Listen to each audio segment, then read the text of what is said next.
Gayatri, you know what it was? Plastic waste processing. There's a huge warehouse just by the side of the road with all kinds of, garbage collected. I mean, at one level, since I'm also in that work, I was delighted that it's being done. On the other hand, that's the only so-called industry that was set up in all of that Himachal 20-kilometer stretch. But talking to the people there, they said their agriculture is doing well. The term organic is quite widely used in Himachal, and it's there. And actually, I did meet the new chief minister, and in the brief 5-7 minutes conversation that we had,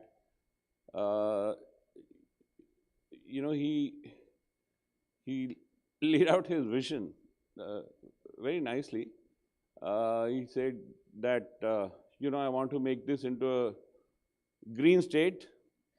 And he was talking about apple and all that. He says, "वो तो हो गया, अब हम organic में बहुत काम करेंगे, and horticulture में काम करेंगे, diversified horticulture." And there's a gentleman with me from Punjab, and he was also saying, "Oh, हमें industry भी लगानी है." So this, before I could say anything, this gentleman from Punjab said, "Saadi chuk ke le jao ji." Matlab, just take ours, It's like we are so fed up of our industry, we're just losing money. So I said, yes, industry is a good idea, but we'll have to be careful because it can't be the kind that's losing money or not generating employment. And then he said, apple to apple.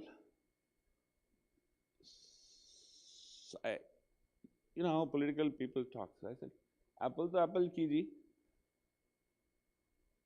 पुराना Apple नहीं, आज वाला Apple.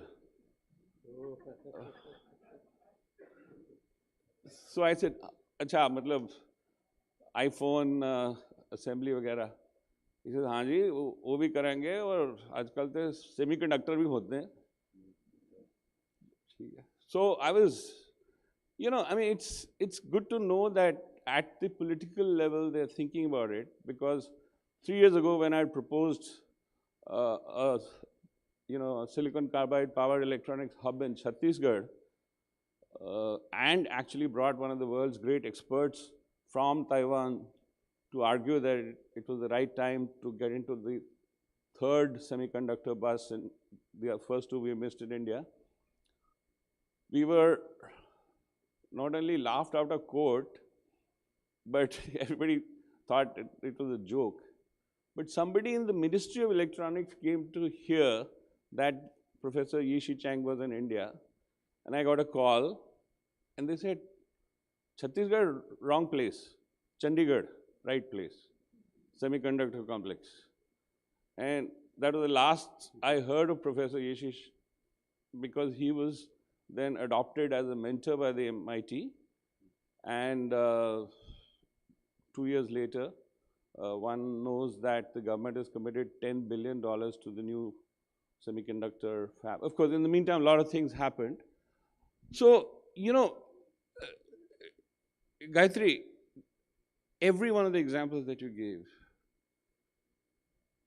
I live with them, and I agree with you that the life is, for those who are left behind, is really difficult. But at the same time, we have to continue to strive to identify opportunities sectorally, spatially, for growth, and growth which is sort of, which will not require too much subsidies, maybe after the initial startup period, and which generates a large number of jobs. So to summarize this whole Himachal story, I was on the way back way back I knew that sometime or the other I'll get called to make a presentation, so I started formulating in my mind, and I think GDP, at least for Himachal, should be green, digital, and people-centered. You know. Certainly the word gross in GDP is the only one that I agree with it. It's time we did away with its grossness, So I'll stop there. Thank you. Thank you. You know, now I'm getting some clarity. Thank you, Vijay. From not because of what you said, because how things are coming together. I'm getting some clarity. And you mentioned about China and India and the trade imbalance.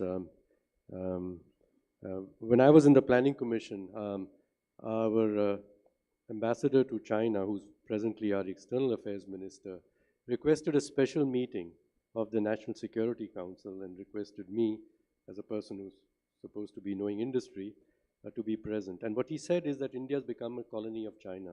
I mean, it was a shock in the room. He said, well, what is a colony? You send your raw materials and you get finished products from them, and it's been done to us before. Yeah. And we are going along with it under this notion that free trade and open up yourself and don't resist buying things from others because, they may be better for your consumers. And the people in India are buying the Chinese products. As consumers, they feel better off. But as citizens, as people who need to earn with dignity, we are worse off. So in the guidance of the economy of the world and our own economy, protection, I mean, we talk about building local capabilities, which is what we need.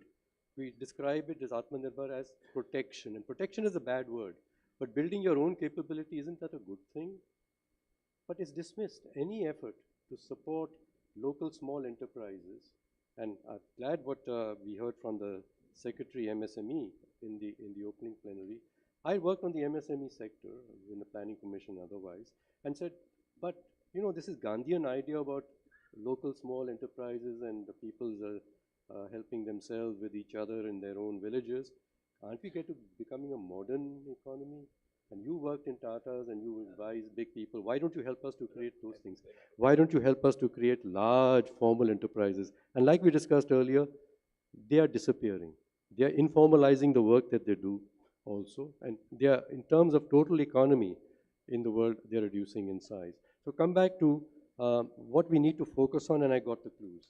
As the Secretary this morning also pointed out that actually, Vijay, that he says, yes, we are dismayed, like you and I are, at the conditions of our clusters, like Jalandhar, before that, Ludhiana goes on, and many others. But we are looking at clusters in the formal concept of, from the industry point of view, what a cluster should do. But a village industry, in a Gandhian model, is a cluster, isn't it, of relationships between people and various sorts of economic activities. So different models of an enterprise, which is a social enterprise. Yes, it is about people connecting as people, and in the process, helping each other economically also. We have the model in India, so that's the hope I have. It's once again being reaffirmed, and people are beginning to recognize in the world that if we wish to solve the problems of inclusion in the economy, incomes decently, and also create more kind societies, as well as take care of the environment, we need local system solutions produced cooperatively by people where they are. They have to understand they are part of a system, each of them. And to be taken as a resource somewhere else from where you produce and send money back, as you said, they're disconnected with their own system, and the system is breaking down. So there is a model, and this model is, your foundation is validating the model, but you find it hard to talk to others to say this is the model, because you're told immediately, oh, wo to Gandhi ji ki baat thi. Aren't we going to become modern now? Aren't we going to join the global trade? And Davos has been the megaphone of globalization, but I'm glad to hear that New York Times reporting that they don't seem to be getting that sort of attention that we've all been giving them so far. So there is hope. Small is beautiful.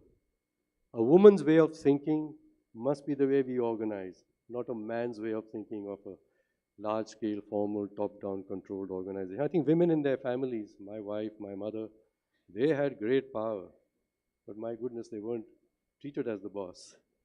So a woman's way of working and organizing, nature's way of working and organizing, not our mechanical organizational way of organizing, is going to be the path through which, the lens through which we will see that actually there are solutions already, and we must respect them and build more of them and see what they need to support them. In the sessions to follow, there will be people sitting here, and you'll see them one after the other. Shiv Kumar, then from BRAC, and so on, and yourself here, of course, working the new solutions.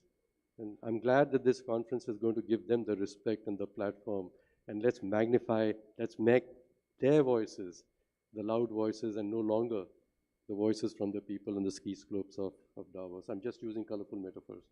I think, if you don't mind, if we'd like to ask some questions to you people, I think we have the opportunity. So any questions, please, to any of the persons over here? We have a time. Let's see if you have questions, and then, you know, based on the questions, you might like to interrogate each other also. और हिंदी में भी पूछना चाहे तो हाँ, हिंदी में प्रश्न पूछिए। हम देख रहे थे,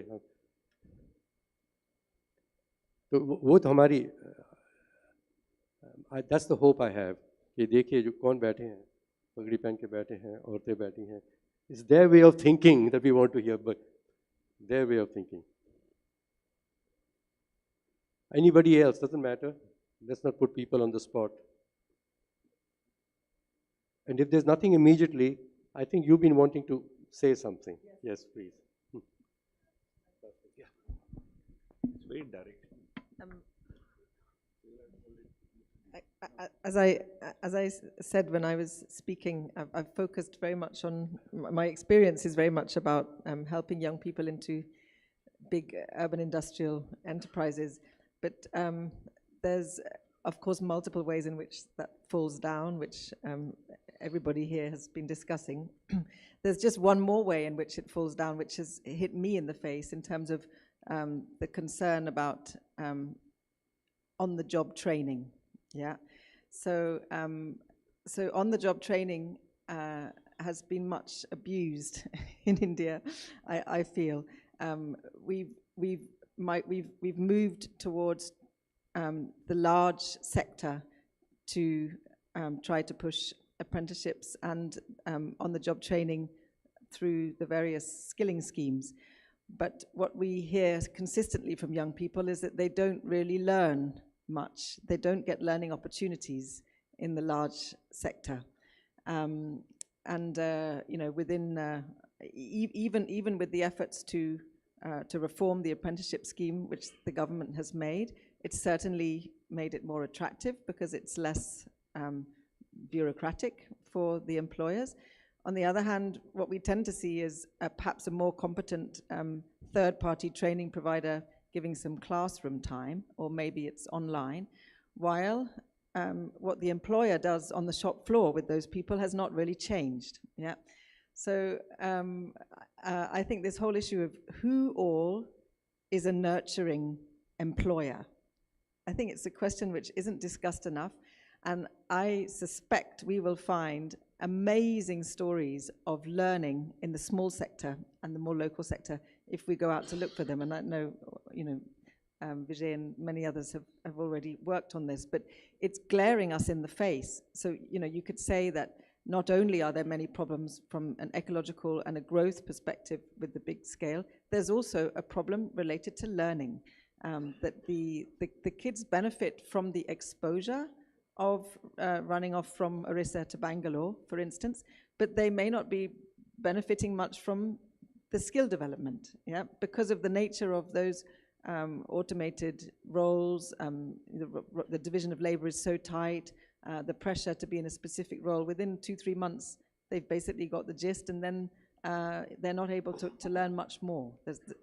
Whereas traditionally, small firms, by necessity, they've led their new entrants through a whole range of functions, and you need to get the whole picture of a small firm in order to be able to be productive in it. Yeah, thanks. Again, you're helping to clarify the question that we must answer. You're saying learning and earning must go together.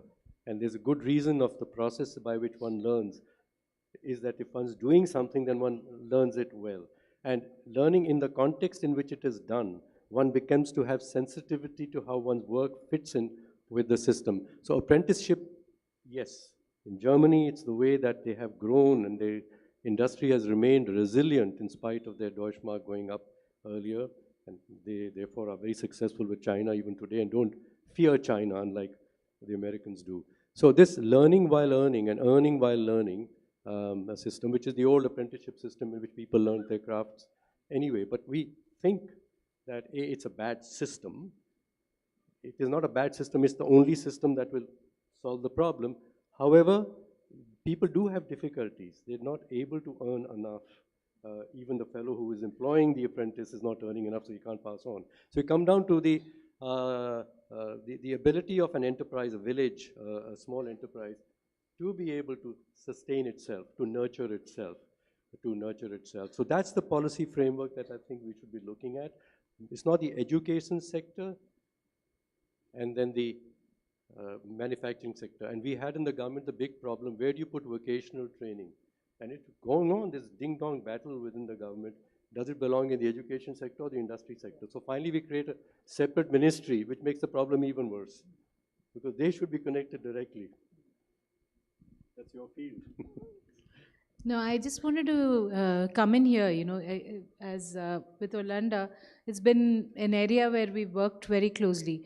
The new education policy actually talks of vocationalization of education, both school education as well as college education. And the interesting thing is, whenever you're thinking of skill, one is thinking of vocational skill as a lower order skill. And I again want to take examples of what it would mean to transform that, right? Like, for example, when you took Punjab. Punjab is one of the first states. Haryana and Punjab, Himachal were the first states which actually brought vocational education into schools. So they brought apparel, construction, and, we're all a party to blame, etc., to run those programs. But I would take Punjab again as a very interesting example. When in school in 9th to 12th you bring it instead of a third language. So assuming you're teaching health, which is called GDA, General Duty Assistant, we're not giving the career path, and that school does not have a biology lab. So when you're vocationalizing, the marrying of the rest of education to vocationalization is equally important. So now, given the thrust, that means the IT lab which is going to be there needs to be universal. The adjacencies in order for the vocation to go. Similarly, I'll take the example of Himachal, where we've been working for the last 7 years with retail and hospitality. It doesn't mean you have to go to JW Marriott, but the steps to go to JW Marriott is very, very interesting, because it does have hospitality. The sales has changed today. Today, there's no more sales distribution. So there are opportunities for us to earn and learn better. I'll again give one last example again. What we did in Odisha was, we registered graduates from KISS into the KITS and the KISS programs, as apprentices who are going to work with not-for-profit organizations. Because, and just like you have the McKinseys and the whatever EYs who are working with the district collectors, we said let them work at the BDO level as apprentice. And the interesting thing was, we took all graduates who are BA. You have something called degree apprentice, right? So in that, what I observed is the basic skill sets for observation needs to be taught. Excel is not available. So that means the students' ability to be useful to the BDO was on their Excel skill sets. We focused for considerable time saying Excel seekho, PPT seekho, and observe. Go to the no task. Just go and observe. We call them eco fellows. With government we launched it. What was interesting is that these people came back with a very interesting observation. Ikat saris are not done in the rainy season. Everybody thought because fiber is getting spoiled. Then we got Chinese fiber is coming, not local, all kinds of things. No such problem. Problem is the thatch roof waterfalls. So the moment we got a 10,000 rupee subsidy from government to construct it, people are able to manufacture. These students did it by observation, Excel, and PPT. Just three skill sets which you need to bring into your education. So, where I'm coming from is vocationalization does not mean I have to teach everybody to be a plumber. I need to have the skill set which is relevant. And the NSQF is a good framework. We just didn't understand the framework. So, we need to teach maybe financial. What is that which is relevant for BCom? It is not necessary that everybody learns tally, everybody learns to be a GST accountant, but we've not married the two together. So the time has come to use the NEP as, in my opinion, the North Star. Look at our curriculum, look at our employment, and marry it to see how am I going to do work-enabled education. Not enough research goes on how do I teach dexterity, how do I teach communication. We've done it like a cake on an icing. There's cake, on top of that I'll do 20 hours of communication, I'll do 10 hours of entrepreneurship, I'll do 20 hours of financial. No, we need to bring it in gradually over this period of 4 years and 3 years, which students are doing today. Our GER in education at each stage is improved. We don't have as much dropouts as before. So the opportunity is there for us, to bring it in. And that's why I was seeing these rural areas for the last year. Post-COVID for me has been just that, saying, where will you bring services? Where will you bring work-enabled education? Earn and learn is the method. NEP gives it. The Apprenticeship Act gives it. The BVOC gives it. The framework is there. Now the labor codes are going to come with a different problem. I don't want to enter that now. But it's important to understand it and bring it together. And that's this decade of opportunity for us. Sorry, I got excited all under, but it's really something. मुझे लगता है कि audience में बहुत सारे साथी और बहनें हैं जो शायद हिंदी में थोड़ी बातचीत हो तो अच्छा लगेगा आपको। जी जी। तो अभी तक हम लोगों ने जो बातचीत की उनमें जो समस्याएं हैं उनके बारे में तो आप लोग हमसे ज़्यादा समझते हैं। उनके लिए उपाय क्या हो सकते हैं उसके बारे में कुछ विचार हो रहे थे। तो एक अनुभव जो मेरा रहा पिछले 2.5 साल का, वो संक्षिप्त में आपको बताना चाहता हूँ। जब कोविड में जब बहुत सारे लोग शहरों से, बड़े शहरों से वापस अपने अपने ज़िलों में आ रहे थे, तो उन ज़िलों में पहले ही आजीविका की समस्या थी, इसीलिए वहाँ से ज़्यादा माइग्रेशन हो रहा था। और फिर लोग वापस आए तो और बेरोज़गारी बढ़ी और फिर वहाँ से बाहर से जो पैसा आता था वो भी कम हो गया, तो बहुत समस्या हुई। तो हमने जो 30 ऐसे ज़िले चुने जहाँ से पलायन काफ़ी होता था, 7 राज्यों में, सब हिंदी भाषी। और हर एक ज़िले में एक NGO, स्थानीय NGO के माध्यम से हमने छोटा कार्यक्रम था, तो 50-50 2 बैच में 25-25 ऐसे लोगों को सिलेक्ट किया जो वापस आ गए थे या जो निवासी थे, कभी प्रवासी नहीं थे, लेकिन जिनमें उद्यम की कुछ क्षमता थी। उद्यमी बनने के लिए एक गुण होता है, हर एक व्यक्ति उद्यमी नहीं बन सकता है। उसको अंग्रेजी में अचीवमेंट मोटिवेशन बोलते हैं। एक बहुत बड़े प्रोफेसर थे हार्वर्ड के, डेविड मैक्लेलैंड, उन्होंने भारत में ही 1960-61 में अध्ययन करके अचीवमेंट मोटिवेशन करके एक गुण निकाला था कि जिसमें ये अचीवमेंट मोटिवेशन होता है ज़्यादा, वो अच्छा उद्यमी बन सकता है। और यही नहीं, उन्होंने उसके लिए एक फिर एक पूरा एक ट्रेनिंग प्रशिक्षण का कार्यक्रम बनाया कि वो गुणवत्ता कैसे बढ़ाई जा सकती है। तो वो कार्यक्रम मुझे पहले से मैं उसके बारे में जानता था और मैं खुद भी किया हुआ हूँ, इसलिए मुझे लगा कि शायद इसको हम इस्तेमाल करें। तो उसके माध्यम से we selected people who had high achievement scores, and it was COVID time, तो loan micro finance institution they नहीं पा रही थी, बैंक दे नहीं रहे थे, और जिस संस्था में मैं काम करता हूँ वो तो लोन देती नहीं है। तो बड़ा खिसिया के मैंने इन लोगों से कहा कि देखिए, उद्यमी बनने का प्रशिक्षण तो हम आपको दे सकते हैं, लेकिन उसके लिए पैसा तो कहाँ से आएगा, ये मतलब कोशिश करेंगे, लेकिन मतलब I was very embarrassed after a while that what a stupid thing I have done. Having started with microfinance all the time, there was no finance to give. But my colleague जो मेरे साथ थे, दीपांकर रॉय साहब, जो achievement motivation के trainer हैं, उन्होंने कहा कोई बात नहीं, ये भी एक अचीवमेंट टेस्ट है। और सारांश में मैं आपको ये बताना चाहूँगा कि 1500 लोगों के साथ हम लोगों ने काम किया। उसका 2 साल के बाद का इम्पैक्ट असेसमेंट रिपोर्ट अभी आया है।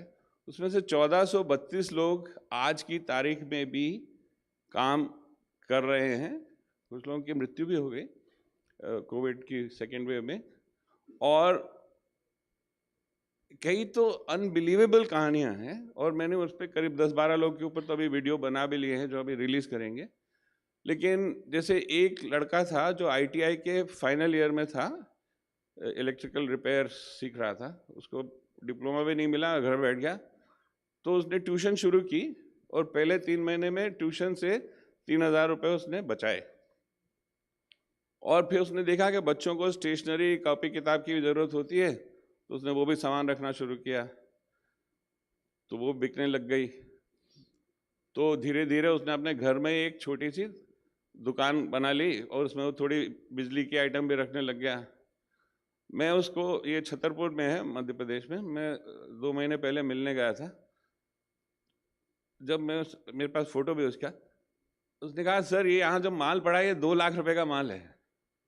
मतलब पिछले 18 महीने में 3000 से 2 लाख रुपए में पहुँच गए जी। तो इस तरह के बहुत सारे और महिलाओं के भी। तो कहने का मतलब ये है कि अगर हम उद्यमिता की ओर जाएं, स्वरोजगार की ओर जाएं, that is another, I want to tell my 2 fellow panelists that, in a quest to keep looking for jobs, I think we have to confront the reality that there are just not enough jobs in the economy. And a lot of people will have to be self-employed. Now, one is just self-employment as a, because that's martha kya na karta. But the other is self-employment as an opportunity. And so we need to sift between those who are entrepreneurial self-employed and make them like super franchisees, and let the others become either their workers, employees, or their micro franchisees. इसका एक example कल मैंने हिमाचल में देखा, and I will stop with that. एक छोटा 3 जगह मैंने एक सेम फीड ब्रांड का बहुत अच्छा दुकान फ्रंट था। तो the third shop I stopped and asked him कि ये कहाँ से आती है। तो ही सेज कि ये पालमपुर से आती है, this feed. And basically that feed manufacturer decided that he will work through local franchisees. So he's upgraded the distributors into kind of, veterinary educators and stuff like that. And through that process is creating so what I mean is those local entrepreneurs feel that there's a bigger force behind them. You're not a lone ranger self-employed. So that strategy, what I call micro franchisee, could be another strategy that we should. Excellent. Thank you, Vijay. Thank you. Okay, we've got just 2 more minutes, and I'm just going to take a stab at what I have learned. Firstly, I've got great hope. I've started with the morning and saying that big problem and we're thinking about it all in the same way and we will not solve the problem. What I'm hearing here is some very fresh ways of approaching the problem that we have to solve, and they resonate with me. What am I hearing? Gayatri, you said that we are now in a decade of bringing opportunities together. And I'm hearing many opportunities. It's we have to work together collaboratively. My solution is not the solution. It is a part of the solution, and so yours. Working together collaboratively with many ideas, but they all should hold together in the narrative. It should be the same story and not competing stories. What is the narrative? What is the narrative? Your thought about David McClelland's work about entrepreneurship. Um, uh, an entrepreneur emerges in a crisis of condition. Things are not working well, things are bad. He is suffering, she is suffering. He converts that into a crisis of aspiration. I want to find a solution to this problem. And there's a tension because the present ways in which the system is working and you're thinking will not produce the solution. So you have to think out of the box. That is what innovation then comes. So, as you said, there are people within our country who are the most oppressed by the present system who are producing these new innovations. So youth converting themselves into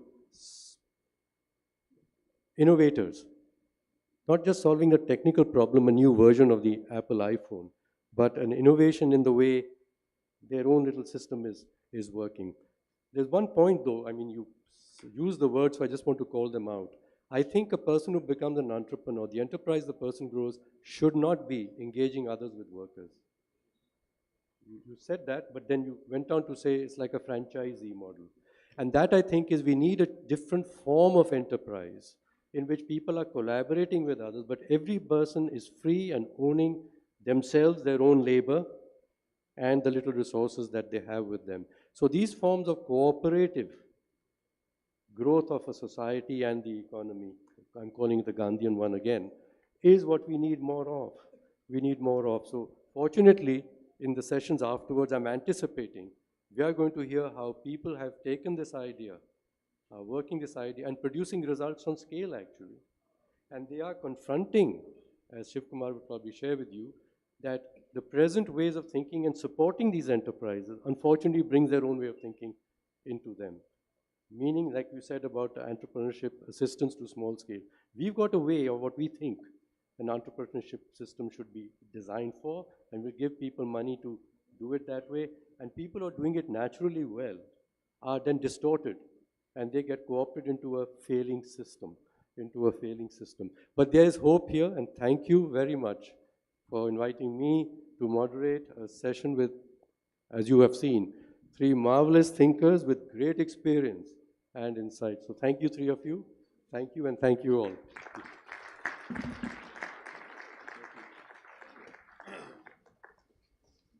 I thank all the panelists for this thought-provoking discussion. I am sure the deliberations have helped each one of us to develop a shared understanding and to look at fresh ways of approaching the employment challenges. Thank you so much, the panel, and I would request... All right. See, all improvement, optimum comes after many iterations.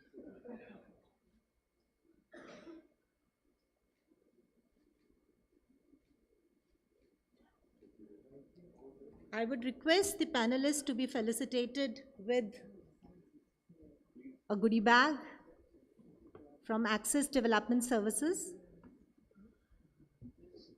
Thank you so much for your time.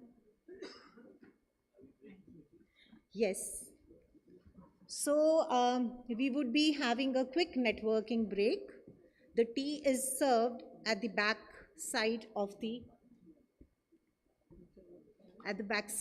Sovereign 2. I would also request you to reassemble for the fireside chat which will start at 11:50 a.m. So it's a quick 15-20 minutes.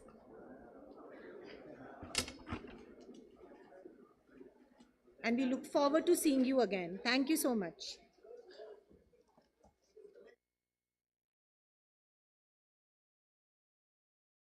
200 महिलाएं इकट्ठी हुई। ये महिलाएं अपनी आजीविका कैसे बढ़ानी है उसके बारे में आज इन्होंने समझा है, तो उनका प्रोत्साहन बढ़ता है। ये पावरिंग लाइवलीहुड वाले जो प्रोग्राम अरेंज करते हैं वो हर बार अरेंज करें, ताकि महिलाएं और खुल के बाहर आए और सबको जाके बताएं।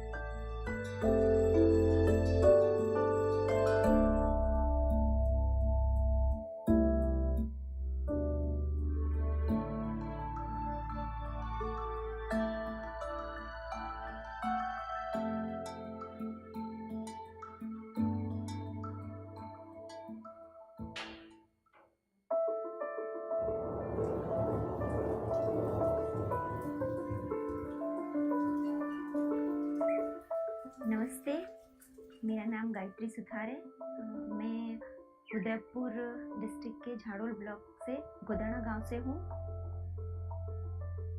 मेरी शादी गुजरात से राजस्थान में, वहाँ से शादी होके यहाँ पे आई, ना किसी को जानना ना पहचान। पहले जो काम कर रही थी मैं महिलाओं के साथ, सिलाई का काम करना, पार्लर का काम करना, आंगनवाड़ी में पोशार पहुँचाने का, यहाँ पे आके एकदम से बैठ गई थी। मेरी पढ़ाई कर रखी थी मैंने एमए, बट सारा वेस्ट था उस टाइम में।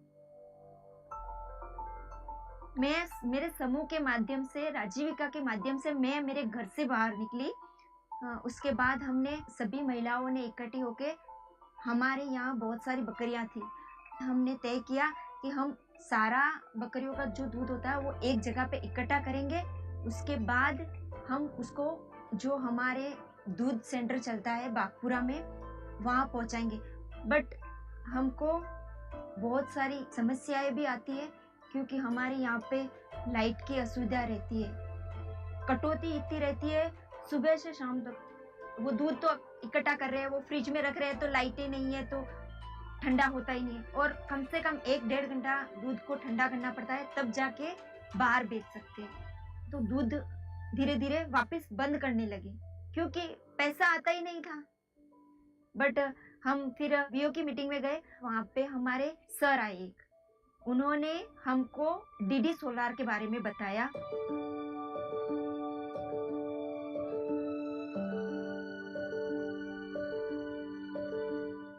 बिना लाइट के चलने वाली चीज है। तो हमने वो फ्रिज लिया और हम हमारे समूह में उस फ्रिज का यूज कर रहे हैं। इस फ्रिज की वजह से हमको जो बेनिफिट हो रहा है वो सारा हमारे समूह में रहता है। दूध जाता है, दूध का कलेक्शन करते हैं हम, दूसरी जगह पे हम बेचते हैं, और वापस वहाँ से टाइम से पैसा भी आ जाता है, और दूध फटने की कोई टेंशन नहीं होती। बहुत अच्छी स्कीम है। कृपया ये solar refrigerator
I would please request everybody to settle down for the fireside chat on the spot with Shiv.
We'll begin. I think people are taking time to settle down. Yeah. Yeah. So welcome back, everyone, for the fireside chat on the spot with Shiv. The conversation is going to bring focus on climate-smart agriculture, building resilience against climate change. I warmly welcome Mr. Shiv Kumar, Group Head, Agri and IT Businesses at ITC Limited, to take his place on the stage.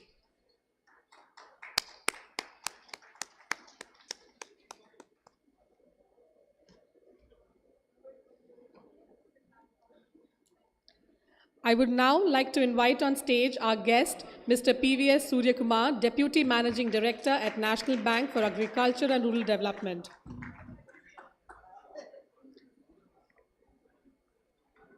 I now hand over to Mr. Shiv Kumar to take the session forward.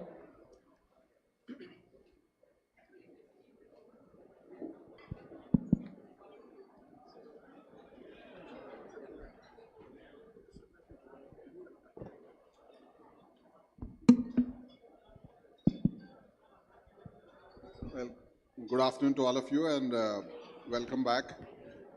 And it's great to come back to a physical event after a 2-year break. You know, we continued with this session on the spot with Shiv during the virtual events also, but nothing like being in the middle of people and having conversations outside of the session and before and after. So glad to be here, and warm welcome to Mr. Suryakumar, a very apt person for the theme that we have picked up for the current year. In fact, when we saw the concluding slide that Dr. Fansalkar spoke about this morning out of the soil report of the big challenge of the floods and the districts prone to floods. Yes. And that only got further aggravated with climate change.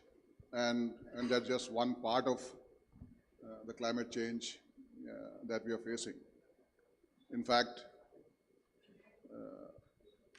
a few decades ago, when things like global warming and climate change came into popular lexicon, I mean, it was always there for many years in the field of science and in the professions associated with these areas. But when it became a little more in the popular lingo, it was as if it is some years away. And things like 2020 itself was looking far away. Forget about 2030, 2050, for which many of the other projections are done. Now we already talk about 2070 or 2099 and so on.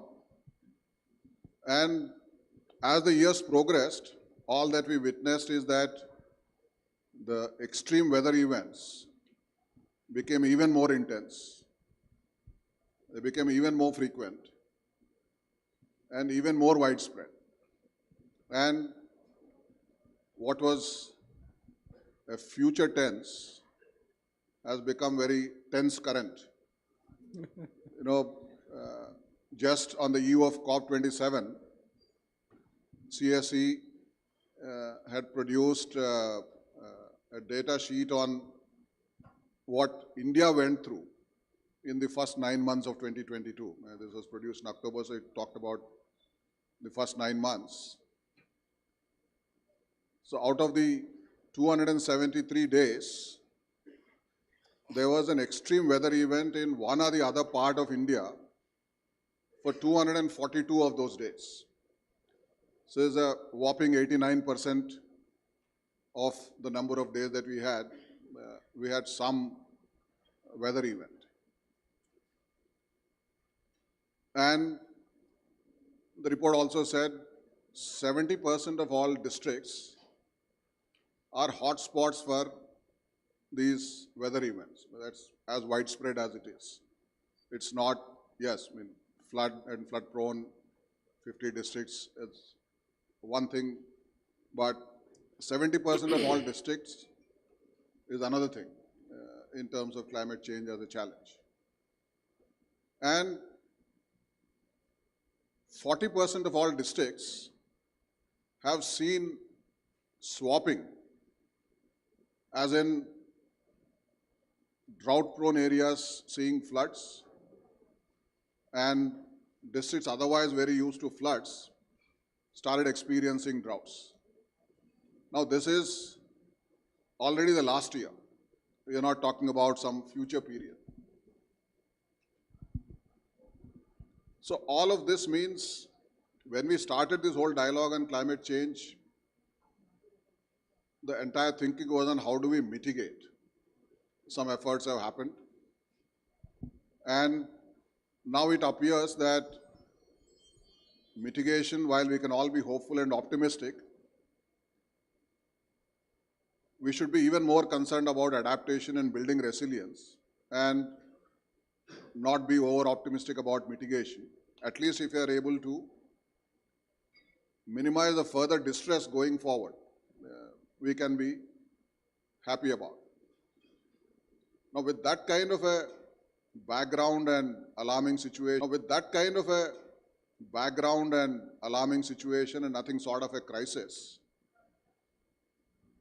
may I turn to Mr. Surya Kumar and ask him, from his vantage point,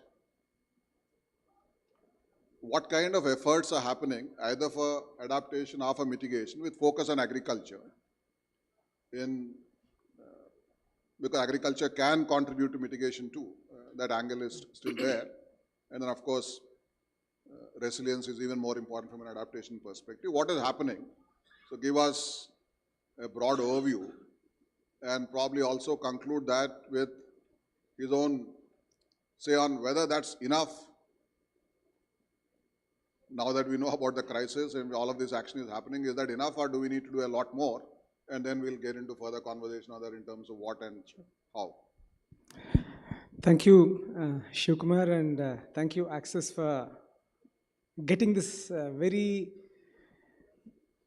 important conversation before all of us. Whenever we talk about livelihoods, we can't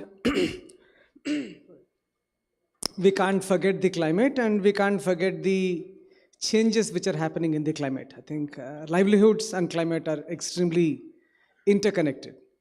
I think one important point which all of us know, almost 55% of the people directly are involved in agriculture. If you involve people indirectly involved in agriculture like ITC and add all the people, the amount of people involved in agriculture sector directly or indirectly is very huge. And whenever something happens to the climate, obviously all involved in this sector will be affected. What are we really doing about this particular thing? As Shukmar said, I think this is climate change is a very new word which came into the official discourses. What do we do? What do we do as NABARD as far as this climate change is concerned? There are three things. Like we are the national implementing entity for three funds, like the Green Climate Fund, the Adaptation Fund Board money, and the National Fund for Climate Change. When you really put the money which is available, which came into the country under these heads, it is a small amount of money actually, around 1900 crores for 40 projects. When you put all these things together in this nomenclature of climate change funds. Are the projects doing well? Obviously the projects are doing well. And is that sufficient for a country of this size? The answer is no. Then the immediate question comes, do you think you will wait for someone to give money to get this climate change projects, either for adaptation or mitigation? Do you wait for that so-called bonanza? Whenever the COP happens, there is one discussion which happens, the developed countries should pay the developing countries. I am not taking a stand this way or that way. There is a strong feeling that so much money should come in, which doesn't come. So does that mean that the effort for adaptation and mitigation should stop? No. The most important thing which I personally believe is, every country, and India specifically, invests a huge amount of money on creating several types of infrastructure. Why should we not use the nomenclature globally available and repurpose whatever we do, which is climate friendly, and we talk about it? So then immediately one question comes, oh, we don't have a nomenclature the way the European countries have, or the American continent has. Like say for example, I was told by an agency in Europe that they have an ability to understand, the monitoring agency has an ability to understand how the number of bank loans given to such projects and how vulnerable they are to the climate change. And what could happen if something goes wrong? How can the balance sheets be looked at? We don't have that nomenclature at this point in time, but at the same time, we can really repurpose whatever we are doing in this particular way. That is the only way we should really go ahead. And having said that, this is one way. It has to be a collective effort, and every agency which is involved in it should work towards developing one set of standard which is implementable, which is really doable by all people. So there is one word which is being very commonly used called greenwashing. I think all of us understand. I will tell you a small instance which happened to me personally. I was asked to attend an event which is happening in one place in Europe. So as a prelude to that event, there was a meeting which was happening in Delhi as to what should happen, what should the Indian contingent do when they go to that meeting. So I came to that event in Vasant Vihar in Delhi, in one particular place.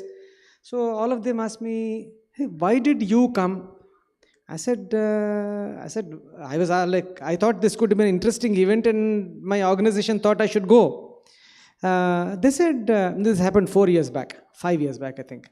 They said, no, all of us are reporters. We write reports how good the work we do, our companies do, are green. You are anyway doing all the work in green as NABARD, so there is no need for you to come and report. So then I said, is climate simply only reporting or doing something on the ground? So then they said, I think it makes no sense that you come to the event because all of us are reporters, all reporters are only coming there.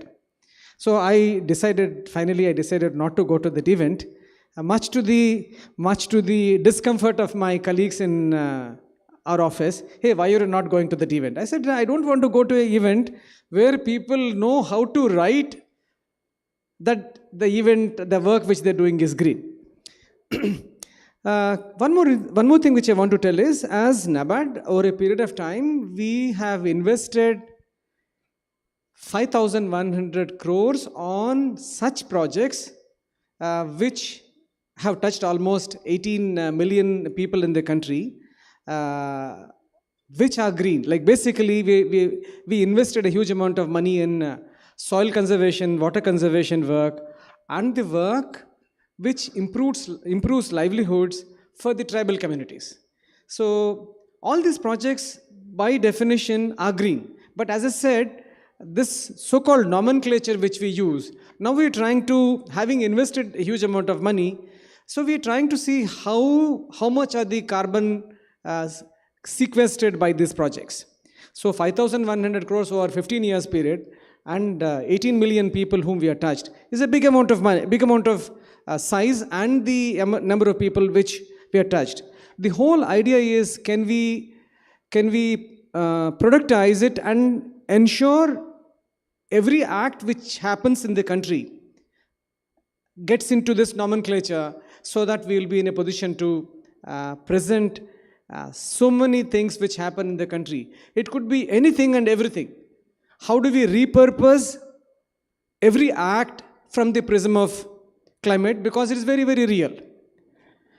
Very, very real. I think that is the way we should really look at, because everyone understands climate change is happening. Everyone understands it is impinging. I think if you really look at the data, it says by 2030 or so, some 10-12% drop will be there in rice and wheat. Primarily, we consume that. What will happen if India goes to an external market to say that I want to buy? There is no one to buy. There is no one to sell us.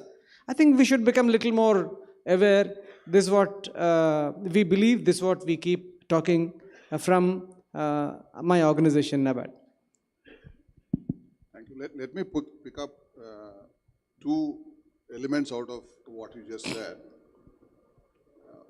One is in terms of, are we doing the things which really reduce our vulnerability to the climate risk, as opposed to issues of nomenclature and reporting and all of that? And second is about financing, and I'll come to financing a little later. But out of 40 odd projects that you talked about where you're directly financing and you'll have some familiarity, if you could talk about a couple of them, okay, which may have, which in your mind really are something which is in that right direction, that can give us some hope that when these things get scaled, yeah, then the right challenge is going to get addressed, keeping issues of nomenclature and all of those kind of apart. So that will make a real difference. Which will be those couple of projects? Yeah.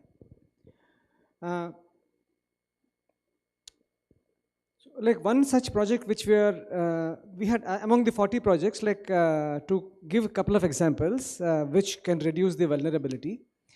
All of us, most of us in this room consume either rice or wheat. I think there is no second opinion to it. Maybe some people are consuming millets maybe once in a while.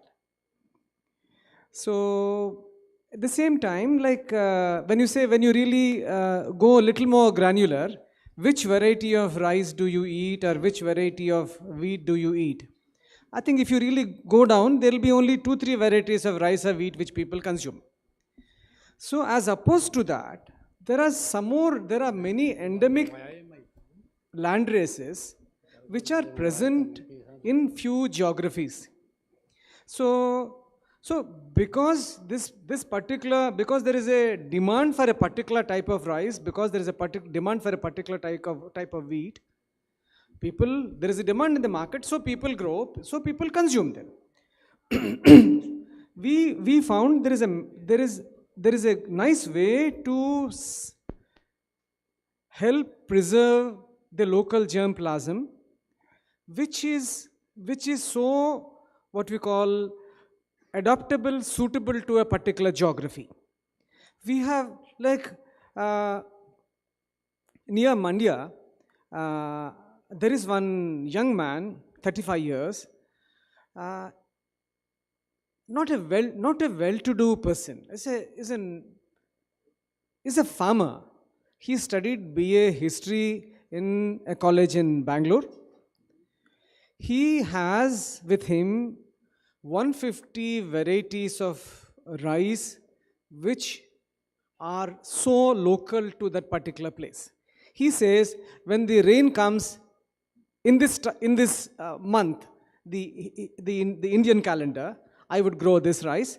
If the rain doesn't come, so I will grow this rice. And okay, it will not give me yield, but this is very resilient, and it can really support food security. And one individual out of his money manages so many of these crops, so many of these varieties. And when you go into his house is full of, it looks like a museum. They live there. They live there with his, some sheep, some goat, some chicken, all these rice, varieties. He says, I have a small plot of land. I can't grow all the varieties at the same point of time.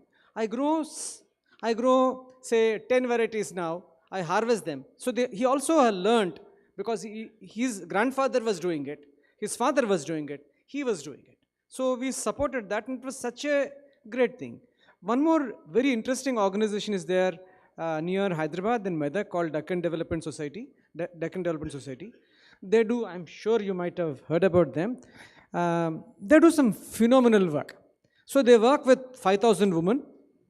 It is not one of the projects which we funded. Like I used that for my master's dissertation when I was doing a master's in sustainable development in UK. They have preserved around 80 land races of pulses, millets, food grains, you name it, they have it. But they also know when to grow what. So this is something which we really need to look at. I think if you go to Bangalore, there are different types of millets available. Something called as a brown top millet sells almost at 200-300 rupees a kilo. There is a demand for it. People have become aware. I think recently, like some of the data says, Bain & Company did some work. 60% of the Indians are prepared to pay extra money to buy any product which is nature friendly. So that is like one more example to share, which looks at the improves the resilience. It looks very simple. A chain of, and we have done this with GCF funding in Orissa. A chain of farm ponds, 10,000 farm ponds, 1,000 solar, pump sets, and crops which are resilient to that particular land, varieties which are resilient to that particular place in Orissa, which have improved the ecology to such level and improved their livelihoods. And one more interesting thing we found, which we did along with MS Swaminathan Foundation, funded by the Adaptation Fund Board, we simply ensured the mangrove forests come back to life. Simply mangrove forests come back to life. It has completely changed the whole ecosystem. The fish increased, the fish catch increased, the fishermen became much better off. So I think some of you, I'm sure some of you might have heard, the fishermen who are in a place called north part of Andhra Pradesh called Srikakulam 2-3 years back, because there was no fish catch, they were coming down to some other places because there was no fish. Because the local habitat got disturbed. This little money this little project which we did has completely changed the way the ecosystem is working. The simple point is, like, when a project can create such sort of intense development, why can't every project which government funds pick up the threads from that, pick up the best practices from that, and incorporate? This is the whole game which we keep talking to the governments with whom we react on a constant basis at the state levels. So these are the few examples which I want to share. Yeah, brilliant examples. As part of Green Revolution and otherwise, we selected and optimized for more intensive inputs and improving productivity. I mean, obviously, food self-sufficiency was the challenge that we were to deal with as a singular vector. And as a process, we lost the resilience as a trait. And unless we bring much of this germplasm together and protect them and make use of them appropriately, and be it in rice, wheat, or other more popular kind of grains, or millets that you alluded to and which came up in the morning session also, that, given that millets were not part of Green Revolution, helped retain their resilience. Millets can be grown under different conditions, whether it is less than 500 mm or more than 1500 mm of rainfall, or a low altitude or high altitude, any kind of soil, whether it's sandy, loamy, clay, whatever kind of soils, or temperatures below 10 or above 40.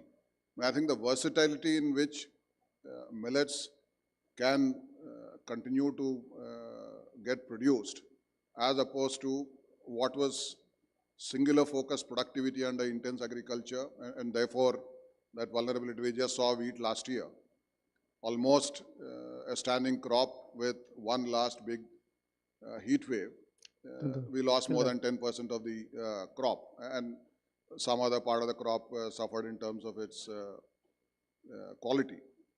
So being smart with respect to variety of breed, in case of animals and so on, is a rather top of the stack element in the climate smart agriculture, and therefore that is very valid. With respect to your second aspect of mangroves, it's another challenge in climate, as it is in some other related spheres, is that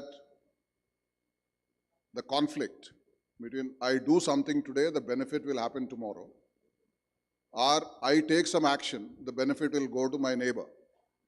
And this kind of challenge, part of it being the tragedy of commons, a part of it is being in terms of the time dimension variation, and therefore the action gets limited.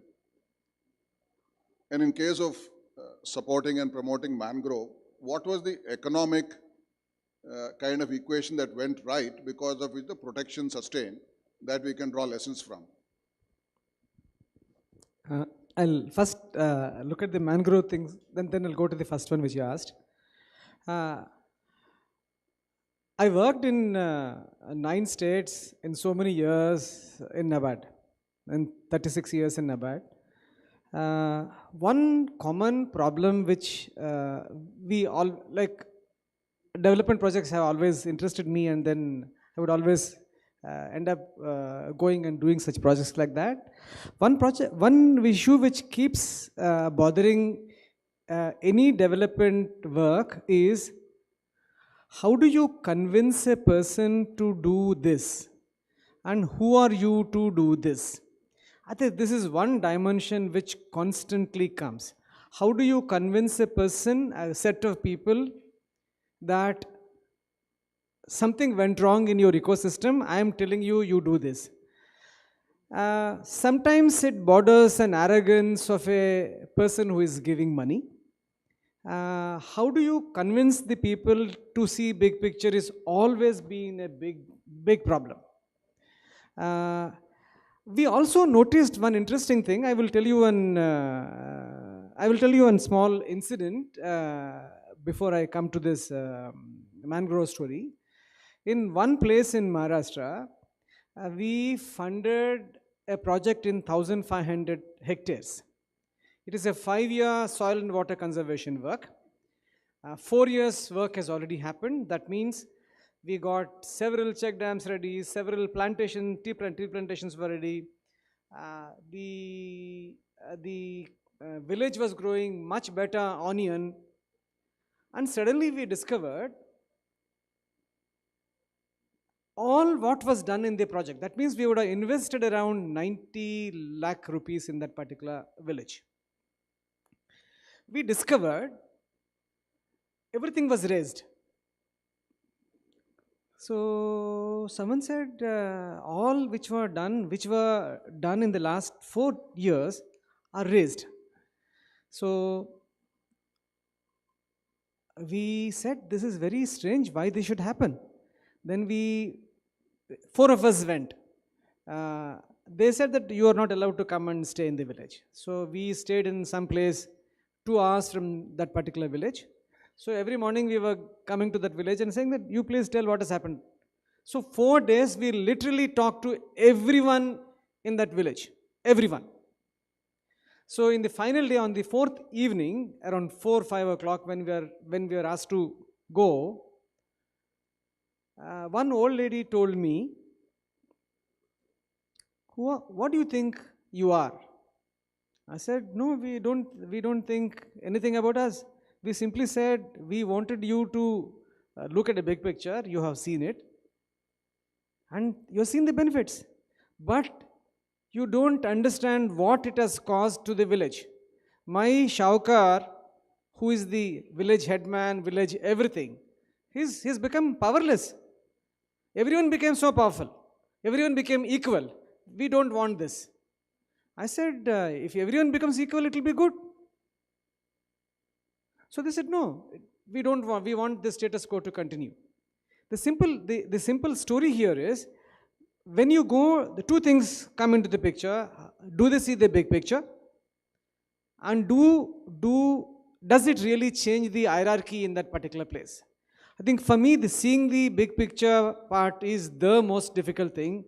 Hierarchy disturbing any development work always disturbs the hierarchy. And as a development professional, I think I would look at it like this. Any work done by a development organization should stand as an exemplar, and we should be smart enough to look at all these things. But convincing people was a big thing. Coming back to the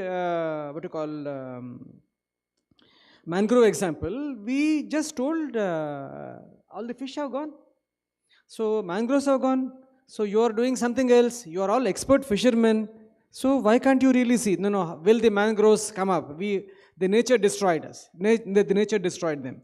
We said, okay, nature destroyed them because you were doing something. Let us try to build it. Means it took a while for convincing people to look at that particular big picture. And it really worked. But at the same time, strangely, when this project worked in a particular village, does the other village really pick up? Sometimes it works, sometimes it doesn't work. So how much it really costs? Means while there was a cost of an organization handling it, the cost really involved our plantation of the mangroves and ensuring they don't die. It can be done by a collective effort, but do people see this?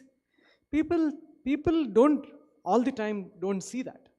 So I think when a project is done, a part of the project should also be looking at how do we really do the exemplification or making it into a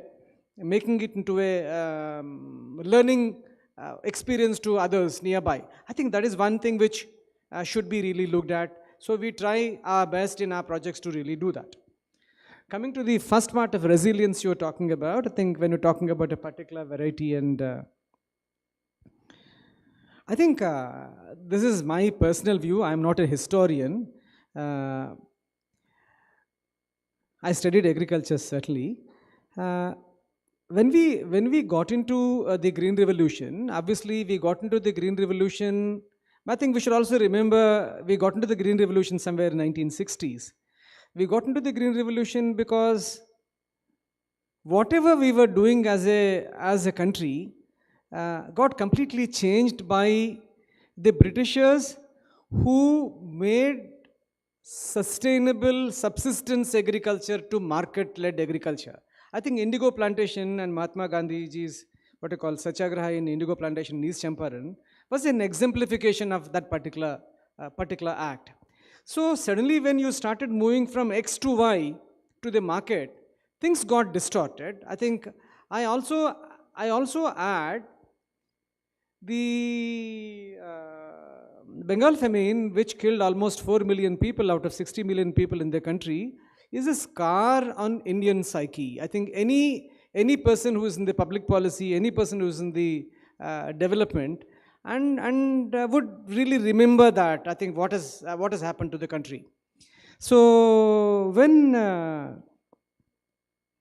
we went to when we got money from PL 480. I think it is, there's a lot of things we can read, I don't know how to say that. It is always a very humbling thing for any country to go and say, you give me money. I think, so we can't say, no, there's a word in Sanskrit, bhavati bhikshan dehi. You can't ask bhiksha. I think to ask bhiksha to someone, you have to really bow down and do it. I think when people who want to become monks will do that first because they want to cut the ego down to that level when you look from a philosophical angle. So when this has happened, so obviously we need to really excel, and we chose those best performing varieties which suit. But what worked in rice and wheat in few geographies, we tried to copy that. It doesn't really work. That is the reason why we see excellence of growth. Recently someone told me, I don't have any data to say, in few non-conventional green revolution belts, wherever there is productivity increasing beyond a point, and touching 3.5 tons a hectare, the incidence of cancer is growing. Means, I said, this is someone who has done groundwork told me. This is not verified by any data. I don't know how far it is true. But all of us intuitively understand when you use so much of chemicals beyond what a system can take, it reflects like. So having achieved whatever we achieved as a country, we're a proud nation with food security. We export agricultural products. So it is time we really look at, take a pause, say whatever we have not done, look at millets, look at climate resilience. I think we need to shift our thinking because we are strong enough as a country to really change. This is my very, very personal opinion, and I'm very sure the data certainly supports me. We have all the ability to do this, and this is the way forward. So, for example, someone says natural farming is not good at all. So there are several, and one more problem is there is a clutter of names around. So I would always, I think there is one great person used to live in near Bangalore airport called L. Narayan Reddy. I think if someone of you know, I know him so well and I had been to his farm a couple of times. I think for those of you who haven't heard about him, he has a 4-acre farm. There are 1,522 or 1,523 types of plants and trees exist on that 4-acre farm, which are interconnected to each other. So I think time has come for the science to really look at how those models work. I think one more interesting dimension which I studied agriculture in Pusa Institute in Delhi. I think the agriculture which we have learned in the country, the research which we have learned in the country came from two places, Rothamsted Agricultural Research Station in the UK and the land grant colleges in the US. So certainly we have learned from them. Certainly we have learned the methods. I think we have become strong enough to look at how my Indian systems are working. We need to decode them, we need to multiply them, because country has all the strength to do. This is where we should pause, reflect, and act. This will solve many problems, hopefully. So good. Let me. So there are two elements that you. One is about the exemplars. How do we decode and what we get out of it? And the second thing that you also mentioned while talking about mangrove is on action learning and the importance of large-scale action learning to, among other things, build resilience, which is the topic of our conversation. And I'll illustrate something that we are doing, and through that, link it with the very first point you talked about on funding. You know, ITC has this program called Climate Smart Villages in partnership with one of the CJR institutions. And in the states of Rajasthan, Madhya Pradesh, and Maharashtra, the first pilot was taken in 1,500 villages. And it was built as a large-scale action learning project. Now we are in 6th year. So of these 1,500 villages, primarily it was broken down into 2x2 matrix on high and low on productivity and high and low on resilience in 7 crops which are more prominent in those 1,500 villages. And those which are falling in the high productivity and high resilience obviously are the exemplar villages from which all the other quadrants can learn. And at the beginning of the project in 2016, about 17% of all villages fell into that top right quadrant, high productivity and high resilience. And by creating action learning groups from amongst the farmers and exposure visits and conversations and facilitated action, they listed out as many as 37 different practices over 2 years that library got built.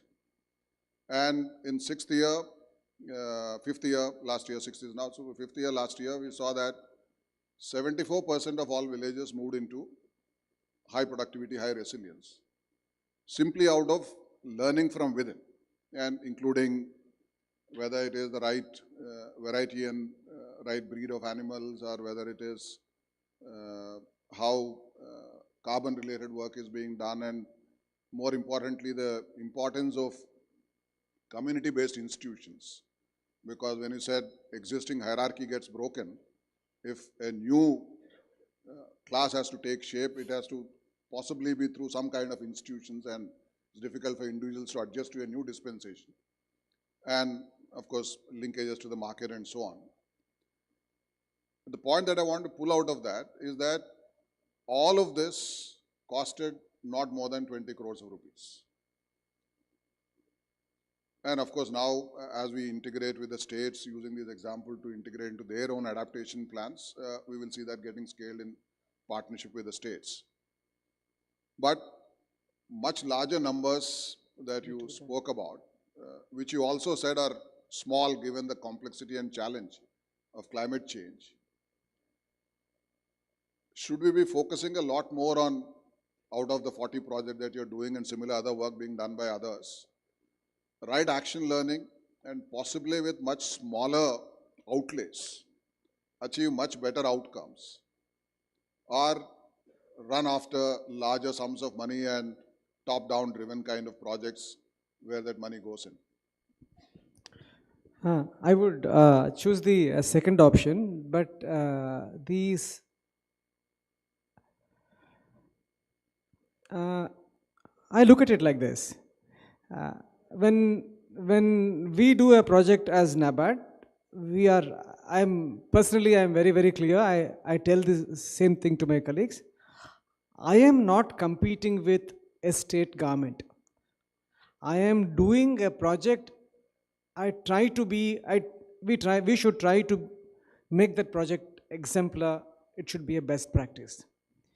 When someone like Shivkumar and ITC does a project, they do a project which connects to their line of work, and again which feeds into their what you call line of work.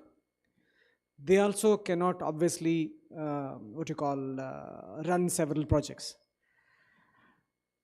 But as he very, very rightly said, the amount of money required to do that climate smart village, the amount of money required to do that regeneration of the mangrove forest in that particular place is not very high. But the whole problem is how do we take the best practices and super implant them on the existing programs. This is always a big challenge. Because corporates or civil society organizations or some World Bank, IFAD funded projects cannot be big. They will remain X number.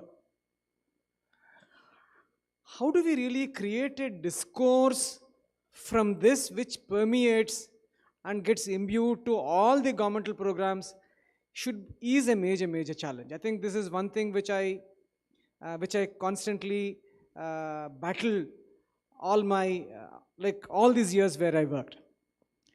I will give you an example which illustrates this dimension. In one meeting in one particular state, there was a discussion that doubling of the farmers' income is the responsibility of the banks. Okay? So I heard this discussion couple of times. Means the meeting happens once in 2 months, whatever. I heard this once, again second time. Then obviously very senior people were there in the meeting. I said, how come doubling of farmer income is the responsibility of the banks? Doubling of farmer income happens, first we should understand how the doubling of farmer, because the Honorable Prime Minister said, somehow it got into this thing and saying that banks should do it. I'm not saying banks should not do it, but I said primarily who is the prime mover, who is the secondary supporter.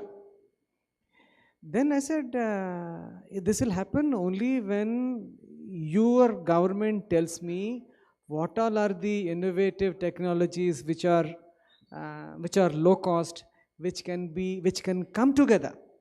And doubling of farmer income in one district and doubling of farmer income in some other district are two different things, because whatever goes into the components are different.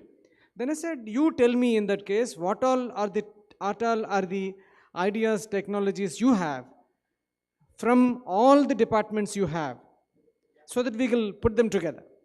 So because I really pushed it, so okay, you be the convener of that meeting. I said, okay, I'll be the convener of the meeting. Then we started convening. After 2 rounds, no one wanted to come. So here the point is, how this particular thing, like since we're talking about climate change, and since now everyone thinks it is inevitable, and I think some element of strong discourse which picks up the best practices from whatever work corporates have done, whatever work civil society has done, it should go into a slightly higher orbit, and which should get imbued on all the programs. I think that is a big challenge, but that is how it has to be done. The word convergence, which is often used in the development discourse, is a very romantic idea. Convergence doesn't easily happen because everyone protects their own fiefdoms, however small that fiefdom is. So convergence can happen when a bright man or woman is there pushing that. I think it becomes individualized. So, but a time has come where individuals become secondary. The primary reason what is going to, if the yield of wheat and rice come down by 10% 2 years, it's going to be a serious thing for the country. I think some element of best practices need to be pulled up, and we need to have a system in the country to make them a part of the every program, every development program which is done at a large scale.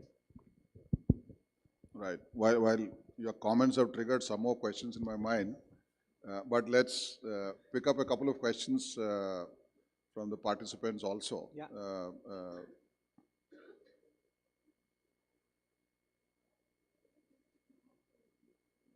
Mike is here. Mike is here. Yeah, Mike is here. There is a.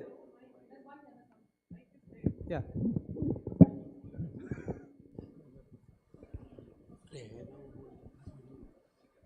We're running out of time. Sir, actually, this is not really a question, but because I thought we have been working with NABARD extensively. We also have been working with ITC extensively. I am Dr. Rajeshri from BIAF, and BIAF has also implemented one very good program on with Adaptation Fund and NABARD support in Himalaya, Champawat.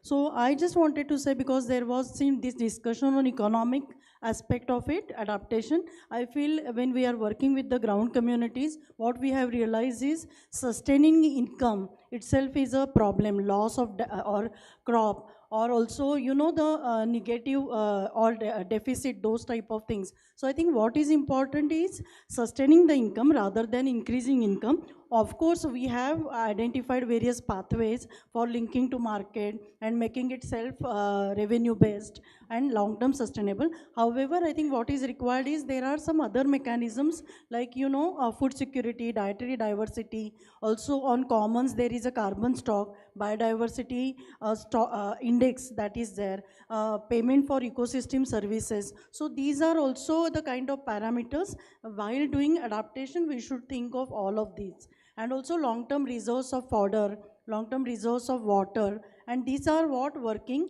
as far as adaptation is concerned, is our experience. Yeah, thank you. Thank you. Thank you for those comments. Yeah.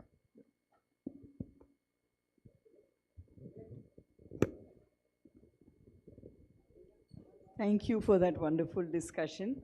I'm on the board of Munich Climate Insurance Initiative. And I really want to ask you, this is what you said about developed and developing countries is very true. We try to get as much funds from developing countries, but as you know, India has enough funds of its own. And in the agri sector, the impact of climate change and the need for climate-related insurance is very high. We do have some of the best developed models in our country, whether it's weather-based insurance or yield-based insurance. And now people are also trying in other countries, I don't know if we do in India, just a pre-decided claim amount the moment a flood strikes or something, and roll it out very fast. So I was wondering how NABARD is engaging with new climate-related insurance for farmers. Thank you. We very honestly, we don't have direct, we are not directly working with any insurance related things. We have a small stake in the Agricultural Insurance Corporation of the country. We work with them. So we are an equity holder in that.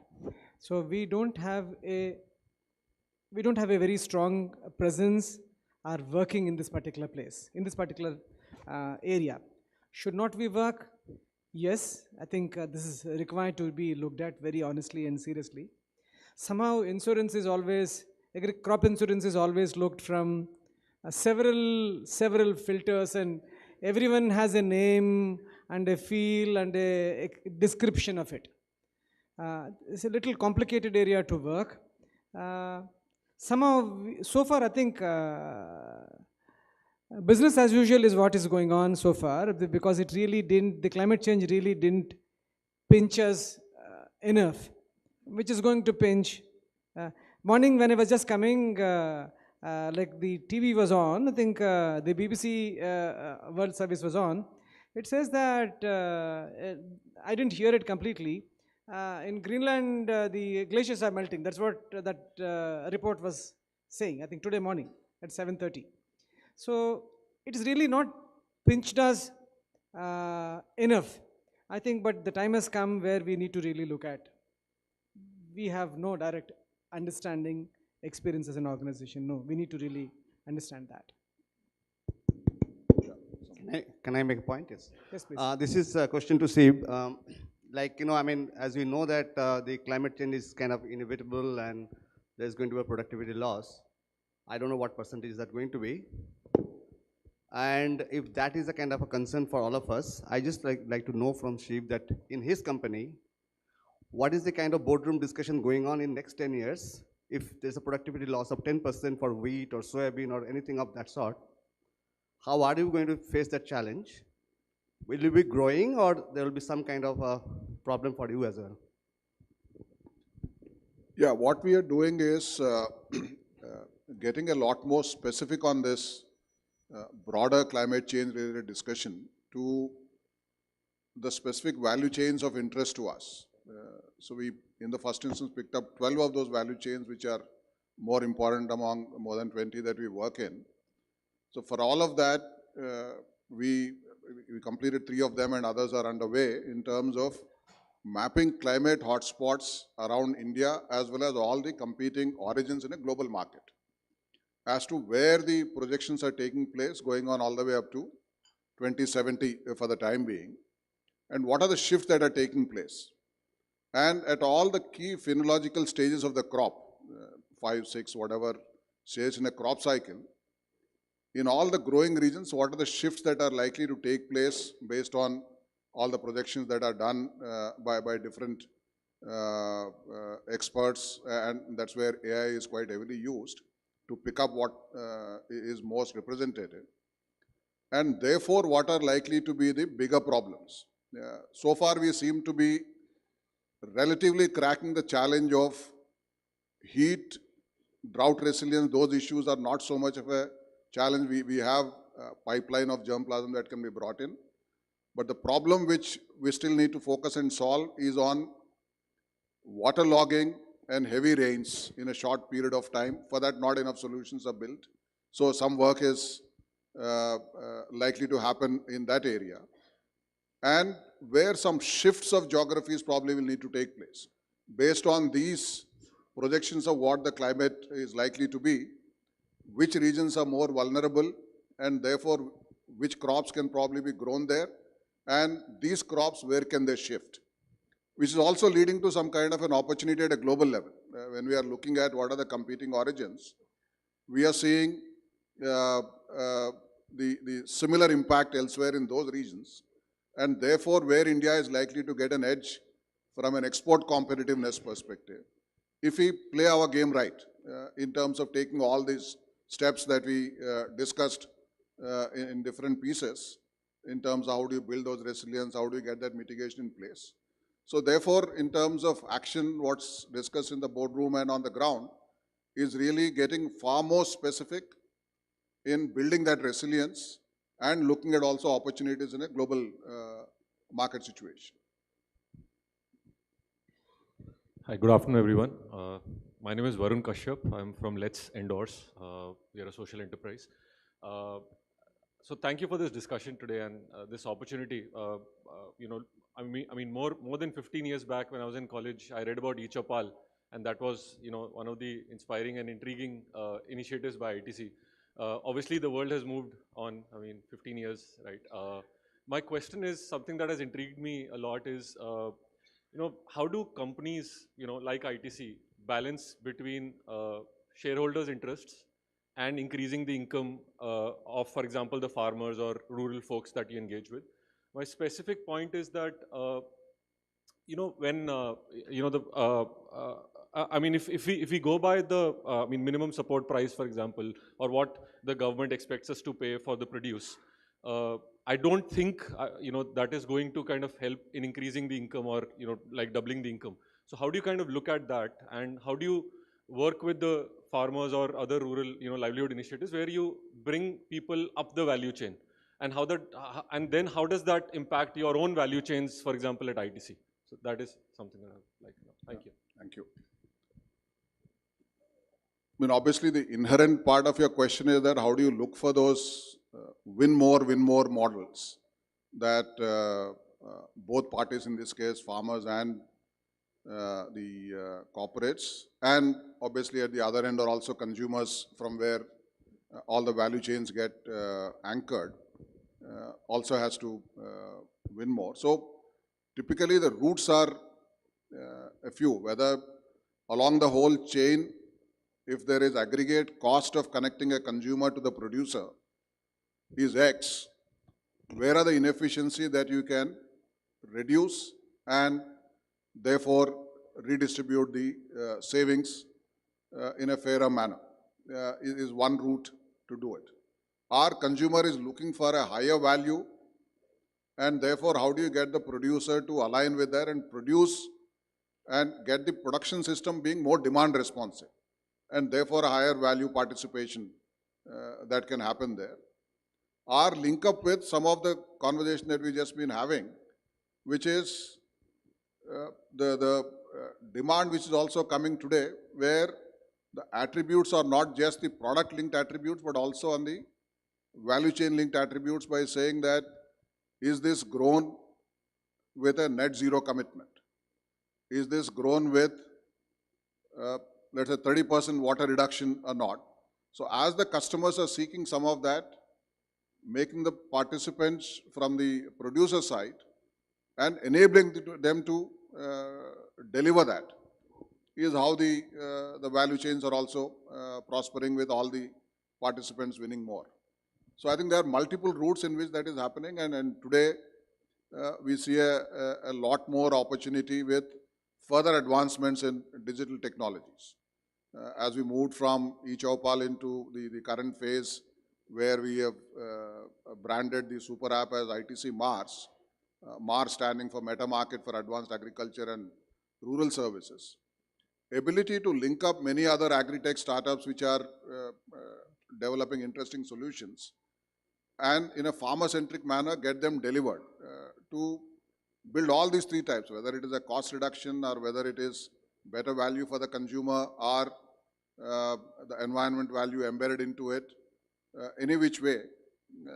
I think that opportunity is showing up, and in order to multiply and do it on scale, the other route is integrating FPOs, so that you really are able to democratize that a lot more with multiple number of farmers participating through that kind of institution is the other route. So number of routes are possible, and that's the optimism that we have. And so we are there on the dot at 1 o'clock. So I'll take that as the last question. No, I will add a little last word to Mr. Surya Kumar, and after that we wrap up. No, I'm not. This is not a last word. I'm just adding to what he said and answering a part of the question which you have not asked. I think when a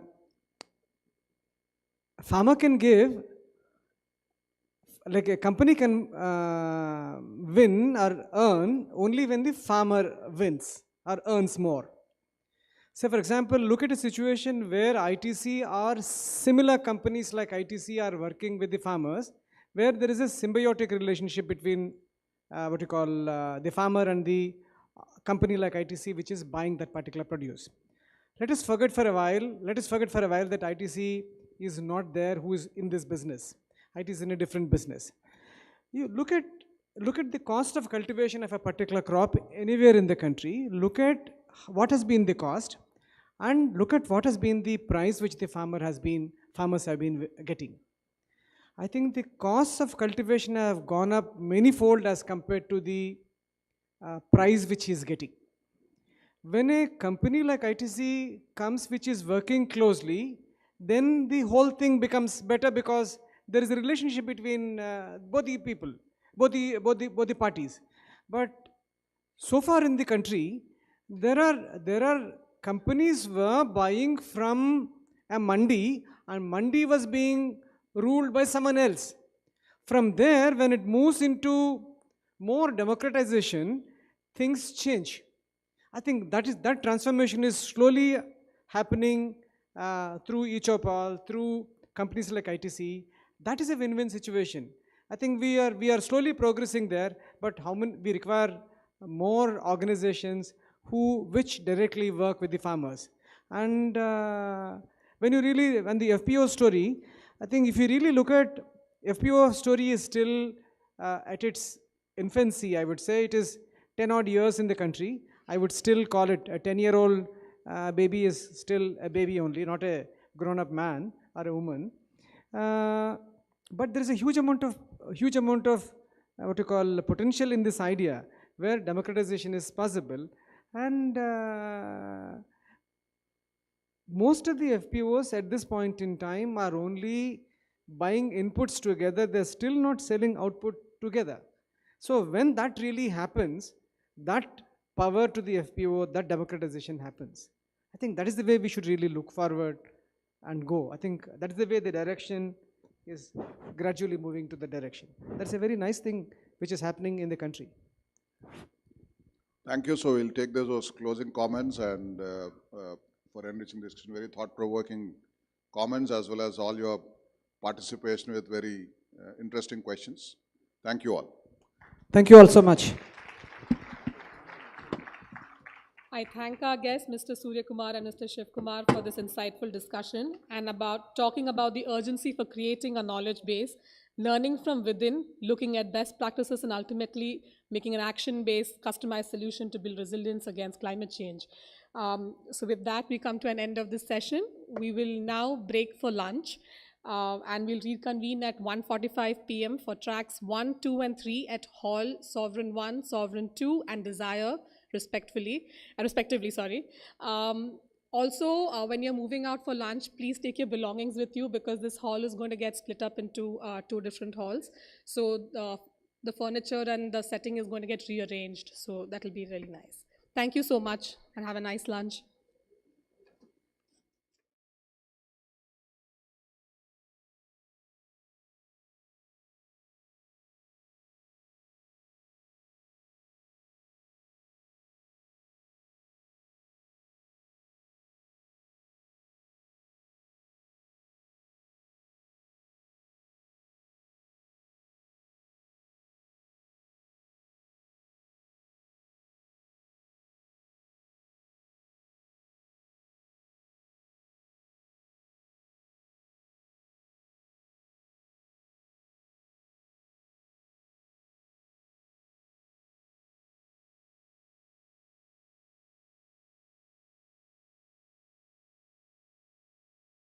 Like-minded stakeholders like government authorities, corporates, civil society organizations, NGO partners, and HCL volunteers under one umbrella as a robust convergence model towards achieving the common goal. The impact has begun to now, clearly come out. And that happened only because of the kind of partnerships that HCL Foundation has been able to establish over these years. I would say it's not the traditional partnerships where there is a donor and there is a donee, but most importantly, the partnerships with communities themselves, where communities are seen as equals and maybe more at times. HCL Foundation has transformed millions of lives. Last 5 years have been fast-paced growth, which has taken footprints to more than 20 states in India, which has taken the beneficiaries' number. And that is only possible because of such a dedicated and committed team at HCL Foundation and its fabulously aligned partners.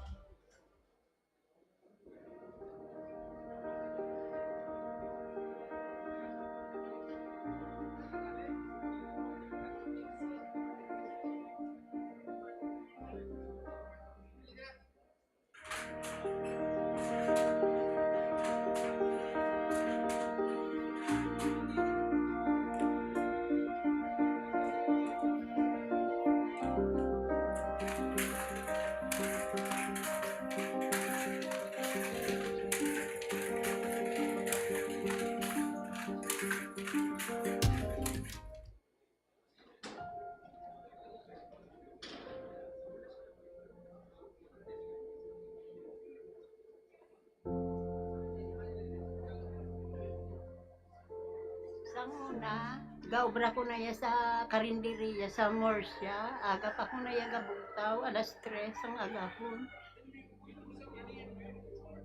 Kada Sabado, panglabad ako. Ang akon sweldo, 300 lang. Kulang pa gid na ya, ipabalon ko sa akon college. Obra ko sa tao, nagapangamo ko. Maski gamay lang ang sweldo, baton ko kay tungod sa amon bigadohon.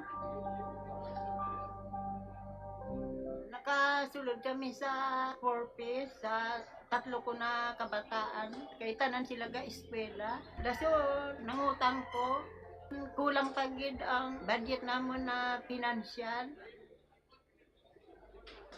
Sa amon barangay, nalipay ko kay isa sa kuya na napilian, tagaan sang livelihood program sang BRAC.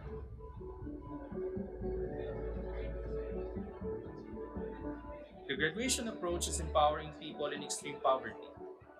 It is a comprehensive, time-bound, and sequenced set of interventions specifically designed to build participants' capacity to move beyond extreme poverty and into secure, sustainable, and resilient livelihoods. Nag-orientation kami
હું માંડવીની રહેવાસી છું. હું પહેલાં ઘરે સિલાઈ કામ કરતી હતી અને હાલમાં જે FWWB સંસ્થા દ્વારા ટ્રેનિંગ મળી એમાંથી મેં મડવર્કનો ક્લાસ કરવાનું પસંદ કર્યું. FWWB ઈગરા તરફથી અમને સારો સહયોગ મળ્યો. આ ટ્રેનિંગ લીધા પછી અમને ઘણો ફેરફાર મળે છે. પહેલાં અમે મજૂરી કામ કરતા હતા અને હવે અમે અમારા ઉપર કામ કરીએ છીએ. એટલે અમે પહેલાં અમને જે 10,000 મહિને મળતા હતા એના હવે અમને 25,000 30,000 મહિને મળે છે. અને પહેલાં અમે રોજ કરતા હતા, હવે અમે અમારી ઉપર કોન્ટ્રાક્ટ રાખીને અમે અમારી ઉપર કામ કરીએ છીએ. FWWB ઈગરા તરફથી મને લોનની પ્રોસેસ કેવી રીતના થાય એ માહિતી મળી. કસ્ટમર સાથે કેવી રીતના સંતોષકારક વ્યવહાર કરવો એ માહિતી પણ મળી. મને રોકડ વ્યવહાર કેવી રીતના કરવો બધી મને સારી માહિતી મળી. FWWB તરફથી ઈકરા તરફથી અમે બધું આ શીખવાનું જોઈન કર્યું. ઝૂલા, તોરણ અને ટેડી બેર બનાવવાનું એ બધું કામ સ્ટાર્ટ કર્યું. પહેલાં આમ બાંધણાનું વર્ક કરતા હતા. બાંધણા બધું કરી રોજના 20 થી 25 રૂપિયા જ મળતા હતા. આનામાં અમને 150 રૂપિયા જડી જાય છે રોજના. મને FWWB અને ઈકરાની ટ્રેનિંગ મેં લીધી ને પહેલાં સોશિયલ મીડિયા છે એ બધું યુઝ નથી કરતી. આ ટ્રેનિંગ લીધા પછી મેં મારું પોતાનું પર્સનલ ખાતું ખોલાવ્યું. ખાતું ખોલાવી લોન અપ્લાય કરી ને નેટ બેન્કિંગ મેં પોતે ચાલુ કરીને હવે મારા ઘરનાને પણ કહું છું ને એમને પણ મેં ચાલુ કરાવી કે જો આપણે સાવધાની રાખીએ તો નેટ બેન્કિંગમાં પણ ફ્રોડ નથી થતા. થોડીક આપણે સાવધાની રાખવાની જરૂર છે. જે અમે ટ્રેનિંગ લીધી તેમાંથી મને બચત કરી અને કેવી રીતે મને રોકાણ કરવું, બેન્કિંગમાં કેવી રીતે કરવું અને પેમેન્ટ માટે હું ગૂગલ પેનો પણ ઉપયોગ કરી રહી છું. FWWB और ઈકરા દ્વારા અમે જે તાલીમ લીધી એના પછી અમે મીઠાઈ ચાલુ કરી છે. એના પછી અમને ઓર્ડર મળવાના ચાલુ થયા છે. તાલીમ લીધા બાદ અમે સોશિયલ મીડિયા ઉપર વોટ્સએપ ગ્રુપ બનાવી છે. એની અંદર અમે જાહેરાત કરી છીએ. ત્યારે હું મારી પોતાની ઓળખાણ છે કે હું એક બિઝનેસ વુમન છું. તો એવી રીતે મારા જેવી બીજી જે બહેનો હોય જે ઘરમાં જ હોય, વારે ન નીકળી શકતી હોય એવાને સપોર્ટ કરીશ ને એમને પણ કહીશ કે તમે આગળ વધો અને તમારી પોતાની ઓળખ બનાવો. આગળ જતાં હું સારા એવા ક્લાસીસ, મોટું ક્લાસીસ કરવા માંગુ છું મારું, જેમાં ઘણા બધાને ઘણું બધું શીખવા મળે. ડોરી વર્કનું અમને બધું વધારે સારું લાગ્યું બાંધણા કરતા. તો વિચાર એમ જ છે કે ડોરી વર્કનું કામ કરીએ કે આનાથી આગળ વધી હજુ પણ વધી આગળ હું લોન લઈને મારી પોતાની ગાડી લઈને હું ડ્રાઇવિંગનું કામ આગળ વધારીશ.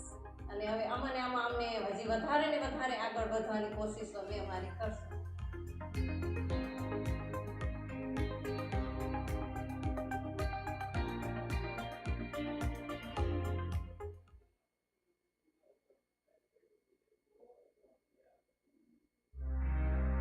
Malnutrition is a global issue and almost no country has been able to remain unaffected. Apart from its adverse effect on the mental and physical health of a person, it also has devastating impact on the overall socio-economic development of a nation.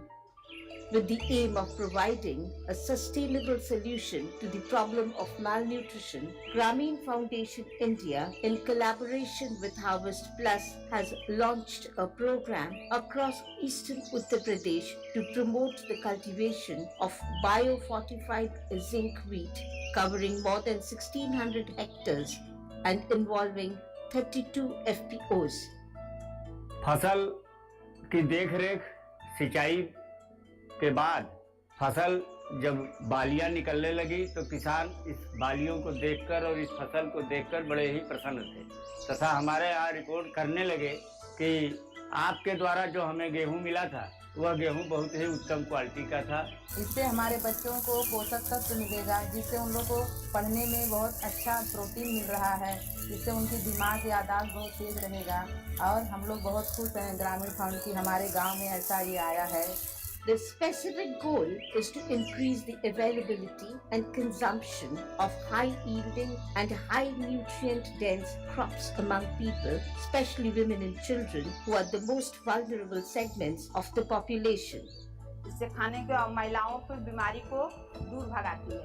हम भी ये बीज गेहूँ ले गए हैं. ऐसा गेहूँ अब तक नहीं मिला है और इसमें कल्ले भी ज़्यादा निकलते हैं और पैदावार भी ज़्यादा होती है. इसमें जो है हमारी एरिया में ये सूट भी कर रहा है. Grameen Foundation India and Harvest Plus have been emphasizing and advocating the role of digital technology in value enhancement of nutrient-enriched crops. Some of those core areas of the digital intervention could be towards using artificial intelligence to provide accurate weather forecasts or estimate of crop sown areas to farmers. It can also be used in providing market linkage and traceability through QR or barcoding, as well as precision agriculture for irrigation, machinery, and livestock management. मैं इस Cholapur block की LRP हूँ और ग्रामीण मित्रा भी हूँ अपने गांव की। जो छोटे बच्चे हैं जो कुपोषण से ग्रसित हो जाते हैं, खासकर पूर्वांचल एरिया में जो हमारे उत्तर प्रदेश का एरिया है, उनके लिए ये काफ़ी प्लस पॉइंट है कि ये खाएंगे उस अनाज को तो उनको काफ़ी अच्छा रिजल्ट मिलने वाला है।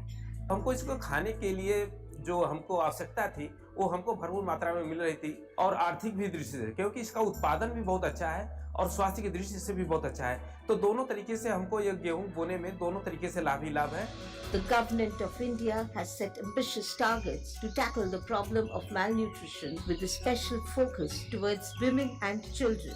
The program launched by Grameen Foundation India along with Harvest Plus will aid in fulfilling the vision and endeavor of the government and will ensure that over 60,000 families, especially from low-income rural households, are able to access zinc-fortified wheat grain throughout the year. The core objective of the program is to develop a sustainable solution to overcome the menace of malnutrition that will help in building a brighter, stronger, and healthier future for India.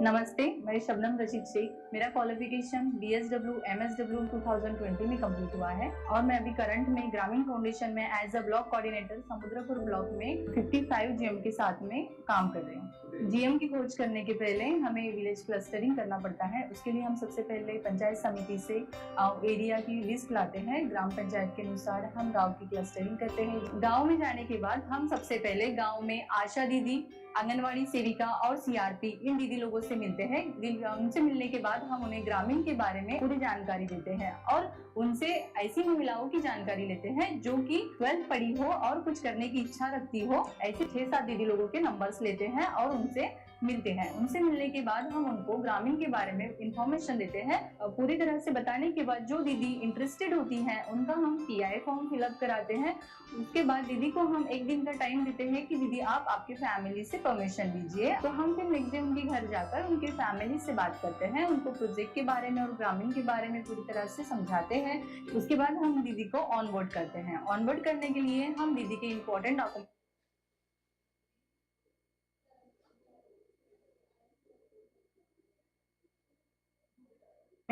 GMC app, जीलिप app install करके दीदी को हम जीलिप और GMC का training देते हैं। GMC app में हम दीदी को APS, add client, balance enquiry, DMT के बारे में समझाते हैं और जीलिप ऐप के अंदर के जो भी वीडियोस होते हैं हम वो दीदी को दिखाते हैं। दीदी को वो फ्यूचर में बेनिफिशियरी अवेयर करने के लिए काम आते हैं। उसके बाद हम दीदी को लेकर गांव में घर घर जाते हैं। घर में जाकर हम जीलिप ऐप के माध्यम से जो वीडियोस होती है वो वीडियोस लोगों को बेनिफिशरीज को दिखाते हैं और DFS के बारे में हम उनको अवेयर करते हैं। अगर कुछ टेक्निकल इश्यूज होते हैं तो वो हम हमारे टेक टीम की तरफ शेयर करते हैं, जिससे कि जो भी सॉल्यूशंस आती है वो हम हमारे दीदी को बताते हैं। और इसी के साथ मैं प्रतिदिन 4 से 5 GM के गांव जाकर उनसे मिलती हूँ और उनको काम में मदद करती हूँ। मेरा यही उद्देश्य है कि मेरी सारी ग्रामीण मित्राएं इसी तरह से गांव में काम करती रहे, अपनी आजीविका कमाएं और गांव में अपनी एक अलग पहचान बनाएं। ग्रामीण फाउंडेशन में जुड़ने के बाद मेरा आत्मविश्वास बढ़ा है, लोगों में एक अलग पहचान बनी है और मैं अपने परिवार के लिए आजीविका कमा रही हूँ। मैं आशा करती हूँ कि मैं खुद के साथ साथ गांव की और भी महिलाओं को आगे ले जा सकूँ और उनके आजीविका कमाने में उनकी मदद कर सकूँ। धन्यवाद।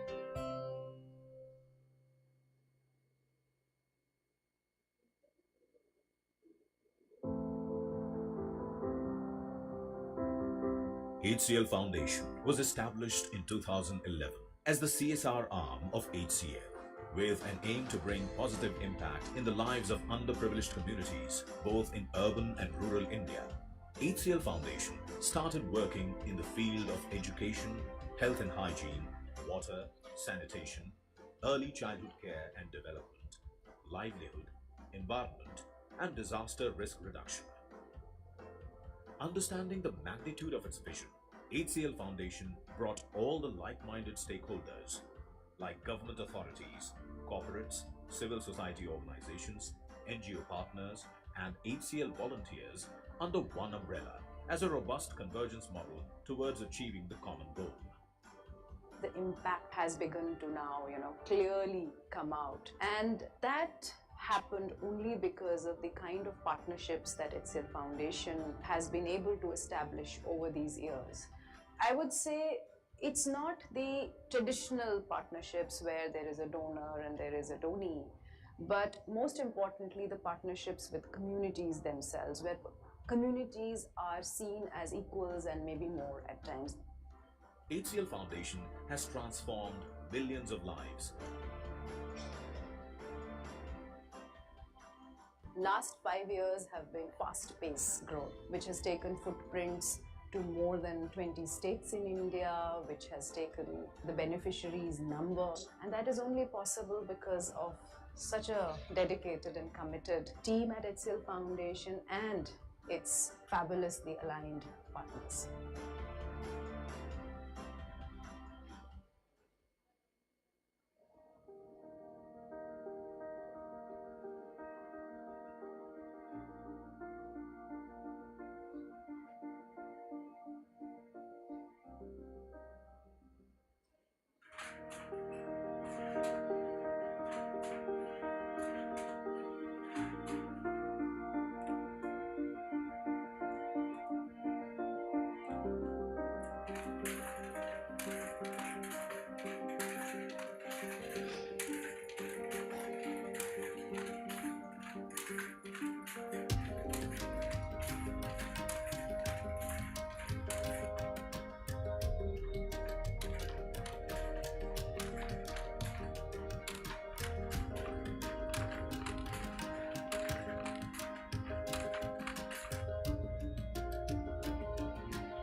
मेरा नाम रंजना राधेश्याम मुरली है।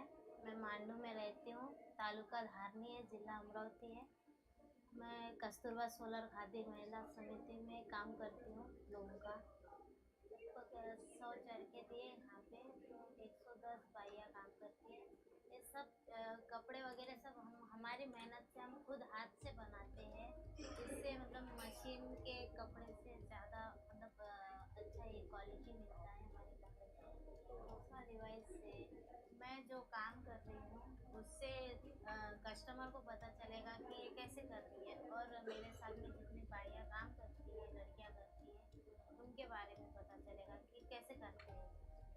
एमएसएल फाउंडेशन टीचर से हमको थोड़ा सहयोग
So welcome back everyone. I know the session post lunch is the most challenging. So welcome you once again to the track 2, Pathways for Growth of Women's Enterprises. We are extremely glad to curate this track with Bill and Melinda Gates Foundation. We are extremely delighted to have with us Madam Mercy Pau, Joint Secretary, Ministry of MSME, Government of India. As Joint Secretary, she is in charge of implementation of various schemes pertaining to small and medium enterprises. Prior to her current posting, she has served Government of India in various capacities across the ministries, departments for the past 25 years. Some of her most important postings inter alia are Ministries of Finance, Housing and Urban Affairs, and Development of Northeastern Region. Ma'am, it is my privilege to welcome you on stage to deliver the keynote address. Can we give her a good, like a loud round of applause? Thank you so much.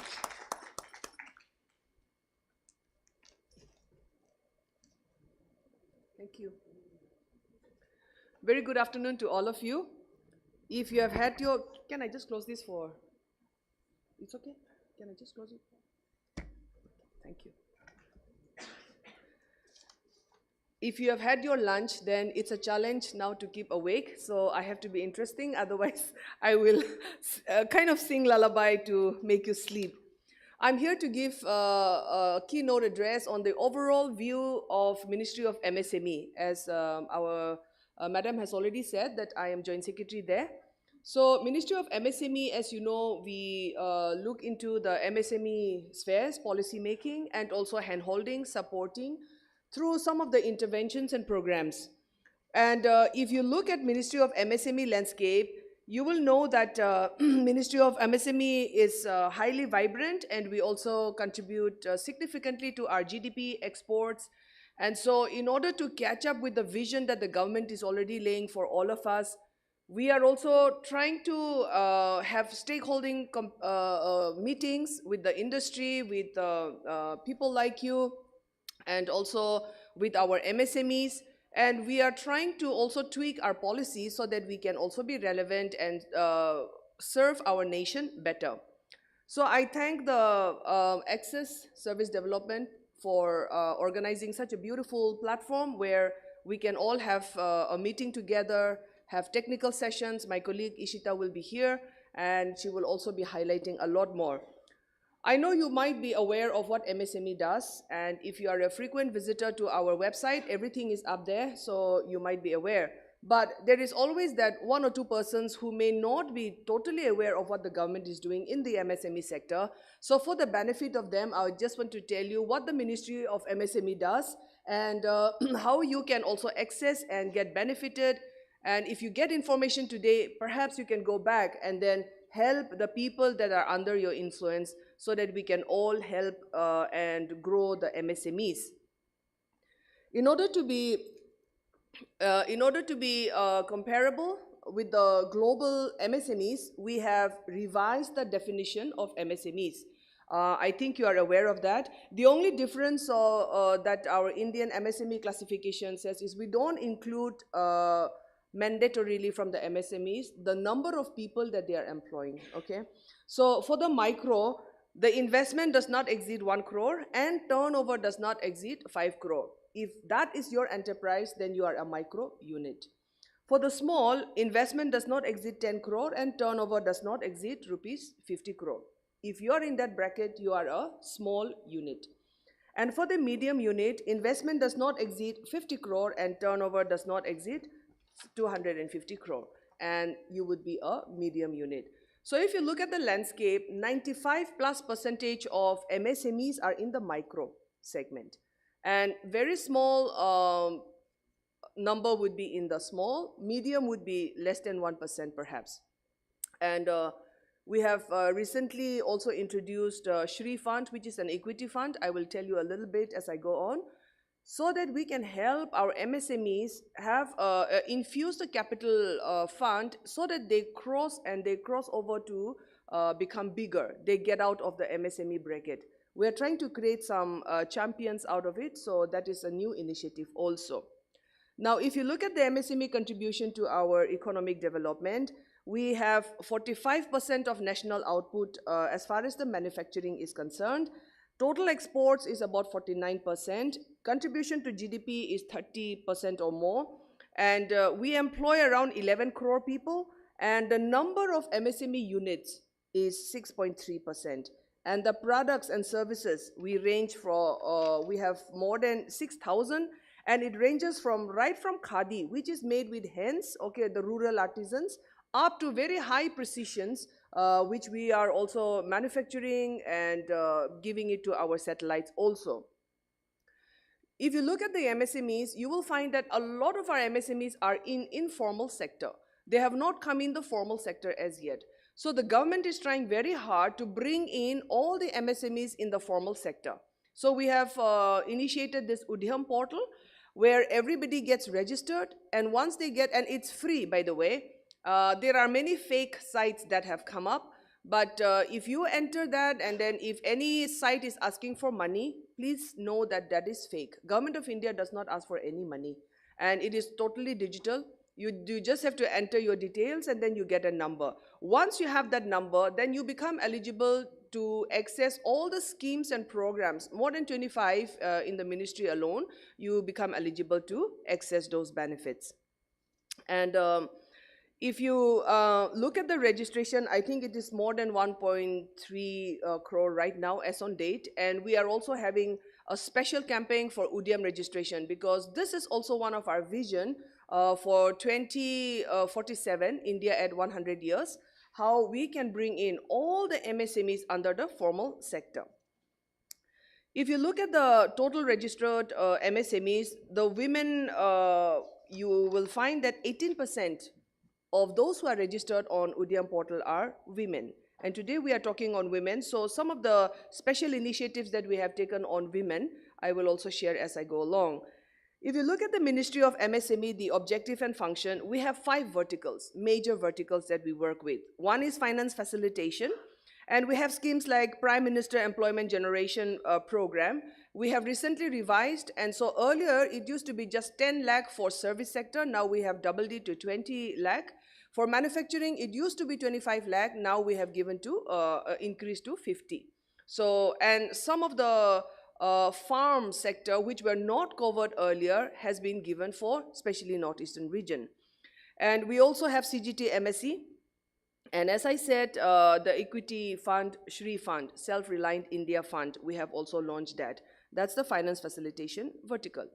We also emphasize a lot on skill development. We need skilling, reskilling, and also whatever the industry requires, we are also trying to bring in manpower which are skilled so that the industry can benefit from that. So we have 3-4 schemes under that: ESDP, Entrepreneurship Skill Development Program, and then we also give assistance to training institutes, which are our own training institute, and some EDIs which the state government has, and Government of India training institutes. We engage them and we train them, and so this is also one of the important component, not only to find employment for these unemployed youth, but also to train them so that they become entrepreneur. The third vertical that we work on is technology enablement, and as we know that is also one of the critical gap that our MSMEs face: access to technology. How can they access to technology? How can they increase their production? So for these, we have schemes like Aspire, Sfurti, MSc CDP, and special credit link subsidy scheme for the SCs and the STs. You can say that we are also trying to be inclusive in our growth story. So we have certain schemes which are only meant for SCs and STs also. So these are some of the few schemes that we help our MSMEs access technology. Recently, we have also been engaging very regularly with the Office of PSA, Principal Scientific Advisor to the Prime Minister. We also engage them because most of the S&T, Science and Technology, R&D institutions come under them, and they have a lot of homegrown, homemade technologies. But the problem with the institution is that they developed it and then they get their degree and then it's never reached the market. So we are trying to get those technology and reach them to the MSMEs. So these are some of the initiatives that we do. And also for the global holistic value chain, we need the market linkage, which is the end, okay? The first one is the backward linkage. So for the backward linkage, we have like Sfurti and then the MSc CDP. This is the cluster development programs. So that becomes the backward linkage, and then we have the forward linkage, which is the market linkage. We have 2 schemes specifically. One is the procurement marketing schemes, that will help our MSMEs come and participate in all the major fairs and exhibitions within the country. And we have a lot of them, a lot of fairs and exhibitions happening all the time. We have international cooperation scheme where more than 700 major fairs and exhibitions which are happening internationally, we have approved them in our list so that our MSMEs can go and participate in whatever sector they belong, okay? So we have that. And that is also a very popular scheme among our MSMEs. And the other one is, the final vertical that we work with is manufacturing competitiveness. So under this, we have a champion scheme, and that is to increase their competitiveness. We recently launched capacity building for the first time exporters under our international cooperation scheme. It was launched by our Honorable Prime Minister on 30th June this year, last year. And so under this, we are giving them free registration with export councils. We are also giving them certain assistance for testing and for getting certification for whatever products and services they have. We also help them in insurance and all that. So we have the Z, zero effect, zero defect, because now we have to be environmentally conscious, and so we have brought in those things. And for innovation, under the innovation scheme, we are also engaging with host institute, where ideas can be incubated. And then a viable business model is created by these. And then we have IIS, IIM, and so many institutes that are already engaged as a host institute. We have those. And also the MSMEs are, as I said, 95% are in micro segment. They are very small and then they stick to what they know. They are not very creative and they don't have the means and the power to actually come out of their comfort zone and make things that are saleable in the global market. So we also brought in a vertical called design, okay, where their designs can be diversified and also the demand that is there in the market can be curated. So under that, we bring that. And another one is protection, IPR. We also brought that. These are some of the new initiatives that our ministry has done. If you look at the organization, you will find that we have Khadi and Village Industries, KVIC, you are already aware of that. We have also Coir Board, where it deals with the Coir products. And we have National Small Industry Corporation, NSIC. We have branch offices all across the country, and we help our MSMEs in raw material sourcing and also in helping them get the credit and so. And one of the attached office of MSME is Development Commissioner, and my colleague, she's from there. She will be speaking about the various schemes that they run. And we also have National Institute of MSMEs. This is in Hyderabad, and this institute majorly do skilling and also help the people to become entrepreneurs. We also have an institute called M. Giri, Mahatma Gandhi Institute for Rural Industrialization in Wardha. And we also have several tool rooms and technology and testing centers all across the country. So this is what the structure of MSME is like. And if you look at some of the enabling the MSMEs to access the credit, you will find that on top of the schemes that we run, PMEGP is one, okay? So this is kind of the flagship for our ministry. And we also have CGT MSC also, where collateral-free loan up to 2 crore rupees is provided to the MSCs, and the guarantee coverage ranges from 50% to 85%. We also give a lot of capacity building, as I said, in ESDP and then under ATI and also National SCST Hub Scheme. We are doing a lot of training program. Some of them are NSQF compliant courses. Some of them are over and above NSQF. Some are curated as per the demand of the industry. And so we do a lot of skilling and also helping the unemployed youth become entrepreneurs. And for the access to market, as I said, for international, we have international scheme. Under this, many associations, the prominent ones, and we are also trying to help build the upcoming platforms, the association, the chambers also to partake in this. So we also organize conferences, international conferences, where we bring subject experts from whichever country has that comparable strength. So we engage them so that they come and tell us. We also share technology. Whatever technology is good, say from Germany or from Japan, we engage them so that they tell us about their best practices, their technology under such forums. So we do a lot of those things. In addition to exhibitions and participating in trade fairs, buyer and seller, G2G meet, B2B meet, etc. So our ministry also takes MSMEs to certain countries for building relationship and also for networking so that their strength can also be learned and the best practices can be also exchanged. So these are some of the things that we do for market access. For the domestic one, we have PMS, Procurement and Marketing Support Scheme. So under this, our MSMEs can come, we help them with stall charges and also some to and fro tickets. Some of these things we help them so that they also understand what is the ecosystem in the market. And to be inclusive in our growth, we have this National SCST Hub Scheme, which is specifically for the SCs and the STs to mainstream their economic activity. And under this, we have several interventions, not only helping them to access banks, okay, credit, not only to help them reach the market, but also build up their capacity and also train them how to become entrepreneur. And we are also doing a lot of activities by holding conclaves, not only all across, but we have already mapped the region where SC/ST are having substantial population. So in those pockets, we are having conclaves and the uptake has been quite encouraging. We are now in the second phase of this particular scheme.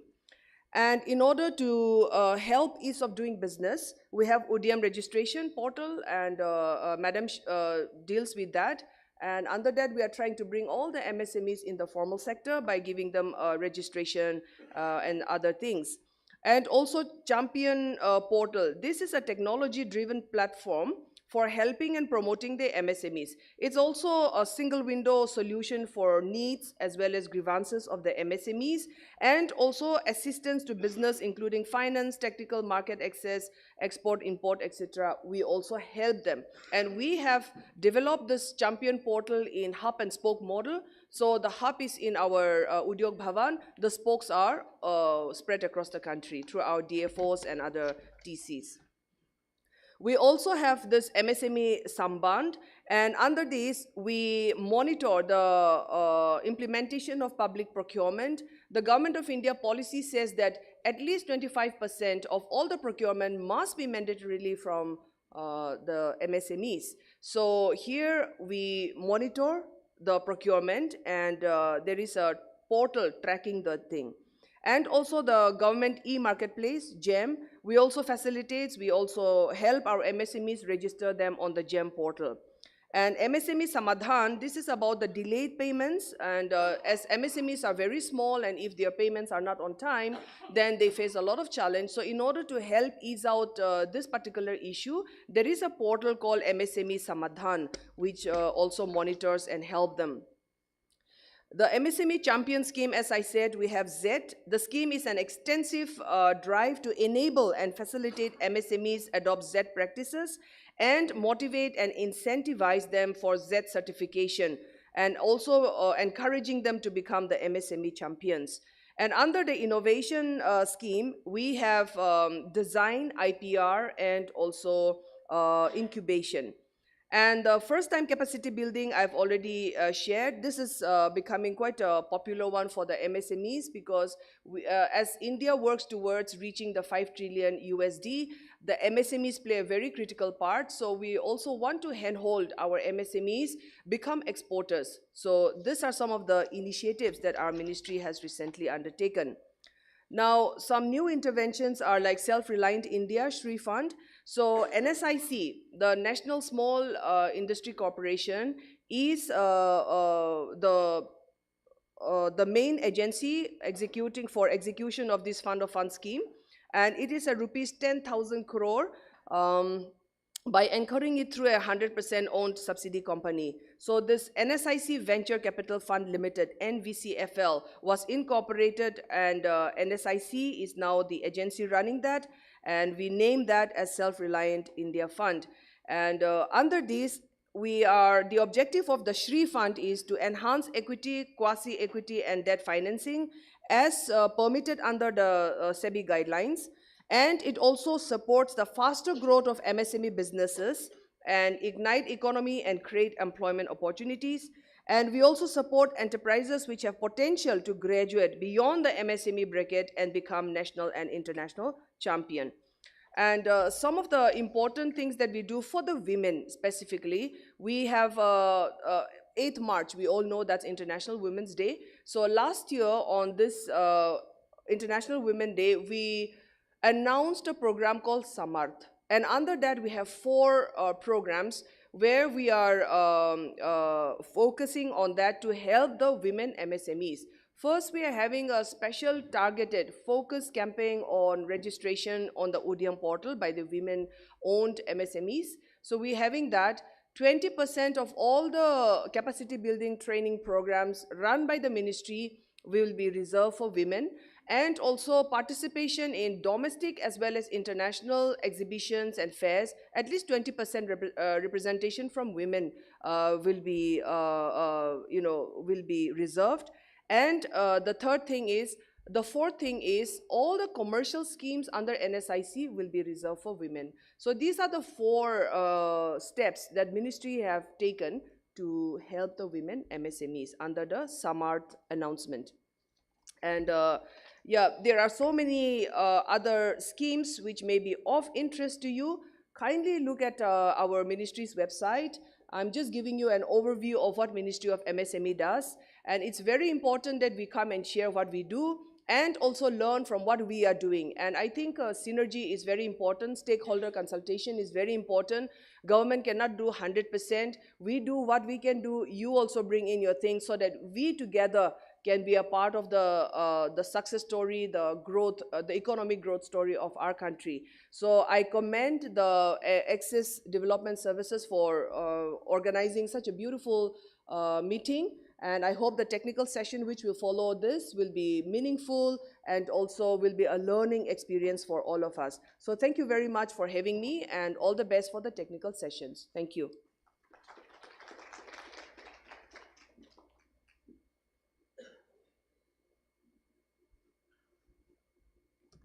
Thank you, ma'am, for your wonderful address. It was quite an elaborate one.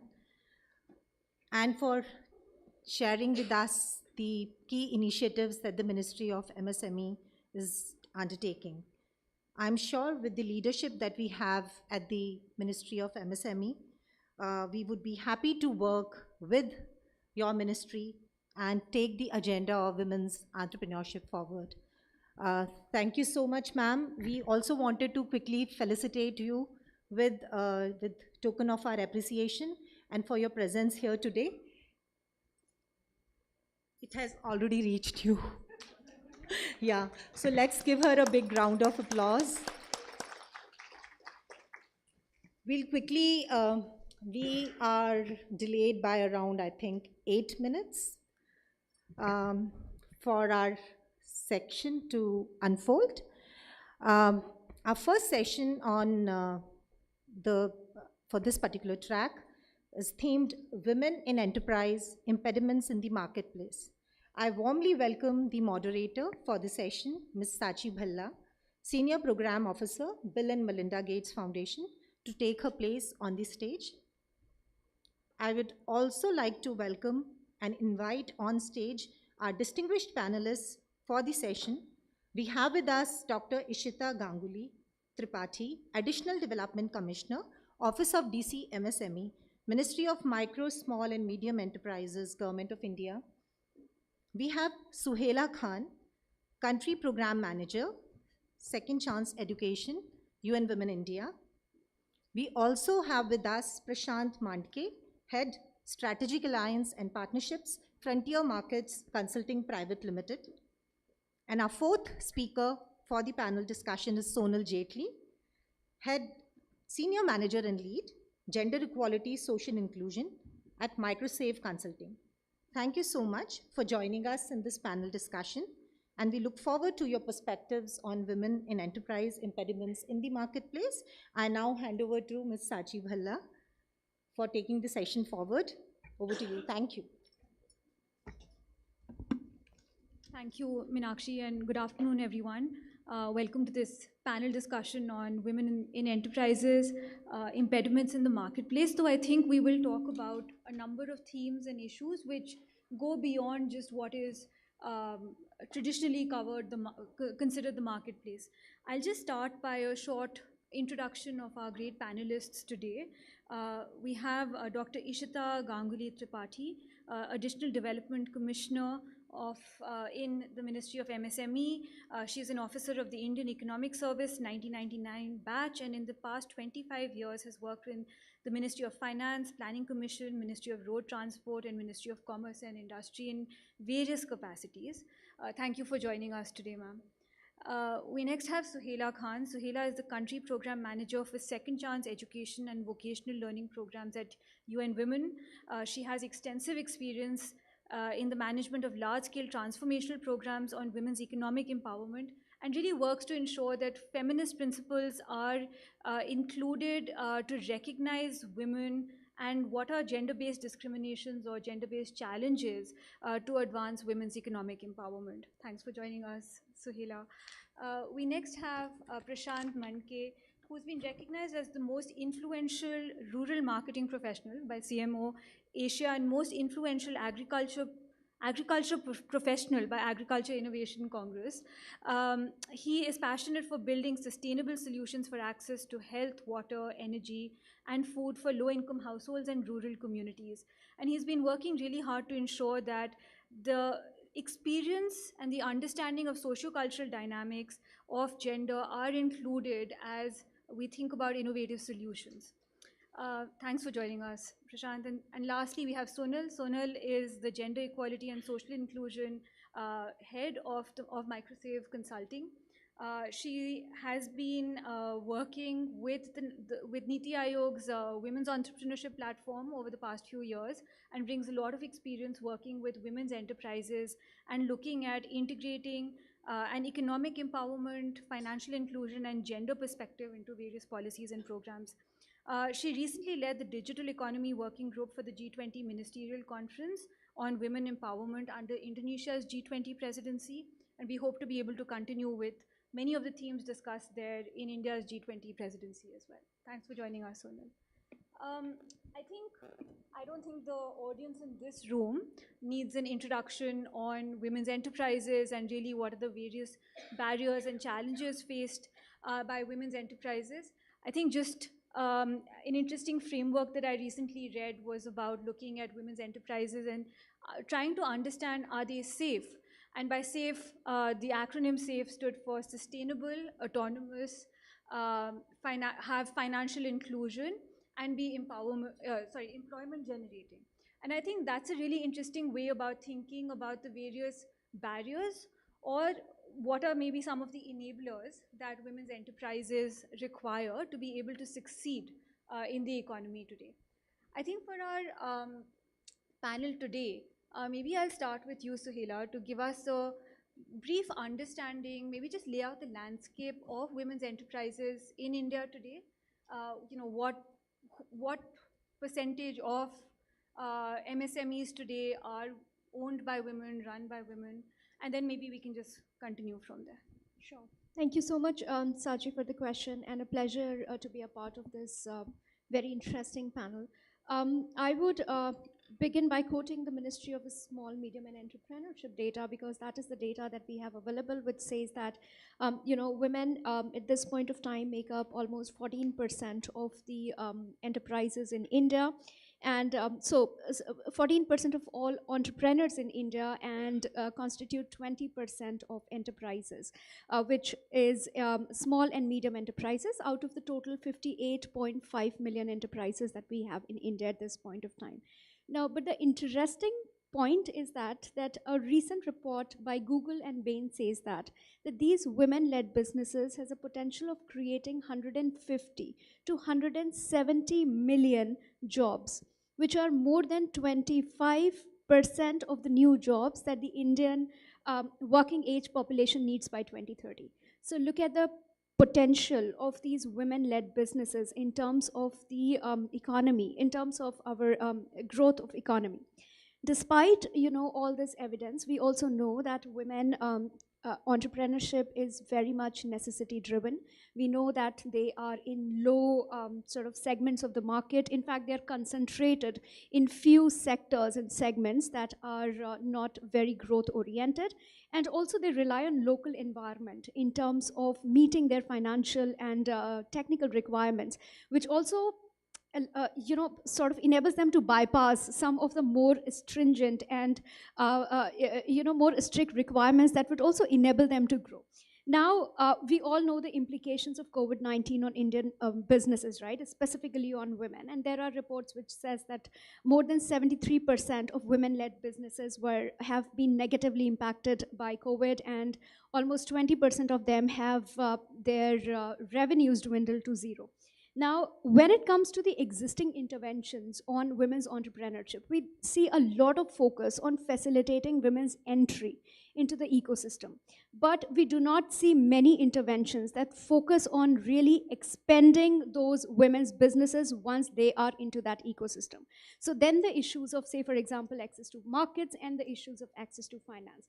Now, we also know that pandemic has also significantly changed the marketing landscape. Now we are more into digital platforms which have taken over to the traditional marketing practices, including our e-commerce and social commerce platforms. Now, the challenges that women face, again, here also the entry barriers to these platforms are very, very minimal.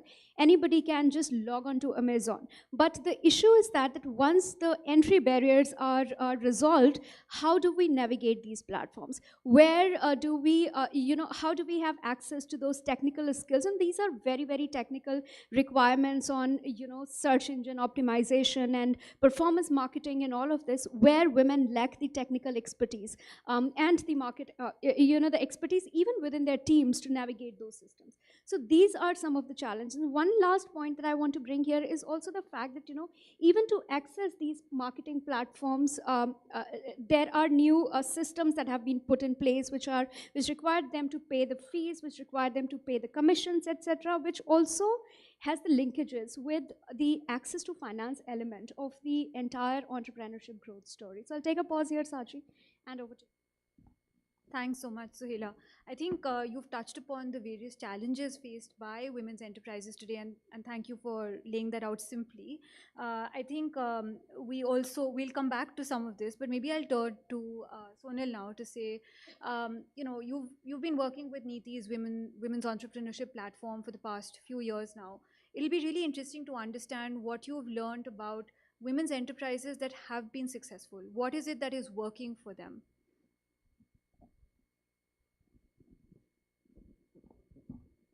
Thank you, first of all, for the opportunity to participate in this. So, even before I talk about the Women Entrepreneurship Platform, I would go backwards a little and talk about the SAFE framework that Sachi had talked about earlier.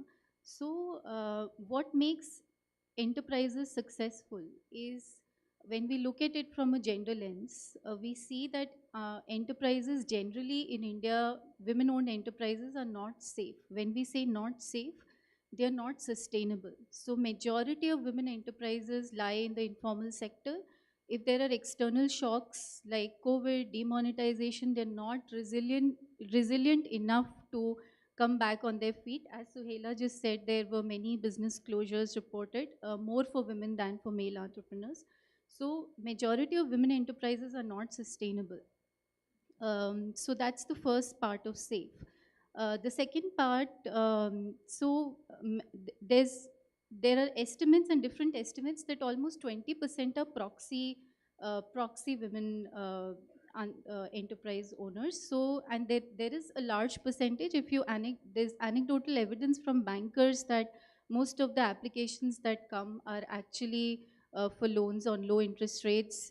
They go to, the businesses are run by male entrepreneurs, but they're in the name of women entrepreneurs. So there is as high as 20% proxy ownership. So they're not autonomous, real women-led and controlled businesses. The third F part of it is they're not formal. So these enterprises are informal in nature. They're not registered enterprises, and that in itself brings a lot of challenges with it. And the last part of it is, to be safe, you need to be also employment generating. So as Suhaila pointed out, that majority of our women entrepreneurs are necessity oriented. They're not opportunity oriented entrepreneurs. Opportunity-oriented entrepreneurship is extremely critical in an economy, because that is what leads to high growth, and growth in high growth sectors which are very difficult to replace. So that's how the landscape looks like. So what actually works, and we've been working with the Women Entrepreneurship Platform of Niti Aayog. Recently, we did a study wherein we find that so what we find is that there are 6 critical needs, 6 critical entrepreneurship ecosystem needs that every entrepreneur has to be provided if you need to generate high and opportunity-oriented entrepreneurship. These are very basic foundational needs. First is entrepreneurship promotion. The second is that you need to provide technical skills as well as soft skills, so training and skilling. You need to provide networking and mentoring. You need to provide access to finance, access to markets. Last but not the least, you need to provide robust business development services. So once you complete the continuum of support across these six ecosystem needs, that is when you create a profit-oriented enterprise. So it is not just a function of access to finance. Interestingly, what we also did is we tried to understand that the government of India, as ma'am just laid out, has a host of schemes and initiatives to support entrepreneurship in general and also women entrepreneurship specifically. We try to understand what is the kind, where is this government support going, and the government support is majorly in the form of schemes. So schemes are the vehicle of delivery of support to entrepreneurs from the government side. There are a lot of schemes and resources that the government has allocated. We try to understand how are these schemes spread across these six entrepreneurship needs. And interestingly, we found that majority of the focus of schemes is on access to finance and training and skilling. Mentoring and market linkages are the most ignored needs. And the study also finds that unless you provide this continuum of services, which is across these six needs, it's very difficult to create high growth enterprises. And this is demonstrated by the winners of Women Transforming India Awards. These are women entrepreneurs who have access to all of these services in some form or the other, either on their own or through government support or through incubators and accelerators, and they've managed to create these successful enterprises. So I'll stop there. Thanks so much, Sonal. I think we should come back to some of the big points that you made, including what are the types of sectors that women choose to enter and why, as well as the employment generating role that women's enterprises could play. So Hela already gave us a big number. 25% of new jobs in the Indian economy could come from women's enterprises. And I think some interesting data that also exists about women preferring to work for women enterprises or enterprises which are owned by women and where they have other peer networks and support systems. So I think we should come back to some of those themes. Maybe I'll turn to you, Dr. Tripathi, now on. We already learned quite a bit about the initiatives undertaken by the Ministry of by MSME, but it would be really helpful to hear from you also in the context that both Sohela and Sonal have laid out, government initiatives that are being undertaken to support women's enterprises, and what are the types of successes that we are seeing? How are women and women's enterprises actually moving and progressing, and in a sense, what are some of the challenges that persist? Thank you, Sachiji, and thank you to all the organizers for organizing this on such a relevant topic. My pleasure being here. My colleague Mercy Pau has already given an analysis of what all schemes and programs the Ministry of MSME is running. So what I'll do is I'll just respond to the points that you've raised and Sohela ji and Sonal ji have raised. So I'll start with the data. So for us, for the Ministry of MSME, what we've been doing since the change in the definition in 2020, when the MSME sector definition was changed, it's now based on a twin criteria of investment and turnover. Since then, the MSMEs which have registered on Udyam, we are taking them as the formal number. That number is going on increasing, and Sohela ji did point out a few figures. I'll quote the figures from Udyam, the numbers that appeared this morning.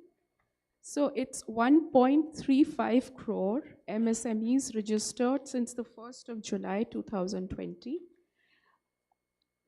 These employ 9.72 crore people. The employment number is a voluntary number that the MSMEs are filling in. I believe that it is an underestimate. Out of the 1.35 crore that were registered in the morning today, 18% are women-owned enterprises. Out of the 9.72 crore employment that has been voluntarily disclosed to us, 24% are women employees. Now, on the 14th of September last year, what we did was to integrate the Udyam portal completely with NCS, the National Career Service Portal of the Ministry of Labor and Employment. Since then, we've seen that around 5 lakh enterprises which have registered on Udyam have actually accessed the database of National Career Service to see who are the employees. So it's like a job search. So they have searched and accessed the NCS, and out of those 5 lakh, 1 lakh are women entrepreneurs. Just to give you these figures, I thought that's how I should begin. Now, to respond to the points that were made about safe, sustainability, and autonomous, you've also mentioned about the financial access and about employment. So,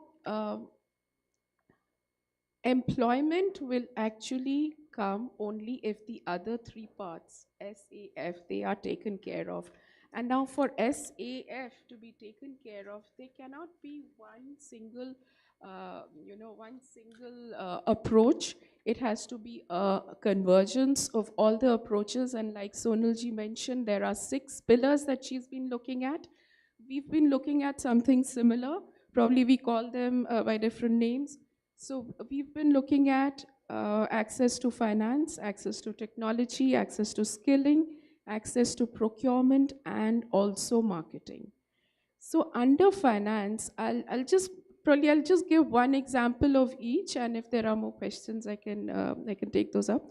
So when we are talking about a multi-pronged strategy entailing access to finance, I'll give the example of CGTMSE, the collateral-free scheme that we have for micro and small enterprises. On the 1st of December 2022, the rates have been brought down further for women entrepreneurs. The rates have been brought down for all in general, but more so for women entrepreneurs. The guarantee coverage is 75% for all other MSEs, micro and small enterprises, whereas it is 85% for women-owned enterprises. If I look at procurement, procurement is I'm sure you're already aware, and Mercy mentioned it a few minutes back. We have something called the Public Procurement Policy for Micro and Small Enterprises, which mandates that 25% of annual procurement by CPSC, central ministries and departments have to be from women, have to be from micro and small enterprises. Out of this 25%, 3% has to be from women-owned enterprises. Vis-a-vis the target of 25%, we have been achieving 36% quite easily. But the women, the procurement from the women enterprises, which is supposed to be 3%, this change was introduced in 2018 by an amendment to the MSE PPP order. That year, the percentage was 0.15. We've managed to cross 1%, it's 1.01%. A lot of work needs to be done before we actually hit 3% and then cross the 3% mark. Now, on public procurement, we see that we have a decade-long list of 358 goods which can be procured only from micro and small enterprises. We realize that some of these goods are not even produced anymore, and some more are being produced, and this list doesn't have services. So now we've revised it. It's 460 plus, and we hope to get the cabinet approval on this soon. In case we've left out on some products, some services, please tell us now. We'll be finalizing it this month. Also, coming to marketing, Mercy did mention about the PMSS, Procurement and Marketing Support Scheme that we have. There, of course, for women entrepreneurs, the stall charges are completely subsidized, whereas for other entrepreneurs it is not. So what I'm actually stressing on is a convergence of all the initiatives that we have been taking. One thing which is really lacking is the awareness. Now we need to take this up in a partnership form so that the entrepreneurs are actually aware of all the recent initiatives that have taken place. Two more points here. Uh, when we are actually talking about an entrepreneur benefiting from a scheme, that entrepreneur has to have some kind of an identity. When we say that Udyam is the identity that we are recognizing from the Ministry of MSME, we are told by a number of stakeholders that for Udyam, PAN is mandatory. We've taken this very seriously. On the 11th of January, our ministry has launched with SIDBI a formalization project where PAN is not mandatory. So the Udyam Assist certificate will be generated. It is being generated right now without PAN, and it can be used for priority sector lending and access to finance that you mentioned. One last thing I wanted to mention is that apart from formalization, a number of enterprises have been pointing this out, that to avail the benefits of Ministry of MSME schemes and programs, we need to kind of curb our growth. If we are outside the micro ambit, then we can't, even if we become small enterprises, we can't make use of the micro facilities that you gave. Similarly for moving from micro to small to medium, and then outside the ambit of MSME completely. So some of you may be aware that on the 18th of October 2022, we brought out the notification saying that if there is an upward movement of a particular enterprise, all non-tax benefits are to be given for the next 3 years. Till 17th of October, all non-tax benefits were being given for only a year. Now, these are the kind of things we would like to take up when we do the awareness generation. Thank you. Again, I think lots of interesting things that we need to come back to, talking about public procurement, talking about just ease of business for women's enterprises. Maybe we'll pick those up in the next round. I'll move to you, Prashant, and I think really getting to now the key theme of this panel. What are the impediments in the market? And what's the role of the private sector in supporting or advancing women's enterprises? It would be really great to hear from you. Thank you, Sachi. I think the panelists have really brought out some real, key points. Sustainability, awareness, which ma'am mentioned, and Sonal had about 6 points, which are very, very important. I feel private sector has a very significant role to play in this, and it has already happening. The model is there. There are various ways they can contribute. Let me tell you, just get back in terms of how, on ground, a lot of these things which are happening, apart from MSME, NRLM and SRLM has put in huge amount of effort in creation of self-help groups, training them, giving them various, sort of access to various schemes. So you have district level structure, block level structure, etc. So this huge pool of women who is part of self-help groups today. In fact, there is a sustainability challenge. Because of limited maybe product portfolio which they have.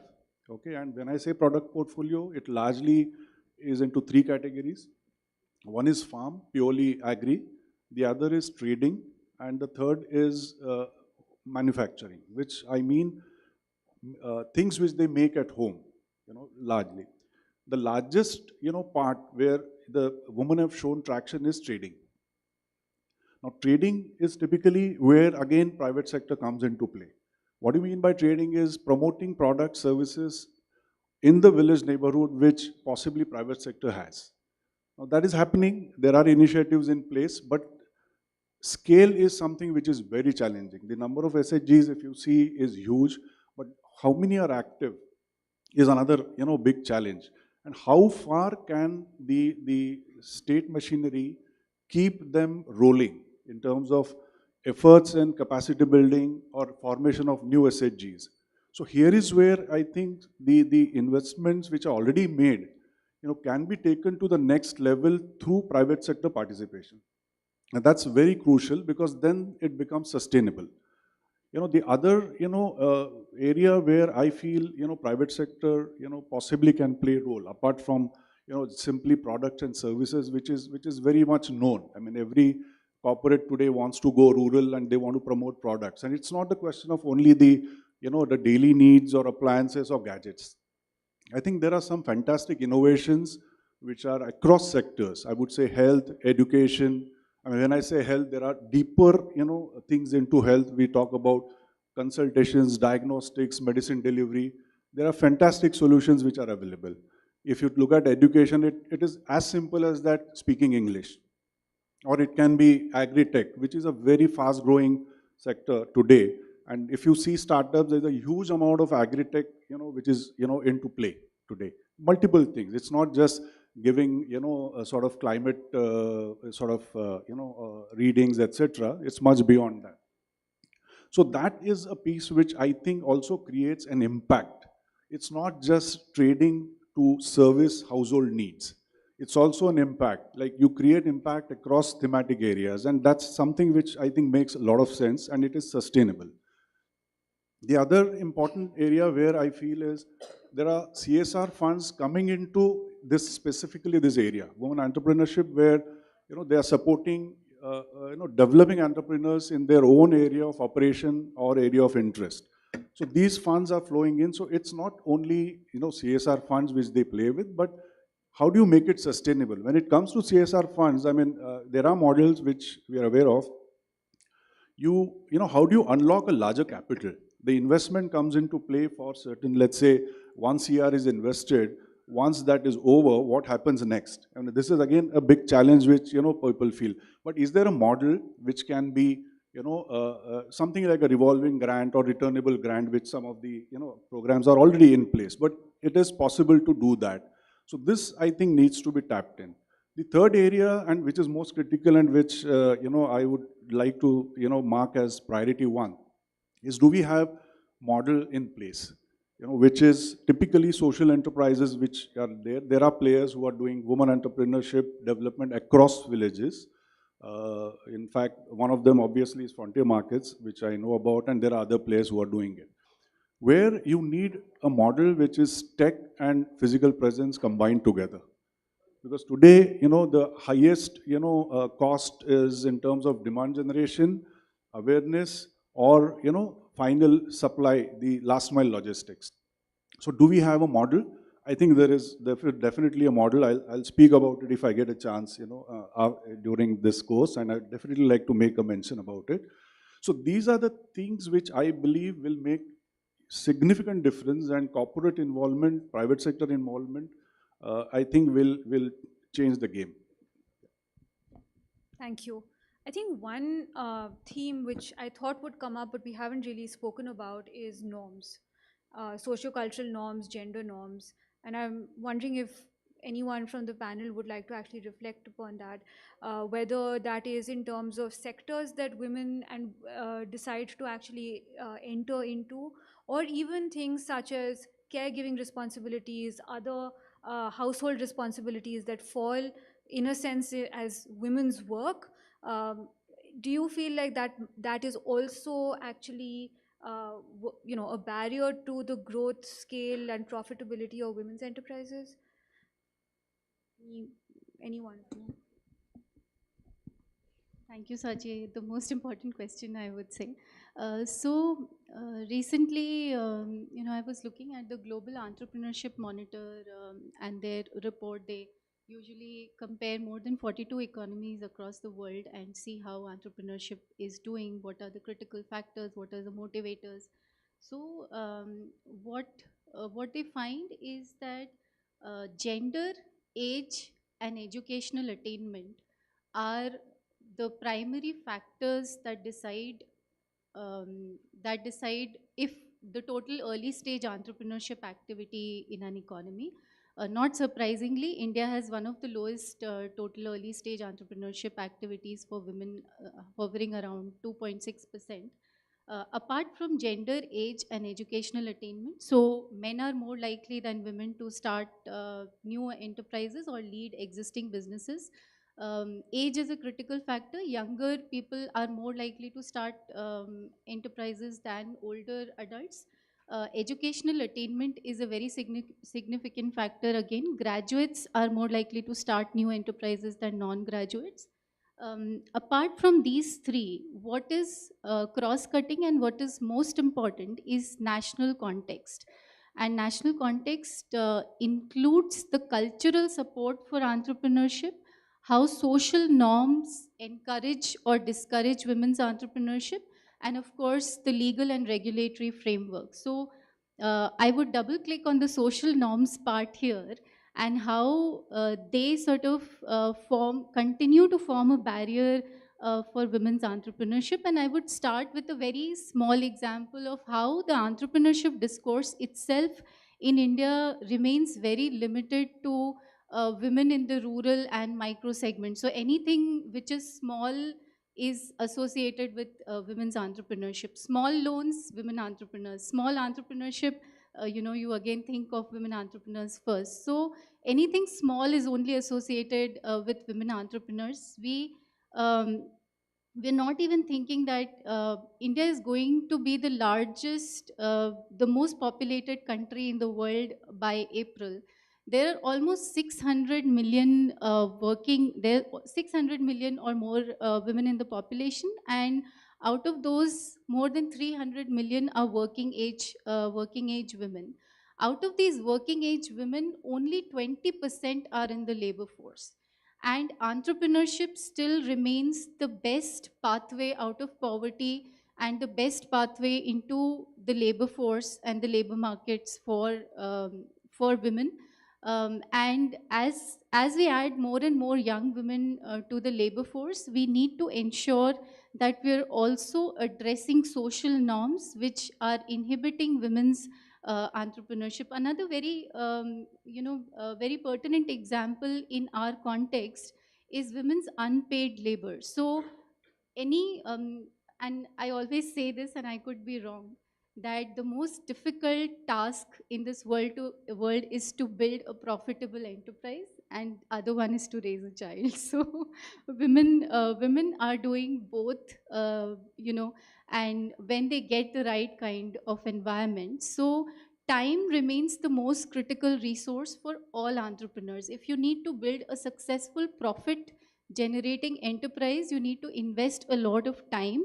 And time poverty is, we know from the recent time use survey that the government of India itself did, that women suffer from time poverty much more than men, because they are bearing the lion's share of unpaid work in terms of care responsibility for the house and all other chores that they need to do. So unless we address all of these adverse social norms that leave women with no choice, that stereotype women with, small and that, they're concentrated in the traditional sectors of only manufacturing, we're not broadening our horizon and giving the opportunities for more young women to pursue entrepreneurship. And we also need to ask the right questions on, how many women are there in each sector. Thanks so much, Sonal. And I think just to sort of also link this with what Dr. Tripathi was saying about public procurement and what are the types of goods that are in that list of public procurement, I think it's also important for us to see what are the sectors in which women's enterprises are currently clustered, and how do we actually think about procurement from women's enterprises, especially in those sectors. Those don't have to be limited to a small percentage. Maybe though there are certain sectors where there can be potentially much greater procurement from women's enterprises.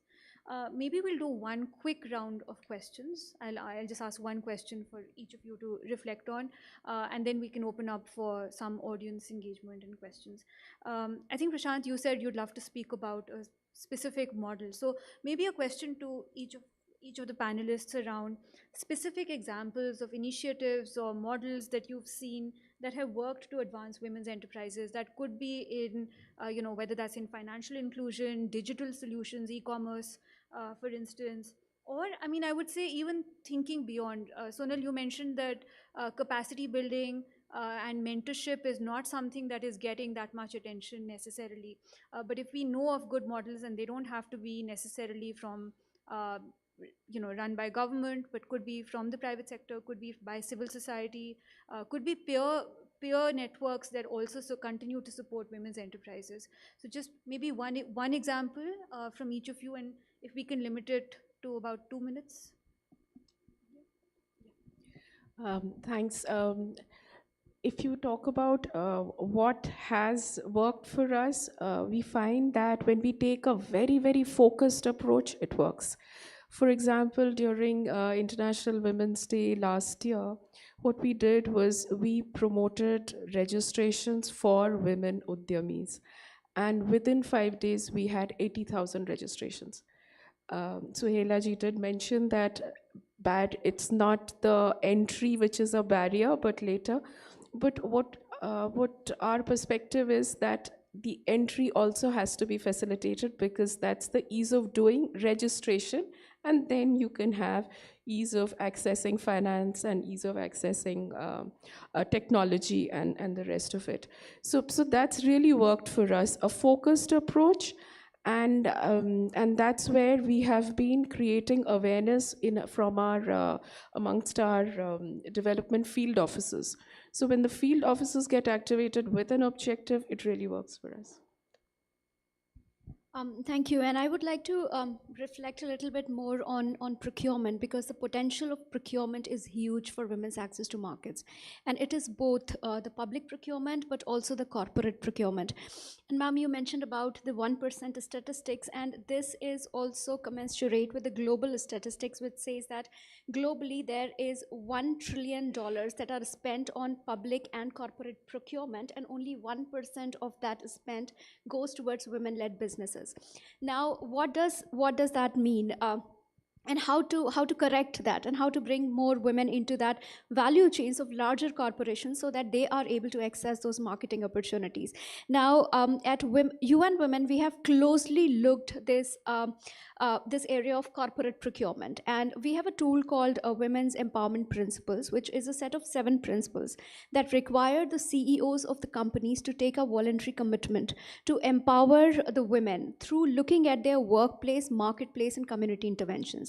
Now, when it comes to marketplace policies, our idea is to really see that what are their procurement policies look like, and what are the gaps in their procurement policies from gender perspective. We measure it through a tool which is called Gap Analysis Tool. So globally, there are 7,000 CEOs that have committed to Women's Empowerment Principles. In India, we have over 333 CEOs. Now, these companies are large enterprises as well as smaller ones as well. So we took these companies took the tool, and 50% of them, we identified 2 major challenges that they face. One is bringing more women in the leadership roles, and the second is on looking at how to make their marketplace policies more gender responsive. So when we go deeper down into, so there were few issues. One, many of them do not know what gender responsive procurement means, which essentially means that you're also procuring, not only procuring from women-led businesses, but you're also procuring from those businesses which are gender responsive in terms of promoting women's interest, either through bringing more women into leadership positions, or looking at their corporate social responsibility to invest in women, or having themselves just the policies and practices to facilitate women's entry and retention, promotion, etc. in their enterprises. So one was really the awareness among themselves on what is gender responsive procurement. Second, we also found that they were not tracking the data, that how much spent of the procurement was actually going on women-led businesses. The third thing was really around, where are these women-led businesses? Even if I want to procure, I want to know that how can I reach them? So really, these are some of the very valid and practical steps that needs to be taken to address that gap. From the women's perspective, and I'm sure, ma'am, it's not only for corporate but also public procurement to see that how these opportunities are more accessible to them. I think one of the challenges that women face, even to access, the very wonderful initiative of the government of India, I think it's not in many countries that we have a provision where 3% is earmarked to be procured from women-led businesses. But really, they face the challenge of, how to deal, all that is required, and that also means that there is a capacity gap in terms of also producing those goods and services which require the quality that might be required by the corporates. So it's okay. I'm just concluding. No, I just wanted to bring this very, very important point here because of the potential of this particular aspect of procurement that is there for women's entrepreneurship. So very quickly,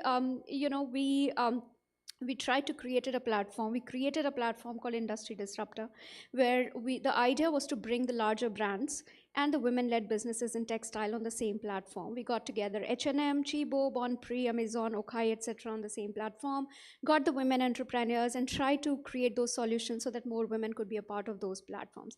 So I'll take a pause here. I'm sorry for that, but I think I have a lot to, to share, but yeah, of course.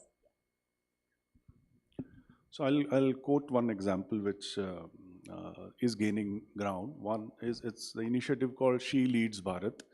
Again, I'm going back to rural because there's a large part of rural and zonal. I mean, when it comes to entrepreneurship, women, it's again SHGs and all that stuff which comes into play. That's a huge number.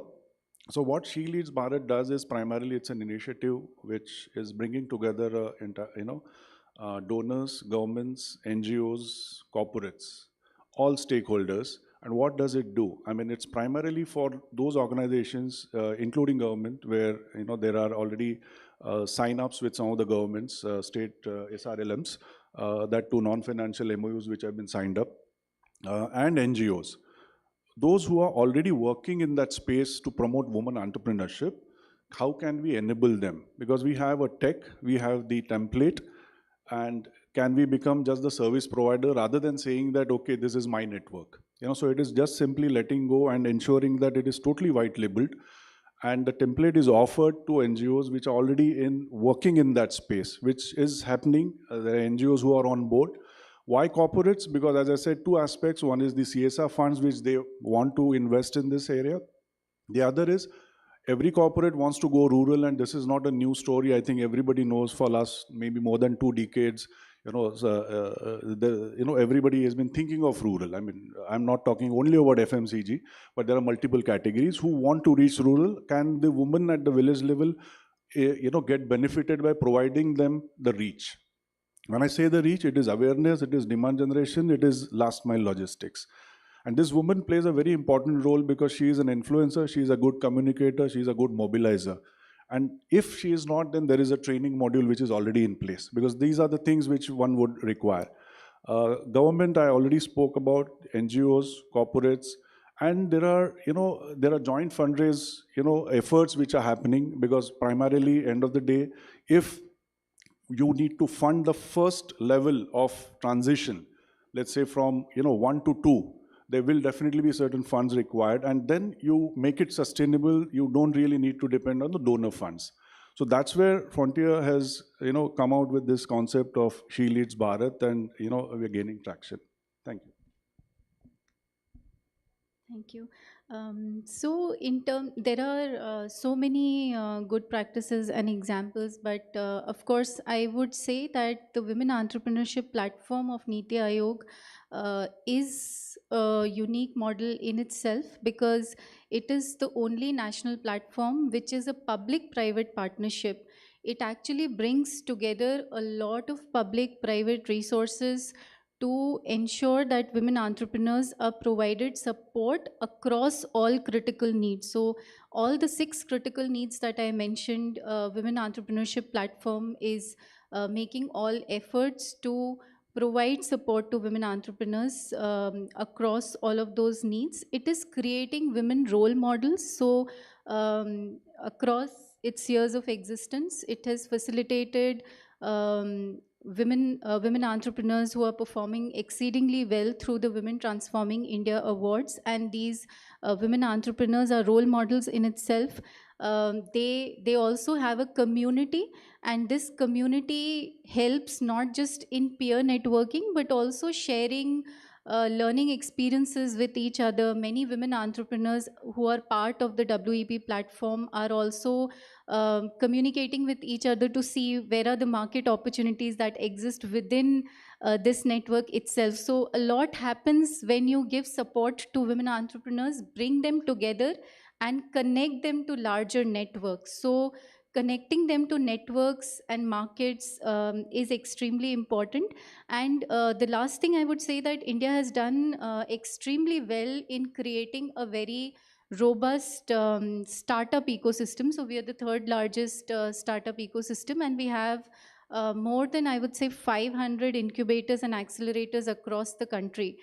So they again provide a very good model of how do you support incubation and acceleration of an enterprise. Just like a child needs, the first 1000 days are extremely critical to promote their cognitive and health development overall. Similarly, I would say that for an entrepreneur, the early stages are extremely important, and incubators and accelerators could provide that very critical support in this early stage of entrepreneurship, and we need more women-focused incubators and accelerators.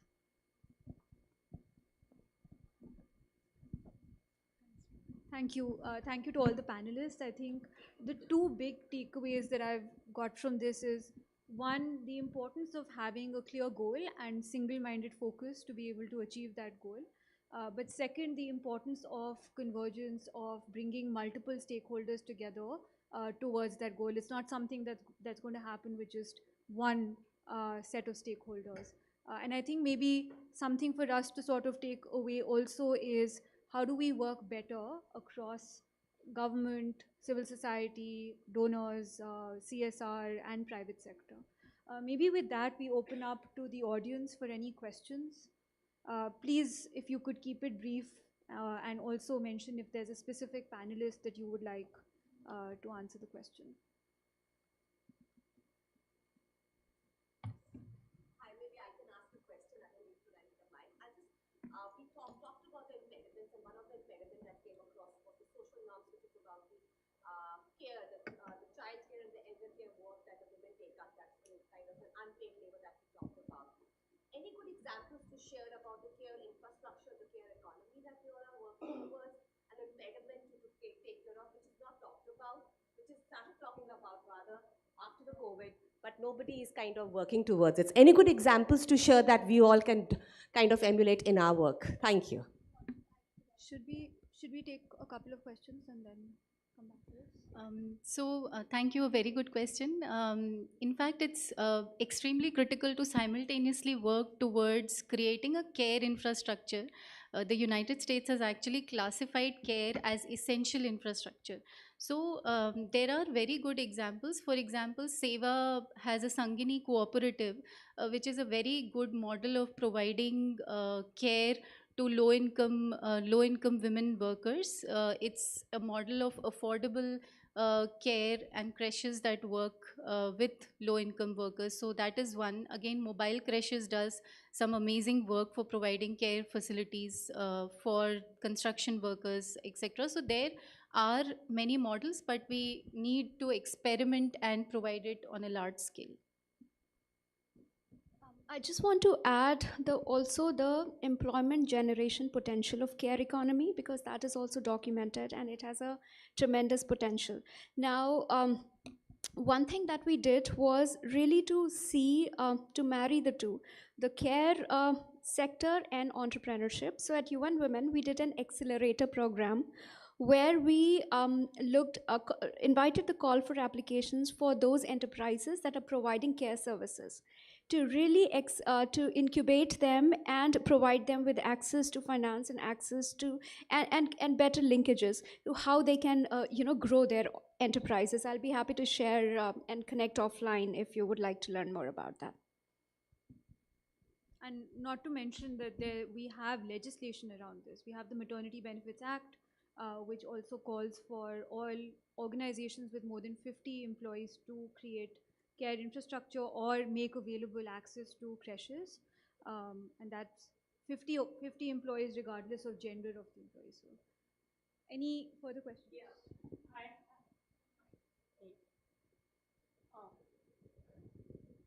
My name is Upasna and I represent Resham Sutra. We work with self-help groups in Chhattisgarh, Jharkhand, Odisha, Bengal, and we enable these women to adopt solar-powered machines to, add on value to the local forest product or the farming product from the silk industry, the cocoons. So our experience so far has been that we create awareness, we do capacity building, we do training, but sometimes there is a small lag in the market connect. For example, the supply of the raw material. So if the cocoons are not available, it comes to a standstill. And then these women go on to farms to work. So they have an alternative source of income, which has been has been there, which is low paying and erratic. So how do we, get these women to understand that they have to really stick to what we are training them with? Of course, there are some lacunae from our end also, that there is a shortage of supply, the raw material.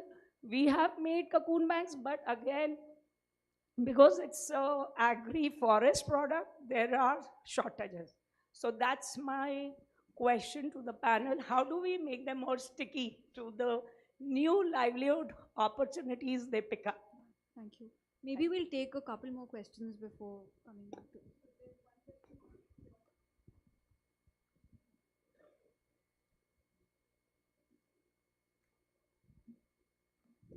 I'm Avnish. In the agriculture sector, we have these FPOs. So would you classify these MSMEs, these FPOs as the MSC thing, beneficiaries? Would you give them loans or something? And there was another question at the back.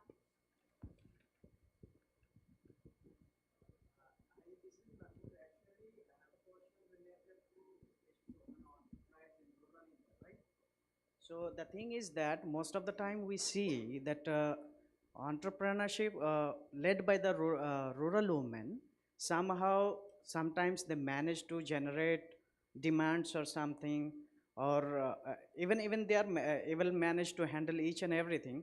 When we talk about the business scalability and we talk about the clubbing of the peer groups or peer kind of business, so what could be the way forward? Because in that situation, most of the time, men-led business entrepreneurship, they are very much well off, you can say, to incorporate all sorts of resources that could be complementary to each other. But in relation to women entrepreneurship, either it could be especially related to the rural India, we most of the time find that they are not able to, even they have a good products, that is actually has the demand also, but not able to connect other both sides, demand and supply side. So what could be the way forward for those especially women entrepreneurs hailing from the rural India could get to the actual market which is really demanding over the globe? So thank you. So, 3 questions. One is around making sure that women stay with the enterprises that they are being trained for and sort of continue, because there will be a greater sort of income generation from there. Second is around FPOs. Are they considered MSMEs? Are they eligible for loans? And the third around better synergy between demand and supply for women's enterprises. So any preferences?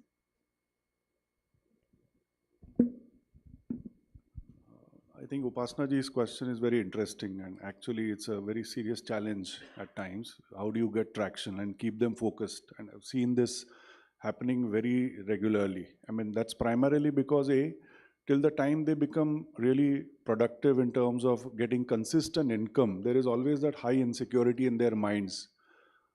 If I invest time on this, will I get something out of it? Or if I do something else, I'll get. And so they go for more assured thing. It can be as simple as labor.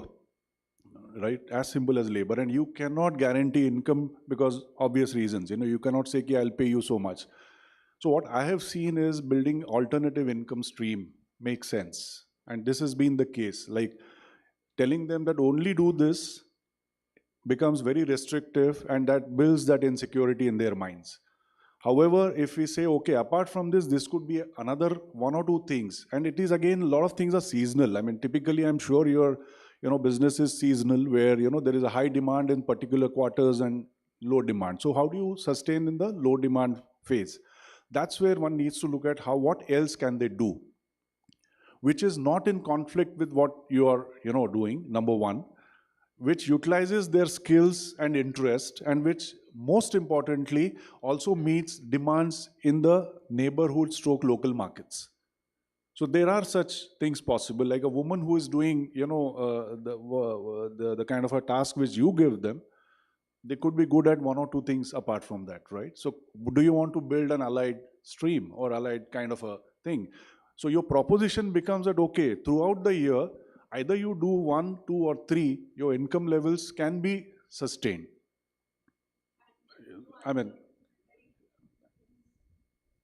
I also, if I may just add to that and look this question a little bit differently, to say that why we would want them to stick to any one thing. And I'm challenging this at this point of time, but really thinking aloud to the fact that women's lives, all of us do multitask, right? All of us do activities where we find value. So if women are also seeking other opportunities, where do they think that it is good for income generation or for learning or gaining more skills? We should be, they should have that choice open to them. And how we can then best strategize to make sure that the choice that they are trying to make or the need that they have is addressed, in addition to what you are. Thank you. Suhela ji and Prashant ji have already answered your question, ma'am, but I wanted to add that SHGs do register on the Udyam portal as MSMEs, and we have more than 1 lakh of SHGs registered with an employment of 12 lakh. So maybe you could see what are the benefits of registering them as MSMEs, and then maybe you can retain them in the sector you want them to be retained in. You could explore that. Yeah. So you had raised the question about FPOs. Now, like I mentioned, the basic qualification for basic eligibility for any loan or any scheme is whether you have an Udyam registration certificate. So I would suggest you go to the Udyam portal, see in the drop-down menu, agriculture will not be there, but agriculture processed things, they will be there. You could register yourself as an FPO. Cooperatives also register themselves. We have about 10,000 cooperatives who are availing benefits of various schemes. Yeah.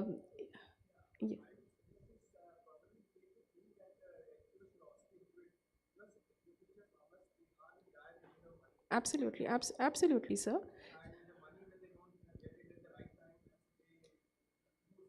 Agreed, sir. But the activity they are engaged in has to be related to, it may be related to agriculture. It cannot be only agriculture then, because MSME is a part of industry, right?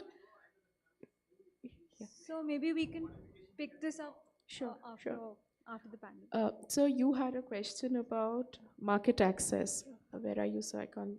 There you are. Market access for rural women, sir. So the product that you are talking about, are they for the domestic market, or these are export market that you are seeking?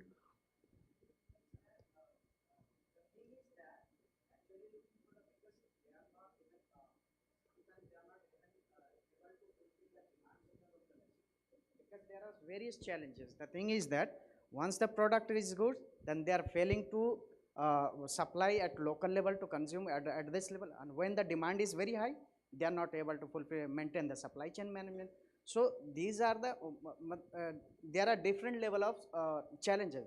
And if you talk about the export market, and there is also a kind of different kind of challenges, statutory compliances, documentations, finding partner, business partners or exporters, these are the different level of challenges for those especially.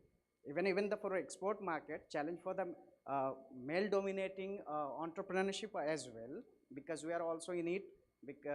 So I can understand that for women, because they are very lacking, not very lacking we can say, but somehow there is a difference between clubbing those people, taking them into one place and getting things smoothly, so that we can create a proper supply chain management as the business led by the male.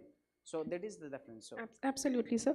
So why I asked is, so we have specific interventions for market access within the domestic, within the country, and specific interventions for market access, external market.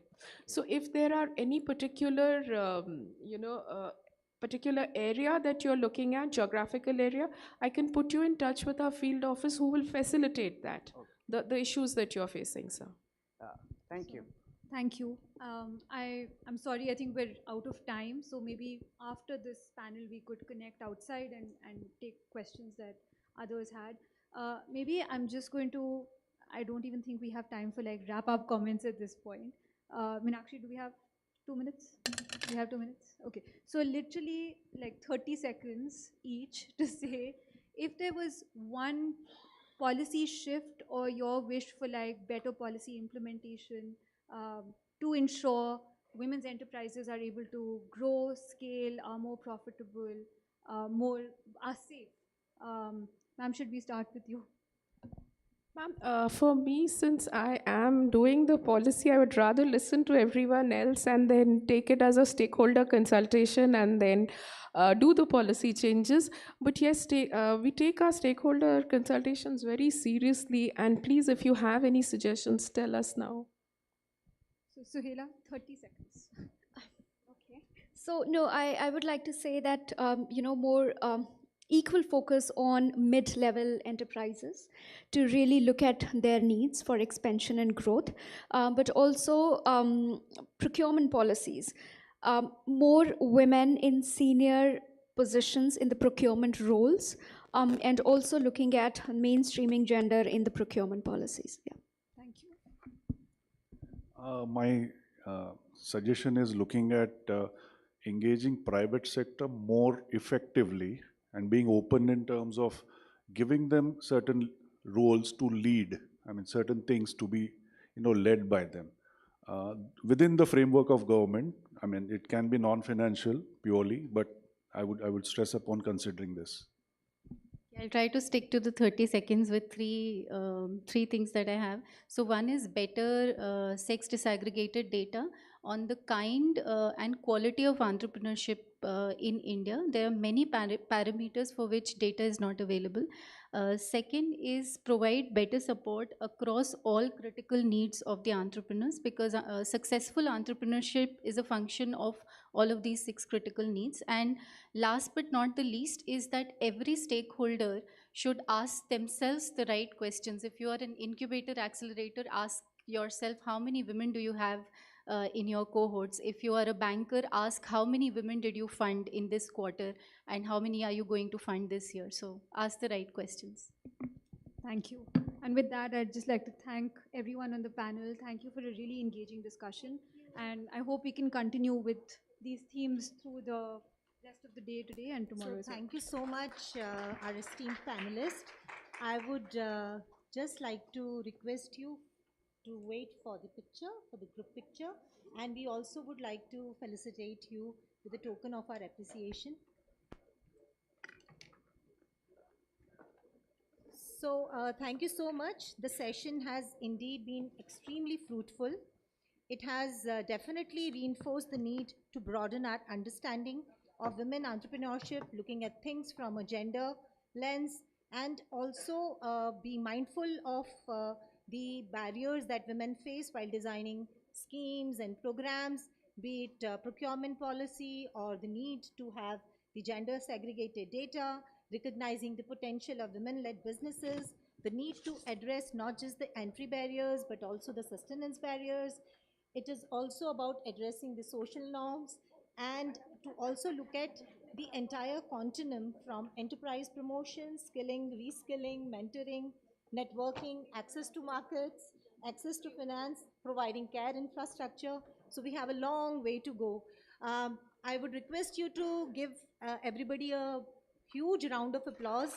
I once again thank our dear panelists that they have taken time out to be here.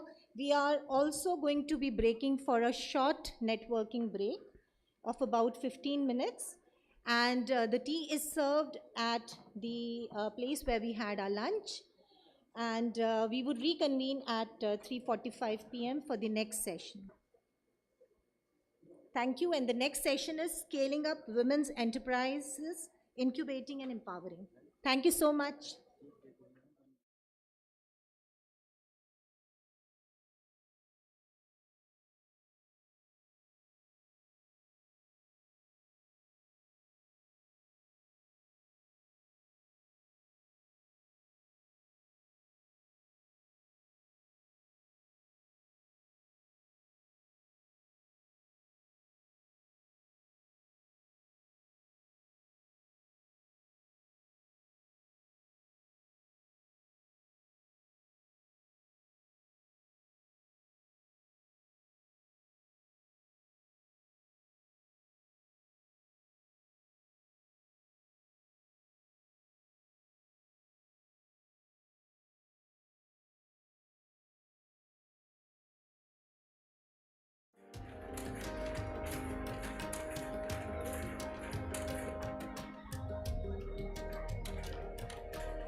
मेरा नाम रंजना राधेश्याम मुरली है।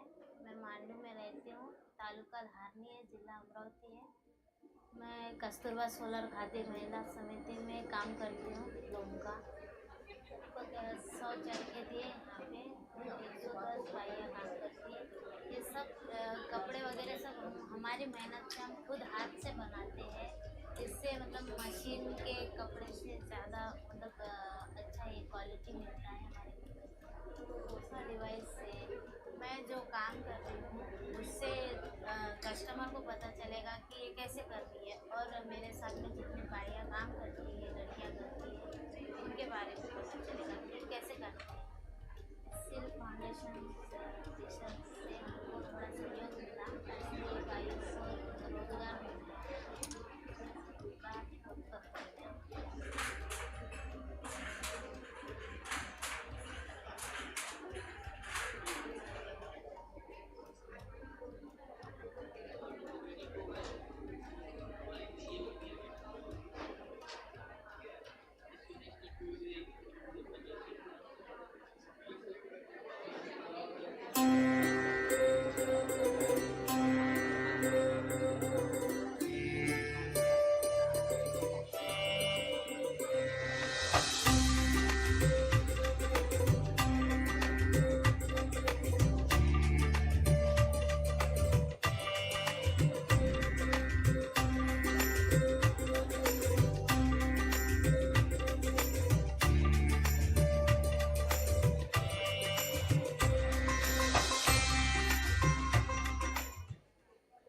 There are so many intermediaries that the kind of profits or the kind of income that our artisans can have, that gets lost somewhere. And the kind of value chain and the kind of backward and forward linkages that they need for the kind of art that belongs to them completely gets lost.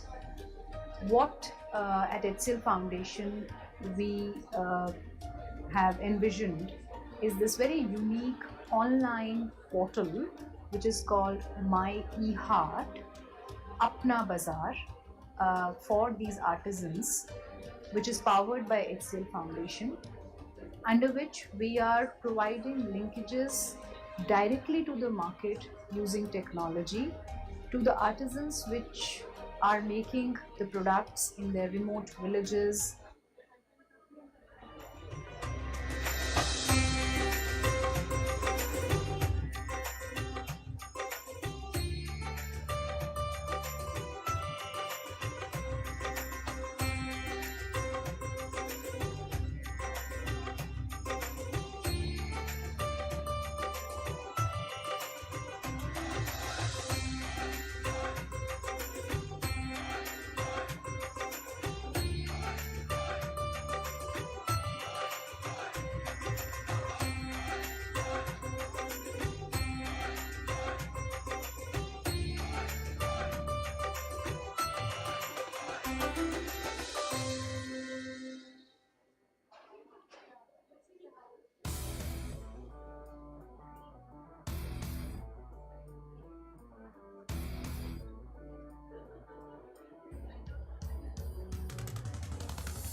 I'm so excited to be here.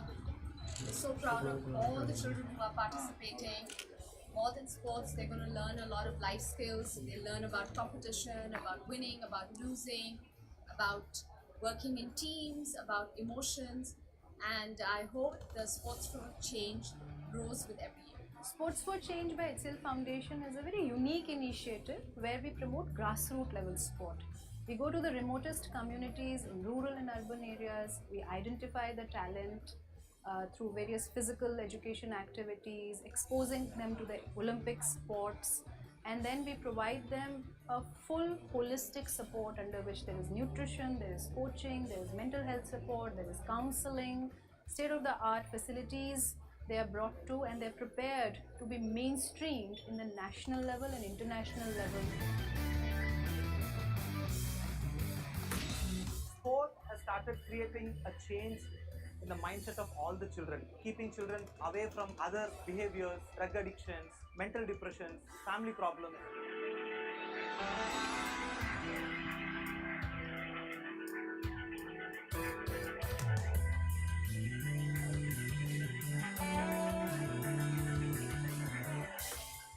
We are having 11 states who was part of this competition this year, starting from Nagaland, Jammu and Kashmir, Rajasthan, and all the locations of South India also.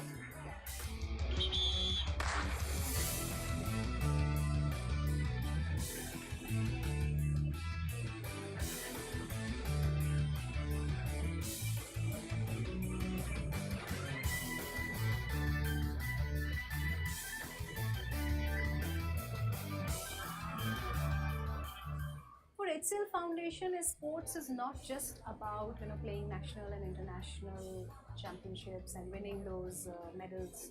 It's a huge skill development program where they learn soft skills, they learn hard skills, they learn teamwork, they also learn to win and face the win, but they also learn that if we fail, we can always come back, we can always bounce back.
मैंने अभी तक 8 करोड़ 20 लाख का transaction किया। मैंने 2000 से अधिक bank account खुलवाए। मैंने अपनी खुद की कमाई से कार खरीदी। मैं 10 रुपए नहीं देखती थी कि कहाँ से मैं पाऊंगी। कोई देखते कि इसके पास तो 1 लाख है, ये बड़े मनई है, और आज हम सोचते हैं कि हमारे पास तो 80 लाख है, हम इससे बड़े हो गए हैं आजीविका मिशन के माध्यम से। मैंने मेरे सोने का हार खरीद लिया 1 लाख रुपए का। आजीविका मिशन से इतना मिल चुका है, इतना कि मतलब उसकी सीमा ही नहीं है। मध्य प्रदेश के तकरीबन हर गांव में ये नजारा आम हो चला है। महिलाओं के स्व सहायता समूह दरअसल नए मध्य प्रदेश और नए हिंदुस्तान को गढ़ रहे हैं। इस अभूतपूर्व क्रांति का श्रेय दीनदयाल अंत्योदय योजना, राज्य ग्रामीण आजीविका मिशन को जाता है। अब हम इतने काम करने के बाद हमारा समूह इतना अच्छा हो गया है, तो भारत सरकार ने हमारे समूह को 1 लाख रुपए का पुरस्कार भी दिया है। निर्धनता से सक्षमता को हासिल करने की ये सिर्फ एक कहानी नहीं है। आज 3,22,000 स्व सहायता समूहों से जुड़कर प्रदेश के 36 लाख परिवार सुदृढ़ कर रहे हैं अपना जीवन आधार। मजदूर से मालिक बनने के इस सफर की शुरुआत हुई सन 2012 में। मेरी कहना सुनो, इन स्व सहायता समूहों के माध्यम से मैं मध्य प्रदेश में गरीबी आपके सहयोग से मिटा के रख दूंगा। गरीबी मिटा पहले सिर्फ 10 जिलों को ही इस मिशन के लिए चुना गया। फिर इसके सकारात्मक परिणामों को देखते हुए आज 2021 में मध्य प्रदेश का हर जिला मिशन से जुड़कर उन्नति के नित नए सोपान तय कर रहा है।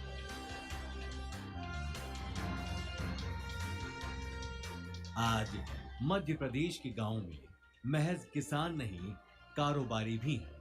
और खास बात यह है कि सारे कारोबार व्यापार की अगुवाई प्रदेश की ग्रामीण महिलाएं कर रही हैं। आज आजीविका मिशन से जुड़ी विभिन्न गतिविधियां करते हुए समूह की दीदियां कुशल व्यापारी बन गई हैं। रोजमर्रा के कामों से जुड़ी ऐसी सैकड़ों गतिविधियां हैं जिनके जरिए ये महिलाएं न सिर्फ मजदूर से मालिक बन चुकी हैं, बल्कि लाखों बहनें खुद का व्यापार करते हुए आर्थिक रूप से सक्षम हो चुकी हैं। 36 लाख महिलाएं, 36 लाख परिवार, जिनका हर कदम पर साथ दे रही है मध्य प्रदेश सरकार। 1400 करोड़ रुपए की सहायता इस साल स्व सहायता समूहों को बैंकों के लिंकेज के माध्यम से दी जाएगी। 1400 करोड़। इस मिशन की सफलता का अंदाजा इसी बात से लगाया जा सकता है कि आज मध्य प्रदेश में कुल 152 आजीविका भवन स्थापित किए जा चुके हैं।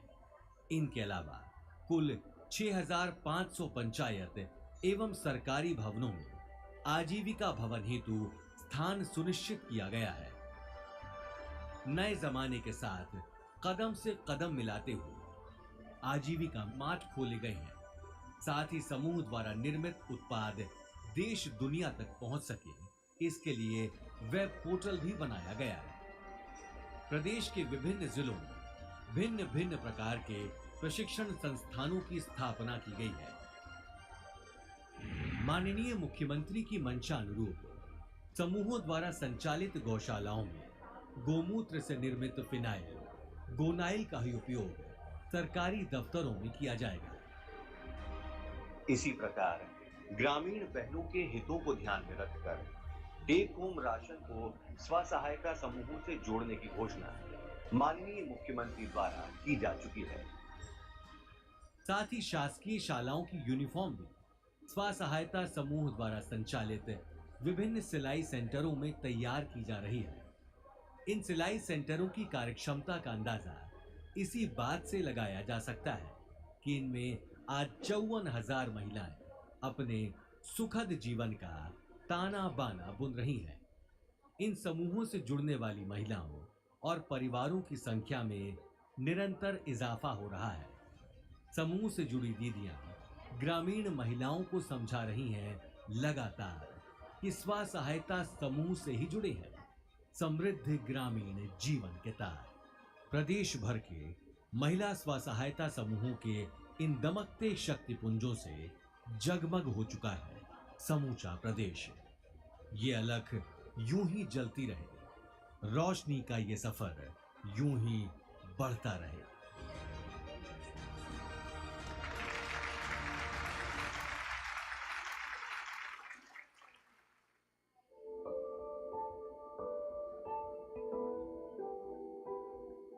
उड़ान भरने का मन होता था। मैं इतनी पढ़ी लिखी नहीं हूँ, 15 साल की उम्र में ही शादी कर दी मेरी, और पढ़ना चाहती थी। ससुराल में भी मैंने बोला मुझे पढ़ना है, तो बोला क्या करना है, पढ़ के नौकरी नहीं करना है। सोचती थी 8वीं पास लड़की क्या करेगी, लेकिन आजीविका मिशन ने मेरे जीवन में वो बदलाव लाया है। पुरुष मान ले आजीविका मिशन को, तो इससे बड़ा बदलाव कौन सा होगा। महिलाओं के स्वसहायता समूह दरअसल नए मध्य प्रदेश और नए हिंदुस्तान को कर रहे हैं। इस अभूतपूर्व क्रांति का श्रेय दीनदयाल अंत्योदय योजना राज्य ग्रामीण आजीविका मिशन को जाता है। दृढ़ इच्छा शक्ति का परिणाम है कि प्रदेश के लगभग 36 लाख परिवारों में आजीविका की अलख जल रही है। कभी मध्य प्रदेश में केवल 10,000 स्वसहायता समूह हुआ करते थे, जो अब बढ़कर 3 लाख से भी अधिक हैं। मैं आजीविका मिशन में जुड़ी और ट्रेनिंग में आने जाने लगी, तो मेरी भी सोच बढ़ी कि आगे पढूं। तो मैंने फर्स्ट ईयर करा, तो मैंने फाइनल करा, डीसीए करा, पीजीडीसीए करा है। और मेरे मिस्टर भी 8वीं पढ़े हुए थे, उनको 10वीं पढ़वाया है। और 10वीं पढ़ाने के बाद उनको मेडिकल कंपनी रहती है ना, जो दवाई गोली बनती है, वहाँ जॉब लगवाई है 15,000 रुपये महीने की, इंटरव्यू करवा के। और मैं बैंक में बीसी जैसा काम करती हूँ, और बैंक की सीसीएल फाइल तक भरना सीख गई हूँ। और मेरे गांव में 19 समूह है और 248 महिलाएं जुड़ी हुई है। और हमारे गांव में हर घर कम से कम 3 से 4 गतिविधि है, और 12 से 15 बड़ी गाड़ी है आइसर। हाँ, और 20 से 25 4 व्हीलर है समूह की दीदियों के पास। सिर्फ आर्थिक आजादी ही नहीं, बल्कि सामाजिक दायरे भी अब सतत खुल रहे हैं। आज मैं नेशनल लेवल की मास्टर ट्रेनर बन गई हूँ, और मैं खुद को आई एम द बेस्ट मानती हूँ। अभी हम हैदराबाद गए थे, जब मैं मजदूरी करने के लिए जाती थी सिर पे गठरा बांध के, तब मैं देखती थी कि ट्रेन में कैसे चढ़ूंगी। बहुत बड़े बड़े कांच वाले पर्दे वाले जो है ट्रेन में लोग बैठ के जाते थे। मैं सोचती थी कि काश इसमें भी मेरे को बैठने का मौका मिले, क्योंकि जनरल डिब्बे में जाते थे, कोई इधर धक्का मारता, कोई इधर धक्का मारता, कोई बैठने नहीं देता। क्यों गठरियाँ लेके जाते थे लोग, सब ये बोलते ये तो मामा लोग हैं, काम करने जा रहे, उधर खसको, ये तो हमारे लिए सीट है। जब सीट पे बैठते थे तो भी हमको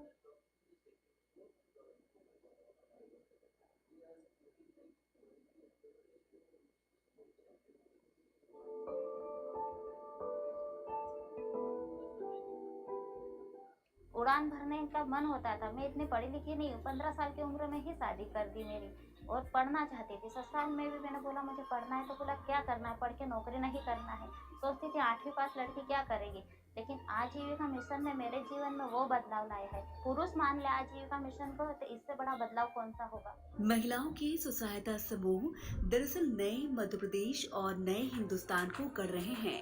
इस अभूतपूर्व क्रांति का श्रेय दीनदयाल अंत्योदय योजना राज्य ग्रामीण आजीविका मिशन को जाता है। दृढ़ इच्छा शक्ति का परिणाम है कि प्रदेश के लगभग 36 लाख परिवारों में आजीविका की अलख जल रही है। कभी मध्य प्रदेश में केवल 10,000 स्वसहायता समूह हुआ करते थे, जो अब बढ़कर 3 लाख से भी अधिक हैं। मैं आजीविका मिशन में जुड़ी और ट्रेनिंग में आने जाने लगी, तो मेरी भी सोच बढ़ी कि आगे पढूं। तो मैंने फर्स्ट ईयर करा, तो मैंने फाइनल करा, डीसीए करा, पीजीडीसीए करा है। और मेरे मिस्टर भी 8वीं पढ़े हुए थे, उनको 10वीं पढ़वाया है। और 10वीं पढ़ाने के बाद उनको मेडिकल कंपनी रहती है ना, जो दवाई गोली बनती है, वहाँ जॉब लगवाई है 15,000 रुपये महीने की, इंटरव्यू करवा के। और मैं बैंक में बीसी जैसा काम करती हूँ, और बैंक की सीसीएल फाइल तक भरना सीख गई हूँ। और मेरे गांव में 19 समूह है और 248 महिलाएं जुड़ी हुई है। और हमारे गांव में हर घर कम से कम 3 से 4 गतिविधि है, और 12 से 15 बड़ी गाड़ी है आइसर। हाँ, और 20 से 25 4 व्हीलर है समूह की दीदियों के पास। सिर्फ आर्थिक आजादी ही नहीं, बल्कि सामाजिक दायरे भी अब सतत खुल रहे हैं। आज मैं नेशनल लेवल की मास्टर ट्रेनर बन गई हूँ, और मैं खुद को आई एम द बेस्ट मानती हूँ। अभी हम हैदराबाद गए थे, जब मैं मजदूरी करने के लिए जाती थी सिर पे गाठरा बांध के, तब मैं देखती थी कि ट्रेन में कैसे चढ़ूँगी। बहुत बड़े बड़े कांच वाले पर्दे वाले जो है ट्रेन में लोग बैठ के जाते थे। मैं सोचती थी कि काश इसमें भी मेरे को बैठने का मौका मिले, क्योंकि जनरल डिब्बे में जाते थे, कोई इधर धक्का मारता, कोई इधर धक्का मारता, कोई बैठने नहीं देता। क्यों? गाठियाँ लेके जाते तो लोग सब ये बोलते ये तो मामा लोग हैं, काम करने जा रहे, उधर खस को, ये तो हमारे लिए सीट है। जब सीट पे बैठते थे तो भी हमको उतार देते थे, इस तरह की स्थिति में। और आज जब मैं एसी वाली ट्रेन में गई तो जो है शब्द ही नहीं मिले। इस वर्ष मध्य प्रदेश में 81,000 से अधिक स्वसहायता समूहों का 1100 करोड़ रुपए से अधिक का बैंक क्रेडिट लिंकेज हुआ है। आपके साथ मिलकर आजीविका समूह के साथ मिलकर आर्थिक सशक्तिकरण करेंगे, सामाजिक सशक्तिकरण करेंगे। संकल्प है हमारा, मध्य प्रदेश की बहनों को गरीब नहीं रहने देंगे।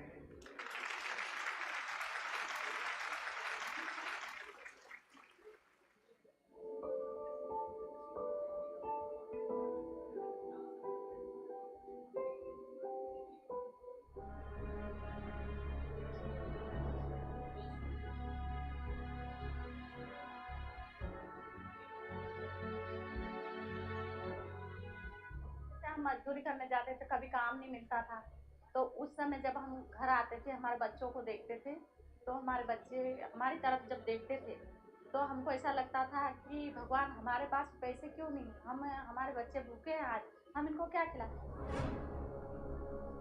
सवाल सिर्फ गरीबी और 2 जून की रोटी के लिए बेबस इन परिवारों के लिए ही नहीं थे, बल्कि हालात के बदलाव के लिए जिम्मेदार उन लोगों के लिए भी थे जो गरीबी को दूर करने के लिए पुख्ता जवाब ढूंढ रहे थे।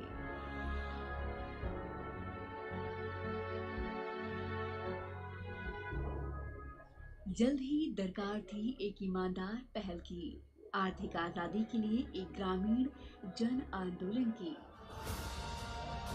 इसी विचार, इसी जज्बे के साथ नींव रखी गई मध्य प्रदेश राज्य ग्रामीण आजीविका मिशन की।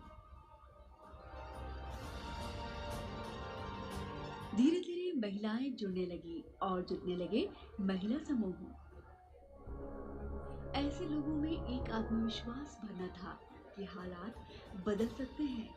अब गरीबी को हराने के लिए ग्रामीण वीरांगनाओं के समूह तैयार थे।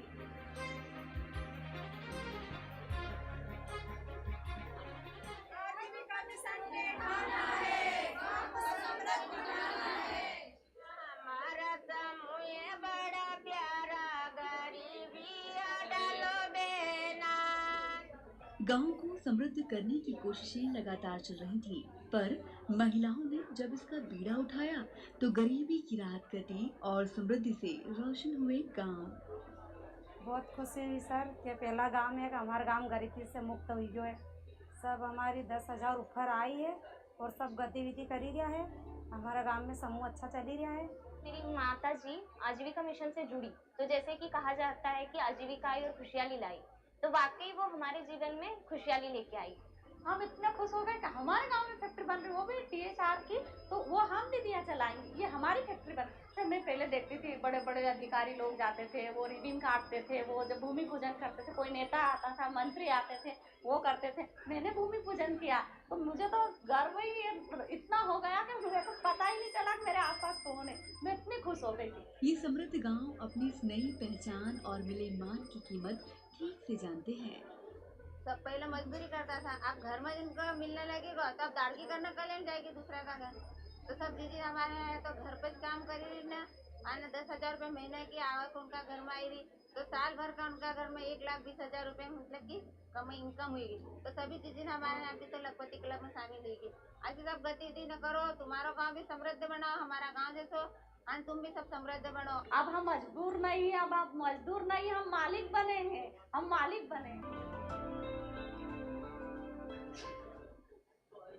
The world population is growing fast. Agricultural production needs to increase. This rising demand requires innovation in production and better access to financial services. With Rabobank Foundation, we contribute to growing a better world. We support innovations in data-driven technology and access to finance. Let us show you where this should lead to in the next years. Service providers such as cooperatives, trainers, and agri-entrepreneurs will deliver goods and services to farmers. Satellite data is used for this. Farmers receive text or voice messages with tailor-made advice and products based on this data. The service providers will also collect data from the field. Information is combined to monitor loans and build a data profile for each farmer. This information helps farmers to prove their capacities and creditworthiness and receive better financial services. More transparency leads to more efficient farmer organizations and supply chain. This smarter food system will be more productive, less wasteful, and more profitable for the farmers. How will we measure the impact of our support? Thanks to all the different data sources and the smart linking to a platform. It is easier for our partner cooperatives to follow their farmers. Big data and machine learning will provide additional insights. Rabobank Foundation will use this for better training, better financial services, and provide more detailed information to our partners and stakeholders. Innovation is a key driver for Rabobank Foundation. Together, we can grow a better world.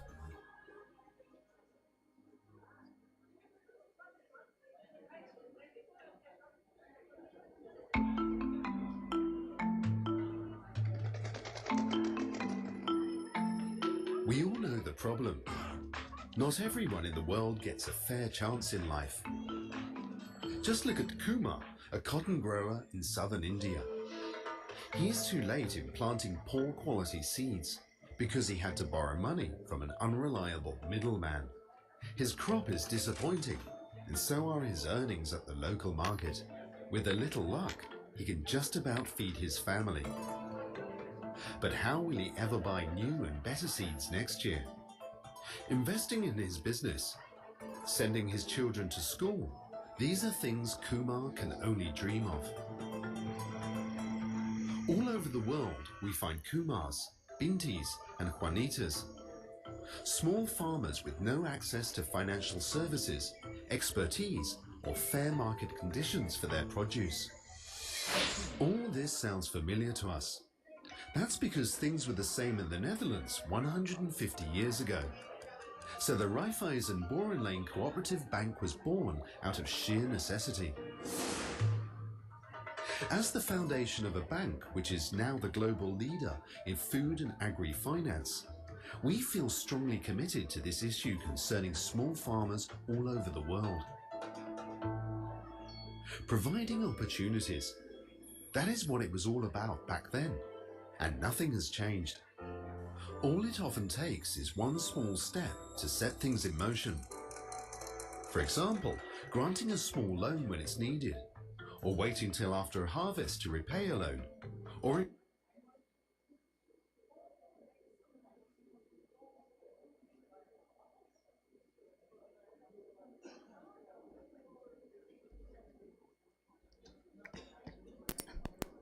Hello and good afternoon. Welcome back everyone to our next session on scaling up women's enterprises, incubating and empowering. We are very sorry for the delay. We are around 10 minutes late for the session to resume.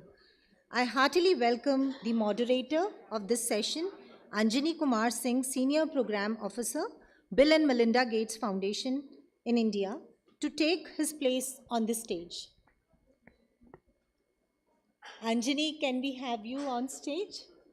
Thank you so much. I would also like to invite our esteemed panelists on stage for this session. We have Sharon Buteo, Executive Director, Lead at Kriya University. Welcome. We also have Samik Sundar Das, Senior Rural Development Specialist, the World Bank. Our next panelist is Chetna Gala Sinha, Founder, Chairperson, Mandeshi Mahila Bank and Mandeshi Foundation. And our next speaker, and the fourth speaker is Dr. Yamini Atmavilas, President, Udaiti Foundation. Can we have a big round of applause for our panelists? Thank you so much for joining us in this panel discussion, and we look forward to your perspectives on women in enterprise, impediments in the marketplace. With this, I hand over to the charge to Anjani to take it from here. Thank you so much.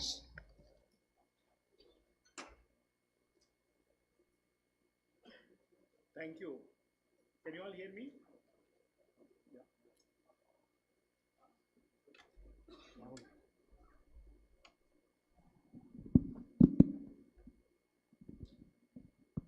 Thank you. Thank you. Great to see. I mean, house is not as full as it was the previous session, but still, having so many people staying back for this session, So thank you so much for staying back. We have the session, called Scaling Up Women Enterprises, Incubating and Empowering. I think we had the previous session also around women's enterprises. We'll see how we build on the previous conversation that we had.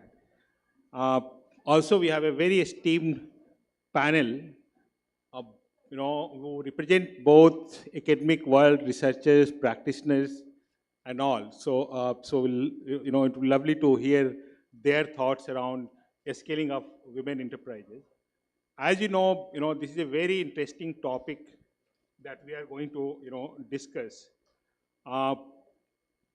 In terms of the format, I would suggest that because already we are running around 10 minutes late, we will, focus on more conversational kind of rather than, lectures. So I would request all the panel members to be brief, and also we'll have a 2 rounds. So first round we'll have around 4 to 5 minutes each one, and then we'll come to the second round where, around 2 to 3 minutes, for the final comment.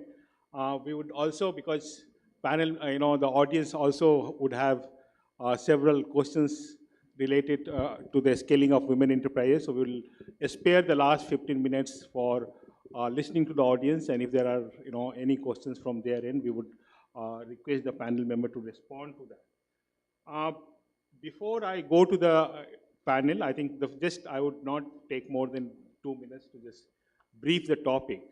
As you might have heard in the previous session, I think only, around 20% of all the medium and small enterprises in the country are owned by women.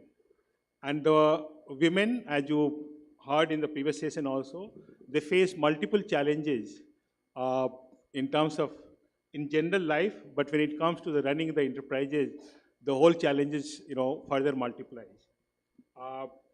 Most of these women enterprises also are in the informal sector. They might not be registered under any, legal provisions and all. And, and very few of them probably, employ additional, labor. So most of them are work in a, self-enterprise space. But at the same time, we also know, and everyone is talking about it, that if the next generation growth in the country is going to happen, through the increasing participation of women into the larger economy. The Indian population is stabilizing.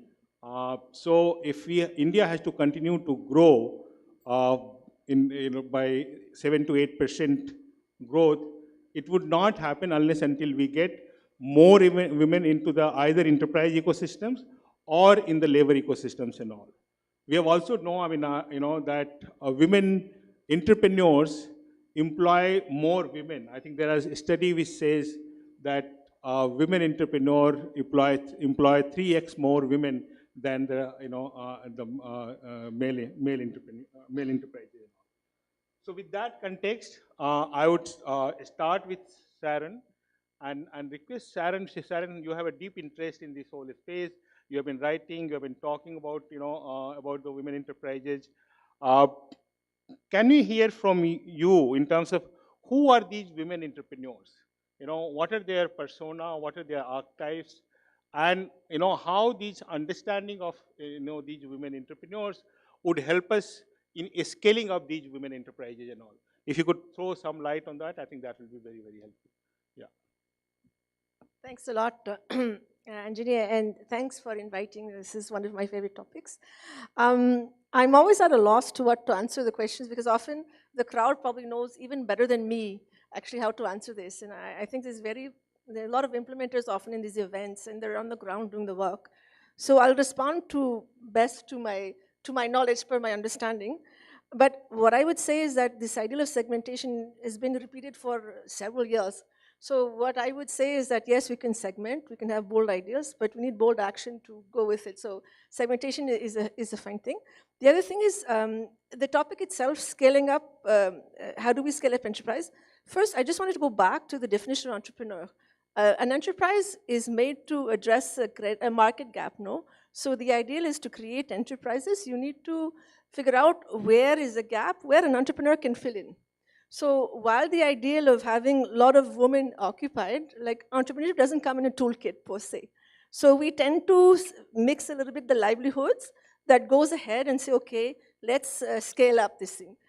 The other thing is that, so you can scale up women enterprises, but you also need to scale up the ecosystem that goes with it. So if you equip these women with what is required, sort of like to help build entrepreneurs, but if they're not addressing the appropriate markets where they can actually scale, or they do not have the system that equips them to scale, you're not as well gonna have any dynamic flow in the current system we have. So you have put these numbers, 20% women entrepreneurs. In general, actually, when you look at women entrepreneurship, it's the combination of two big problems in India. So one is jobless growth. The number of entrepreneurs in India, everyone knows this, 64 million, has not changed in decades. When you look at over time, the contribution to GDP and all that stuff, there's nothing that moves the needle in a sense. So we're just like moving the system. So our knowledge and things like that is not being integrated as well. And then when you add the complexity of women entrepreneurs, which they can contribute, it's not clear how you can do that because it comes with their own set of problems. And when you start looking at the segmentation, what I come to, you start to understand. So the thing is that even before segmentation, understanding how entrepreneurs respond to markets, how do they fill gaps. B, understanding how the scaling the ecosystem is there alongside that.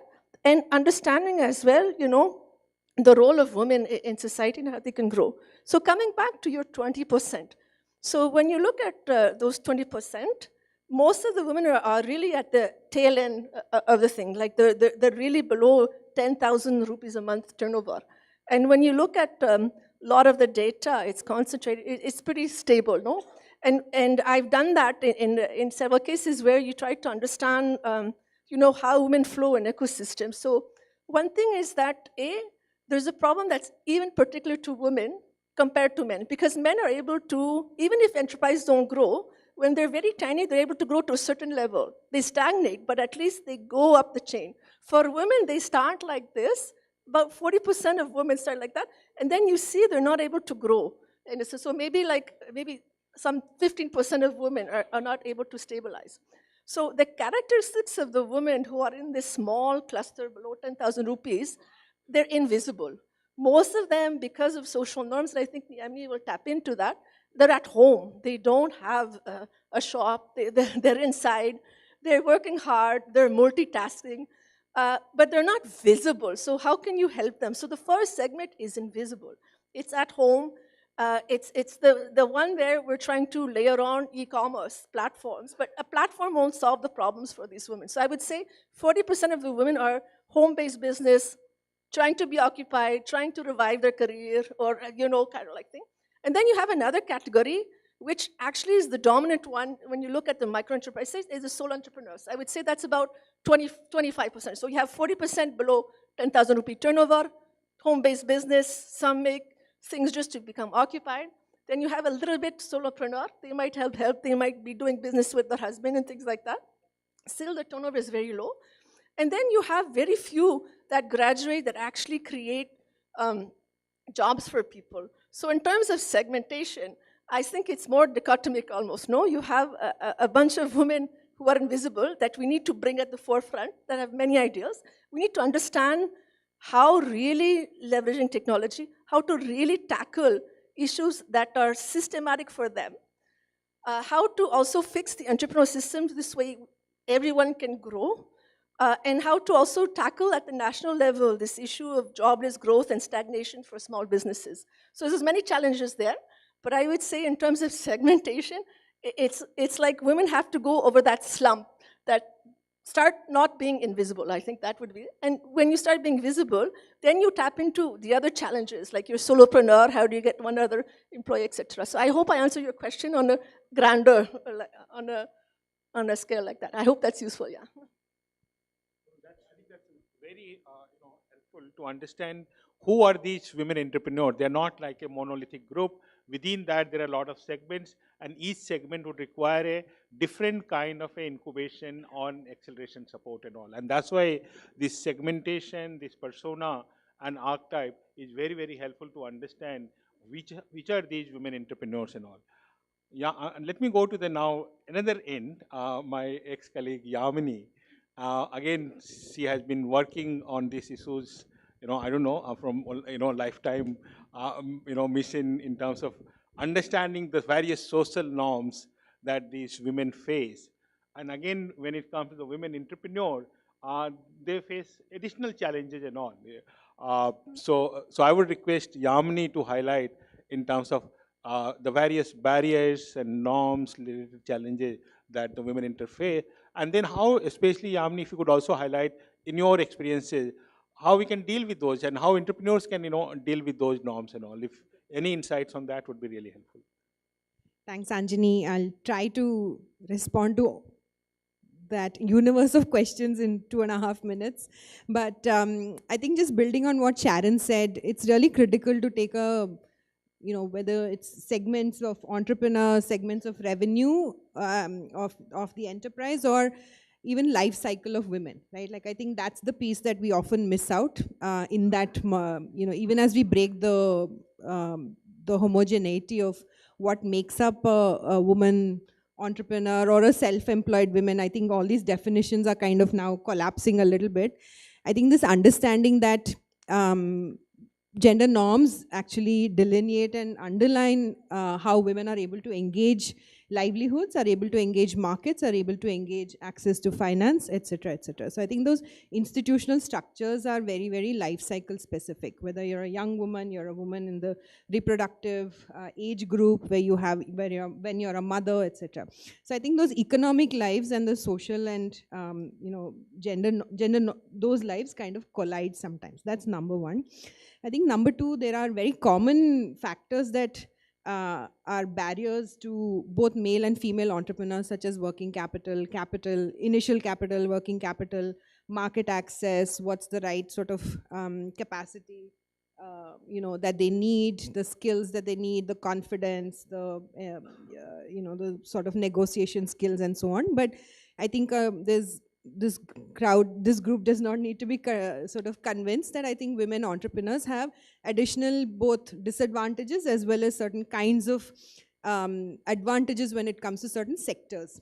Now that's that's a double-edged thing, where on the one hand you have sectors that seem to be more female dominated and have lower entry barriers for women, but on the other hand they get crowded into those sectors and they're not necessarily the sectors that are able to graduate into the kind of scale and both in terms of revenue and income growth, and on the other hand the kind of scale that we'd like to have more women into those sectors. So I think those traditional sectors are textiles, agriculture, handloom, food processing, etc.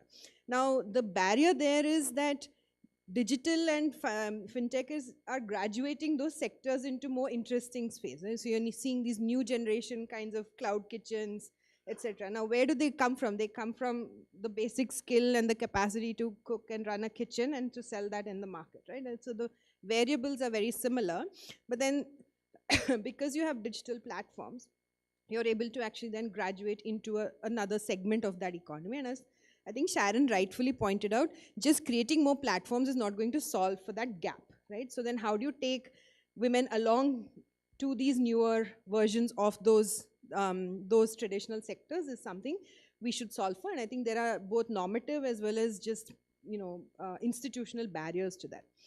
A third, I think, is something that the previous panel talked about, which is this whole challenge of time and time poverty. So I think we've sort of tried to solve more and more for the doorstep, the lack of mobility and more doorstep sort of services, but we haven't quite figured out how do you do that when women have limited time, you can't attend like 5-day incubator programs, etc., etc. Like, what's the alternative for that? And we know digital is somewhere part of the solution, but we know that there are also challenges for women to access digital and to leverage digital skills, digital literacy, and therefore the world that digital can open up for women who lack time and who have the aspiration to grow.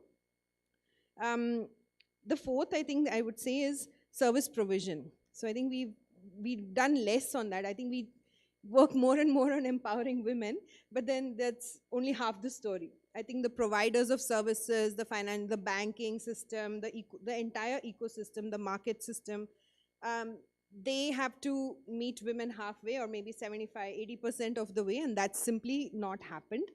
We don't have enough data. I think we need to we only have microfinance data, frankly, as we try to understand what's the credit gap, gender credit gap, etc. And I think it's not sufficient anymore. So for different segments of women entrepreneurs, we need to have a better understanding of what else is there, and where are the, where may be systemic breakdowns, and where are the biases that kind of come in, and the assumptions about women's ability to absorb, etc. I think microfinance programs have established women are bankable, women are able to run enterprises, but I think we need to do more, and therefore, how do you act differently, right?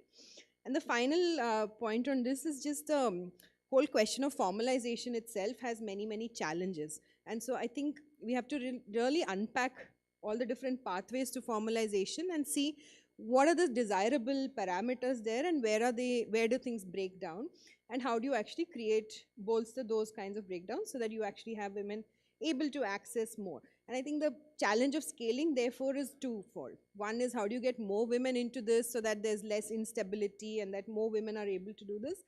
Not necessarily grow big. Not everyone can grow big. And so how do you just create that wider base? And then for the ones who are aspiring to grow, what are the growth challenges? So that's that's a second sort of scale problem. I think that especially on that growth trajectory, we need to do a lot more work, both on the credit side, on incubators, accelerators. I think there's more talk now on gender smart accelerators. How do you build accelerators and these kinds of programs that are way more tailored to both the normative barriers as well as the more structural barriers, but I think we're not there yet. I think they're very, very limited and very, very small scale, and there's a lot more that needs to be done. So let me stop there for the first question. I don't know if I have time to get to, or I can wait for the second round to get to like how to solve for it. I don't have any answers. I think I'll turn to Chetna for that. No, we'll find the answers collectively, and we'll come to you in our second round as well.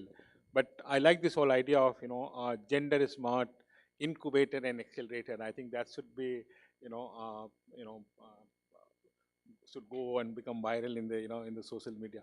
Now coming to Chetna, ma'am, I mean when it comes to the women enterprises, the capital and finance is one of the major challenge, and and you realized that much earlier and founded the first women rural bank. If you could share your experiences, that how the bank and the Mandesi Foundation has been able to deal with some of these capital and finance related challenges for both setting up the women enterprises as well as when it comes to the growing phase of those women entrepreneurs and all. Yeah. Thanks, Anjani, and thanks for inviting me, Bipin.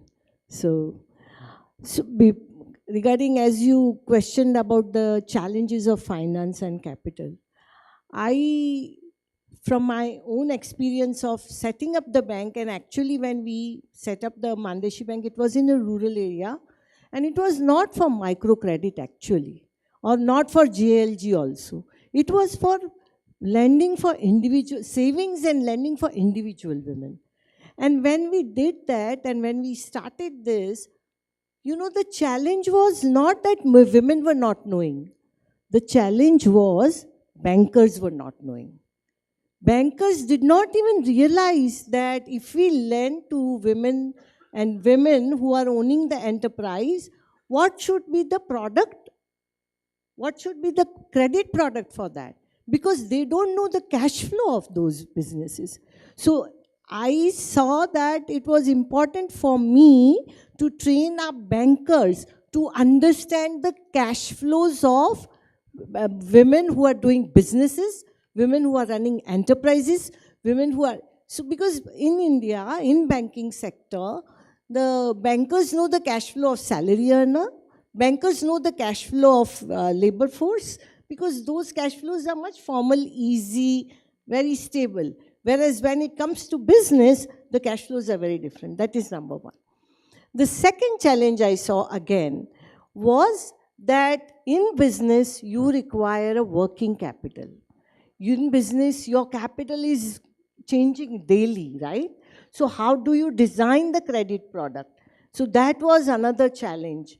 The third is that while you are setting up the enterprise and when you are asking for access to capital or a loan, what would be your repayment, or how would you do that? I mean, what would be the tenure of the loan? What would be the repayment of the loan? So I'm not getting into details, but what I'm trying to say is, and it is not only with micro enterprise, unfortunately, in our country, bankers do not know how to provide an access of capital to the businesses, because it is a tough job. I'm getting salary, then it becomes easy. So here I would actually accept that we had to learn from our women. And what we did was that I would like to give you an example, that we did the diaries of our women who are running the business to understand what is their cash flow, what is their requirement of the loan. Based on that, we designed the product. So that was one challenge which about capital I'm talking. Now, because our session is on incubating and scaling the micro enterprise.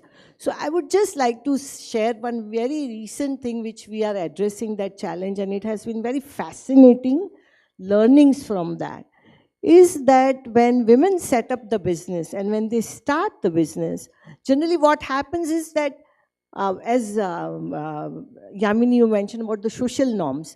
But when they set up the business, start the business and scale the business, the first thing they have to listen is, you won't be able to do it. From house to market, and I'm not criticizing government, because उनको नहीं समझ में आता है जल्दी.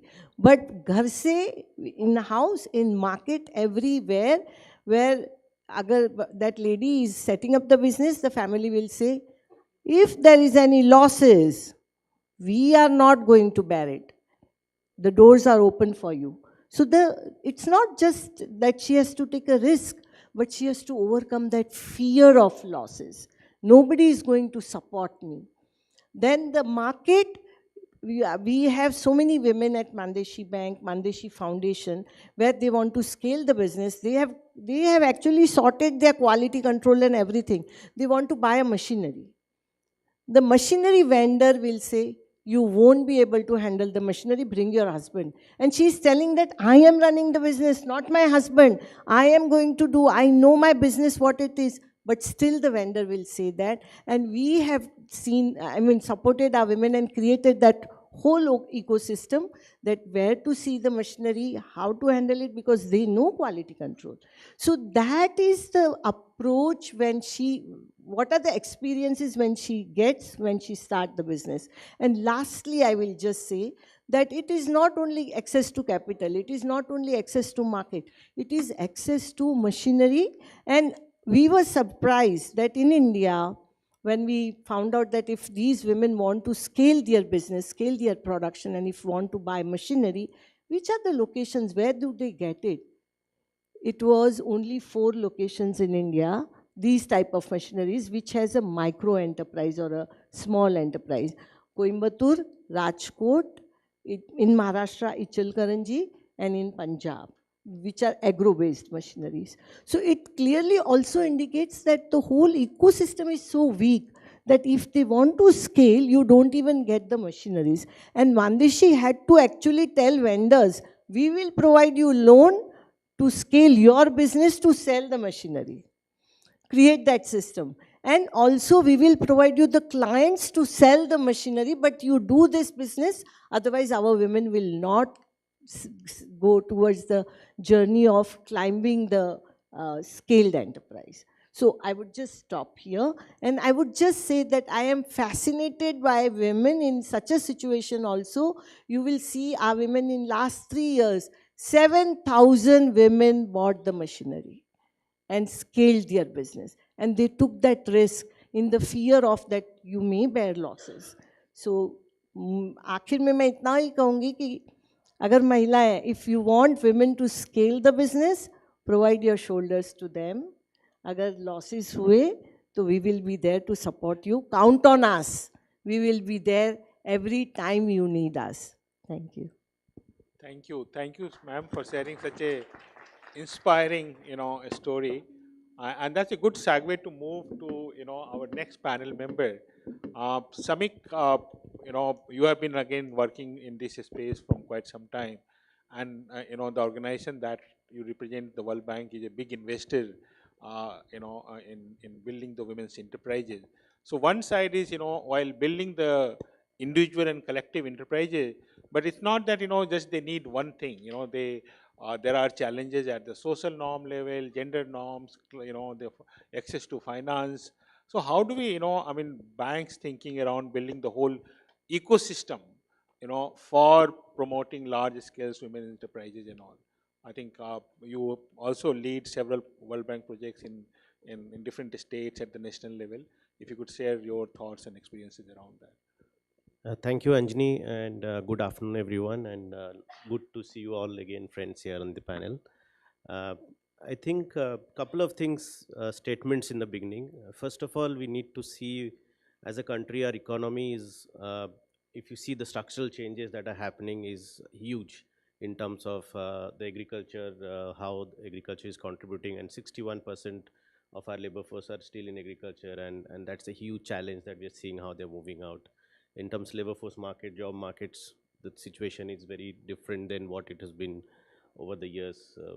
Now it's very challenging, and with climate overall, the climate challenge is also hovering around us. So let's keep that in mind when we talk about entrepreneurship and ecosystem development. I think from the macro side, if we have to keep that in focus. Then the other aspect I would like to talk about is that when we're talking about women entrepreneurship in particular, then we cannot negate the SSG platform at all, because I think in India, the 120 million women, if we've been mobilized into a institutional platform of SSGs and the federations, then there is a good starting point to focus on how to work with women. And I think that is when we were, as a team, given a challenge with our management of not doing SSG program anymore.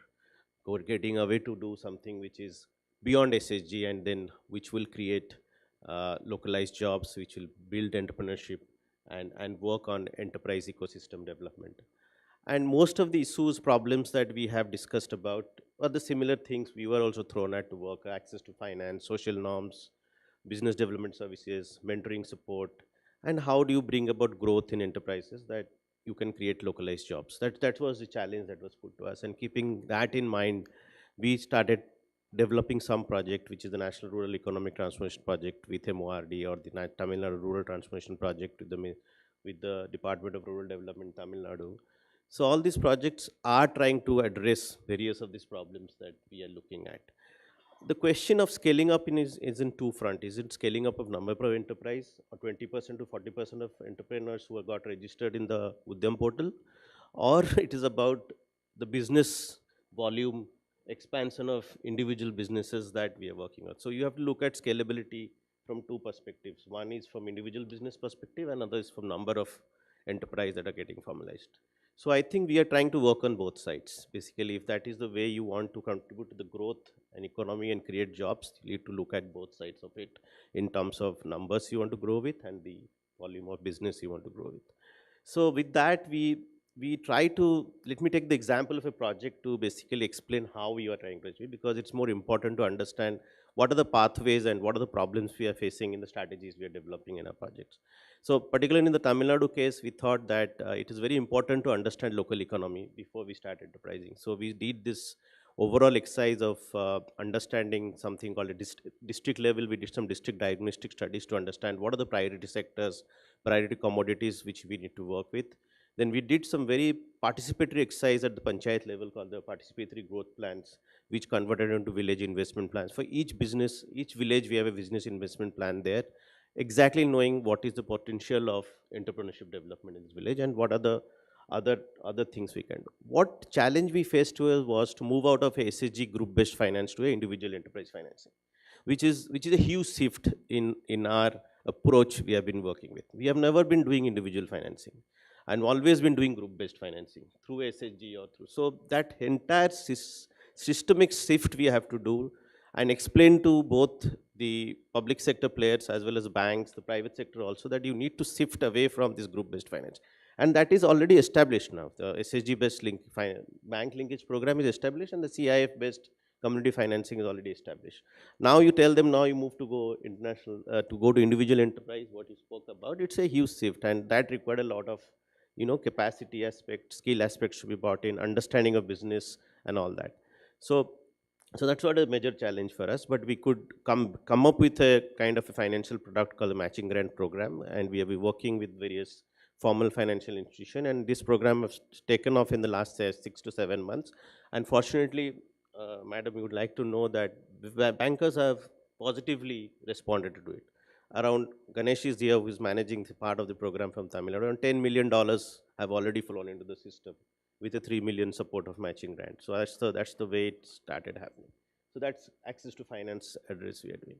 Then we started this last mile business service development centers, which we are calling them the one-stop shops or one-stop facilities. And they have been equipped, and there are personals there who are able to really work with the help of enterprise professionals at the community level to provide that support and also bring a network of mentors to each of these individuals. So overall, what we are seeing, the challenge again here is that it's very easy to target nano entrepreneurs whom we are defined as up to 5 lakh investments, 1 to 2 jobs. That is the nano entrepreneurs. But when it comes to micro, which we are targeting around 500, it's very difficult to find out micro and move to micro. And then we have small, which is plus 10 jobs who can create, and above 20 to 30 lakhs of investment. So I think it's in what we're doing in the SHG platform itself to look at who are the potential growth individual in the SHG network to invest in, basically, and then help them go through this process of various interventions. And that is starting to show results now. I think it took us a lot of time with the COVID and all to really establish this platform. They're all in an integrated digital platform now, which we could present maybe next time and show you how it has all come together. I'll stop here. I can go on and on and on with a lot of examples on the ground. But I think they're also what we're looking at before going into one of the questions which came the last thing, that we are also looking at aggregations as business enterprises also. So which is also enterprises, group enterprises of the particular activity, and also with FPOs and producer companies on non-farm products as also as enterprises there. I'll stop here, but I can add more as we move along. No, thanks, Samik. And it's so heartening to hear that bankers have started responding to the at least some places in some form the needs of the women enterprises and all. And I hope they would do more in the future and all. But as I think the Chetna ma'am talked about, that they not only need the finances, but they need many more other support systems and all. And this whole for large scale entrepreneur, we hear in the country the whole startup ecosystem, other kind of accelerators, incubators.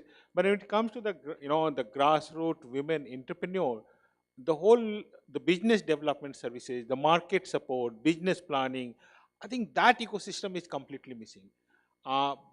I mean, Sharon, you have been again working, in those space. Any experiences, any thoughts around that? That how do we, scale up that ecosystem? Not only the financial ecosystem, but also the whole ecosystem which provides the non-financial support services to the, the grassroots women entrepreneurs. Thanks a lot, Anjani. I hope I can add something valid. There's one thing I wanted to add on the social norms to club, but So one thing that's very distinct in India, and I'm taking from my international experience, is women seem to be having to ask permission to succeed here, in a sense. We can often see women that they can do more, but there's this mentality of women, oh, you have enough, you should be proud of what you've done. You don't need more money. Oh, I cannot grow because I cannot do more than my husband. And sorry if I'm saying out loud, but I've seen that so prominent, no? And one example I use a lot and experience is I'm Canadian and my mother is a single woman, and actually I love this entrepreneur system because my mother actually got out of poverty because she got a loan, which was similar to what your bank does. There was this trade credit union in Canada. They gave my mother, at the time, $1,000 loan. And my mother loved books, so she identified a market. So I'm French Canadian, and we were living in a bit in English area, and she always tried to find books for her kids. So she had this ideal. And I remember when we were a kid, we were helping my mother with the enterprise, but never I've had seen any banker, any support system, don't do too much, don't kind of like thing. And when I look here and when I discuss, and even at the banker level, I think we were at an event where there was someone from the banking industry that when I ask, and some of the data shows women get half of the credit compared to men for the same level of profit. You see what I mean? And for very similar industry. Why is that? It could be lack of ability to showcase. There's a problem with women in the banking because women do not accumulate wealth. So the same system that says, you know, women are really good, give money to women because they will invest in their home, in their child, in the education, which is great, but it does not allow them to invest in themselves. So men would accumulate capital, will build wealth, will have assets. Women, whatever she has, she will invest in her family, and they're educated that way. Even the social system is built on the goodwill and the empathy of women. But how to build, empower, and I don't want to, like Yami said, we did a lot of work in empowerment, but just the single thing to say to women, you can succeed and you should, and give them a permission of going all the way, I think that will do a lot. And that's something that I've seen missing so many times. And myself, sometimes when I went to villages, even some places, I remember I was at a meeting long time back, and we were meeting some local bankers, and I went to this man's house, and my RA, who's a staff, he said, go upstairs with it, and I can go in the kitchen. I was just like with his wife. And I'm just like, just that mentality, and that's not long ago, that was a few years ago. So that has to change, that mindset. But just a single thing, educate women with the permission to succeed. Stop thinking this norm of bankers saying, you have enough money. And it starts out with the husband. Why would you bother so much stress on your thing, kind of like thing? Take care, you're okay. So I think that's the other thing. The other thing you need in the ecosystem is two perspectives. I think, so like I mentioned before, entrepreneurship doesn't come in a toolbox, actually. It comes from the ideals of wanting to fill a market gap. So it's not even gender-specific entrepreneurship, no? It's saying you can make money and you can identify something. The other good success story, I would see that my own staff, it's one of my staff actually started this Blue Tokai coffee roaster, which is very popular in Delhi. And I saw him, he didn't want to go into entrepreneurship, actually. They wanted to do something else. And him and his wife, when they came to Delhi, they said, we don't have good coffee beans. So they started to go in farmers in Chikmagalur and to say how to address the market. And they went through all the steps as well to see. So my perspective is that it didn't come from a push from outside. It didn't come from us saying, you create enterprise, you scale, or going to women's and villages and saying, start this, be occupied. It came that they identified some gap. And I think that's very critical to see, because what's happening is that there is a culture in India, in particular, this community thing makes that what your neighbor does, I want to do.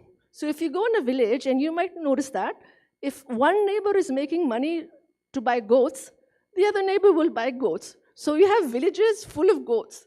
And when I asked some of these people, where do you sell the goats? Some man comes and he buys all the goats. Then I ask, well, if the man doesn't come to buy the goats, what will you do?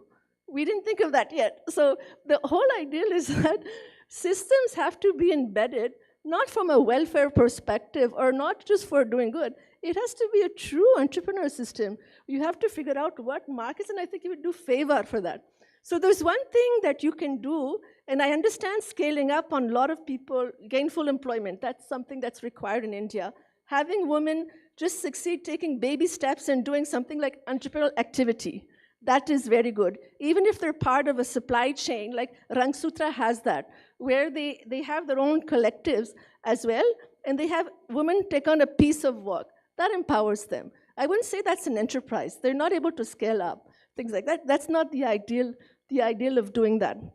So I think that's one of the ecosystem requirement. It's the mindset. And I would say more than adding more anything else, infusing entrepreneur spirit in what is done, talking to private players that went through that, understanding how big brands are created. We can talk to other people. What I've seen a lot is NGO can enable and help. Can we hear, from others? Oh, yeah, I would sorry like about the that. other panel members also to, no worries, pick up that question, because I feel that has been one of the biggest constraints of not having the grassroots level incubation and acceleration system, for the women entrepreneurs and all. And that is a big deficiency, because at least in India, there is a huge branch network, financing system. There has been some movement, as Samik mentioned. But in terms of the whole business development services, that ecosystem, I think I still see a lot of market failure. So I would like any panel member can pick up that, So regarding the ecosystem you are saying, and it's very, when you are talking about the women-owned businesses, and when you are talking about the women-owned businesses, which either scale both horizontally or vertically, it is very interesting that I start comparing with men also. And I would just like to also share that, see that women bosses, when women start business, they run business, they scale, they employ people, which means they employ women or other staff, they are boss, right? And I see that lacking of understanding of that on both sides, supply side and demand side. When I'm saying supply side means people, those who want to work or want to promote that ecosystem, to consider that issue, that if she is a boss and she is employing other people for when she scales the business, what is the approach?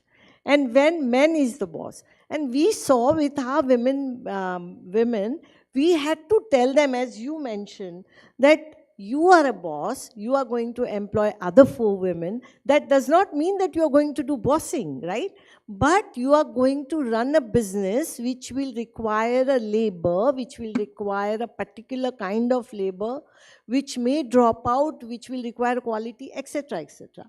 So what I'm trying here to say is that it is, even as you mentioned, that women themselves also, they think it's very difficult for them to think as a boss. But on the other side, on the positive aspect, I would say that when women scale their business and then when they are stable, they are the best boss. Because other women who work with them, they don't face that much attrition which men boss face. But one of the reasons what we have seen is that because when other women, they employ other women, they understand the issues what other women would have. So I'll give you an example. One of our lady, Rupali Shinde. In fact, today she is speaking in one of the conference in Mumbai at AVPN. She makes a musical instrument and she employs other 5 women also. Now these women, that is a skilled labor, right? And if one woman does not come, her business is affected. But she has trained her women so perfectly with so much of patience, number 1. Number 2, that when they have problem, if their child is sick, she would manage to find the resources. So where I'm talking about the challenges of ecosystem is also that in businesses, when you scale the business, you have a staff, right? You have those people working for you. And they may have emergency. And at that time, owner has to support them. I think that ecosystem is so important in business because otherwise the laborers' attrition will be very high. And that I have seen in my experience that when women scale the business, they understand this much better, because for them, other women who is coming to the work, and if she is not in mood, her child is not well, so she will make sure that she address that issue. So I think there are these softer aspect when you are growing business, scaling business, all these things are so important. So I would just like in very summarize it in one line, that when you are making the bosses, make them resourceful. Resourceful in capital, resourceful in helping other, resourceful in understanding the issues, resourceful in understanding the market. Unless you make them, and there the mentoring comes. That and it is not everybody would have a very different issues, but and so that create that mentor modules are very, very important. And what we can, and those modules can be designed based on a journey, because I do feel that we give award, we celebrate women, but we don't have a small business stories of people. We have like Reliance, how it was formed, Godrej, Tata story, all those are there. But the empires which a small business people create, and how, and those are not big empires, but small empire. But what was their challenges? I think that is also important to document, so that other women who are into the business, they read it and they know that, okay, how I am going to scale. Thank you, ma'am. I think we have discussed enough about the whole individual enterprise ecosystems and all. But I'll go back to you, Samik and Yamni again. I mean, both of you have been working with the collective enterprise ecosystems and all, and the whole deficiency that the individual entrepreneurs have. Uh, Probably in India, we thought that okay, through the collectivization of these individual entrepreneurs, we will able to deal with some of those problems and all. So, do you think that these collective enterprises, and India has a history of cooperatives, and other collective enterprises and all, do you see these collective enterprises, women enterprises, could be as competitive, as efficient, as any other capitalist form of enterprise? Quite loaded. uh, the couple of things I would like to point out. One is, when we're talking about collective enterprises, we have not thought about them as enterprises. What we have facilitated, because it's may not be the right thing to say it in this conference when it's a Livelihoods India, but I think we need to move out of this livelihood mindset to enterprise mindset, right? If you want to do enterprise promotion. And I think I'm making a statement very consciously here, because what we have been doing over the years in our work, being facilitating livelihoods of poor SHG households, and the approach we have taken in RLM and all that is towards subsistence livelihood, basically. And then we've struggled with individual livelihood, substantial livelihood, and then gone into aggregation in a very hodgepodge manner, and then we are going into this entire FPO business now, without having the enterprise side very clear in our mind how we want to go towards it. I think it's time to ask these questions today. Are we really ready to promote these FPOs or the producer or collectives we are promoting as business enterprises? And it has a different set of processes, norms, and to follow. Again, an enterprises, and when an entrepreneur starts a business and it is normed and it goes through the entire corporate business, it becomes enterprise, right? I think that institutionalization part of is very important, how you sift the entire business processes into certain legal forms and certain norms and regulations that you have to follow because you become a business, is for me is what enterprise is about. I think we need to build that capacity and bring those kind of aspects into our last mile facilitation process. I think there's a huge challenge there. I think we need to really think collectively in this room who are promoting enterprise today, working with women, and we have worked with women through the SAG platform in a way, although there are norms issues been addressed there also, but similar things are coming in there also. So I think how do you bring that and those elements, those learnings into what we want to promote? I think that is a very important aspect, and FPOs and producer collectives, in my opinion, have been more working in the input side rather than the output side of markets, and what is the market demands, what is the customer demands. Some successes are there, models are evolving, but we have a long way to go, and I think this is where we need to challenge ourselves and then think through these questions as part of similar debates going forward.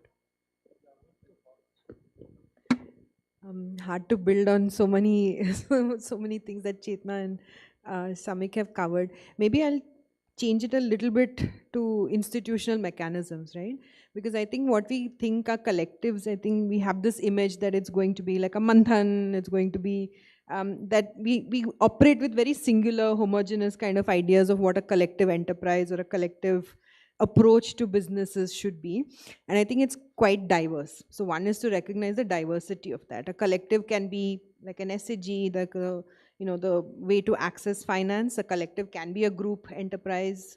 Certainly we got lots of good examples. They can be cooperatives, but they can also be individual enterprises that are then aggregated through some smart way by a market player or like a digital backbone like Varun is doing. And so there's different ways that one can sort of think of how do you collectivize.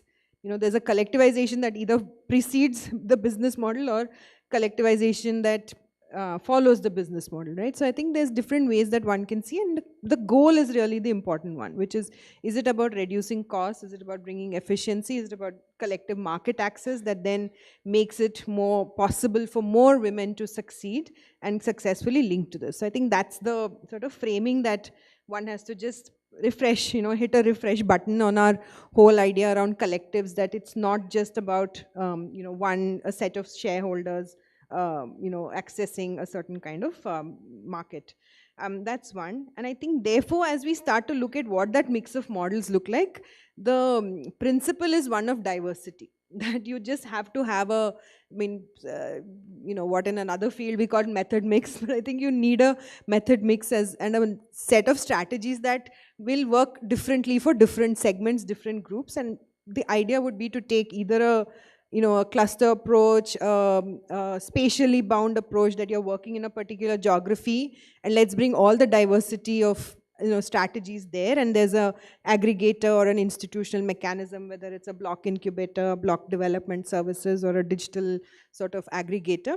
Or it's about, so I think or it's about a value chain where you're trying to connect geographically and spatially disaggregated women, but then you're trying to create a common market for them. So I think those become super important, and I would say we are still in that journey of figuring out what is it that will work, what will work in a way that creates sustainable and continuous income flows for women, and what keeps these businesses afloat, and the cost of actually providing that kind of service. And I think that's where sometimes the rubber meets the road and things fall apart, because you're not able to sustain the cost of running these things, whether it's through a NRLM, a World Bank support, whether it's donor funded, or it's women owned like user services. I think we need to like literally sit down and landscape some of these models to see what is it that's working and where are the gaps that one can actually start to plug in.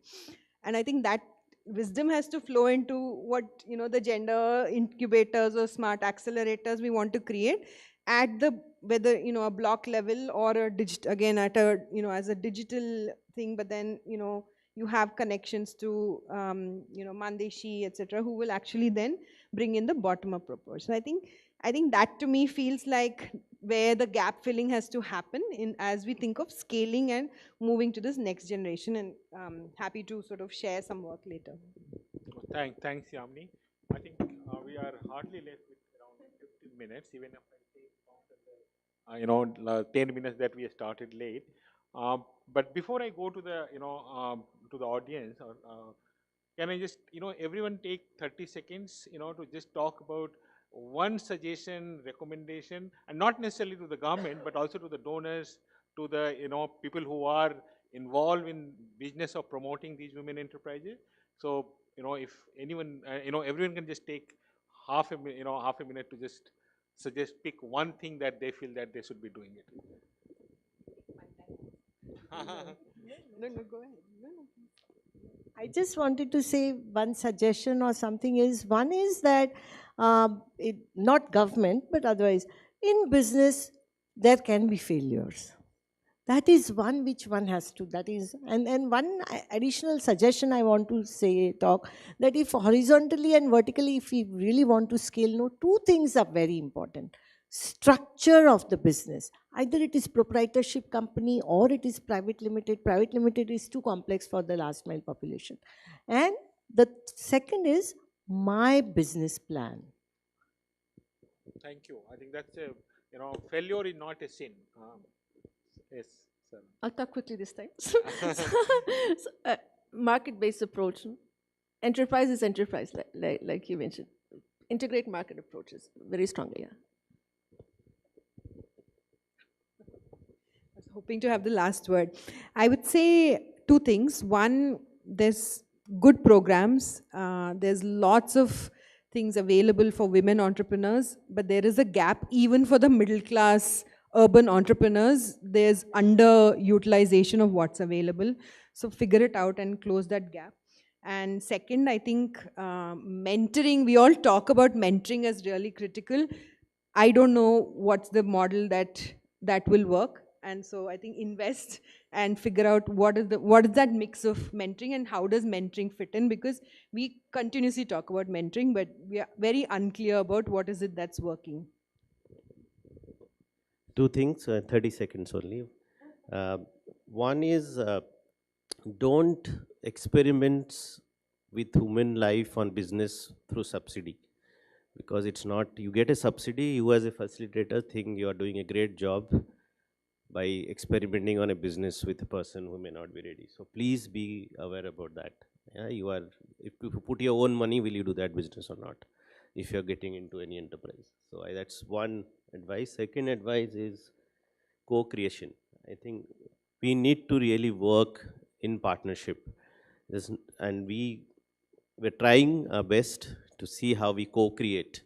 But somehow, because if you want to achieve if you look at business associations, if you want to bring those ethos into enterprise promotion, and particularly with women enterprise promotion, think of a co-creation model and bring around co-creation in a meaningful way and tangible way, just not talk.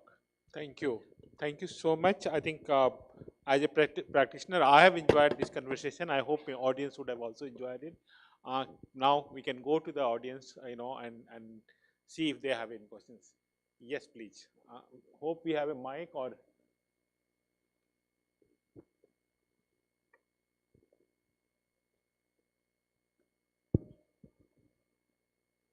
And I would request you to be brief. Yeah. So this is Mohammed Tripathi from Grameen Foundation. So we are also working in Delhi NCR only with women entrepreneurs. And these are basically early stage entrepreneurs, not in terms of age of the businesses, but in terms of business performance and maturity.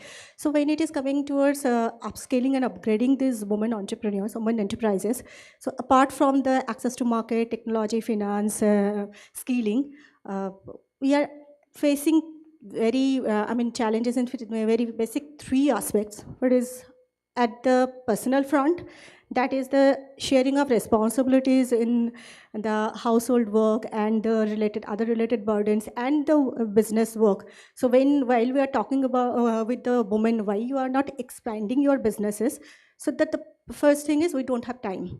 And the second thing is the comfortability and easiness and freedom to travel and freedom to work that actually require for this expansion. Second part is the perceptive front, that is the self-importance of that woman and the confidence building amongst them to upscale. And the third very important thing is that the cognitive part, that is, it's not about decision making or ownership building, it's about the knowledge to take that kind of financial decisions, that calculated risk decisions towards that expansion. And also the knowledge, because this is digital transformation is there, and for the women who are actually not that much educated, so the digital literacy there. And the third part is that the awareness and information towards these growth opportunities. So there are some, individual efforts are there, organizations are making. I just want to know if there is any collective integrated approach to address these particular things. Thank you. Let's take at least one more question before we. I think we have first here. Yes, please. You can go ahead. I'm sorry. And we'll come back to you in. Yes, you please go ahead. Yes. Can we have mic there, please? Yeah. No, here, we'll come to you. Let's.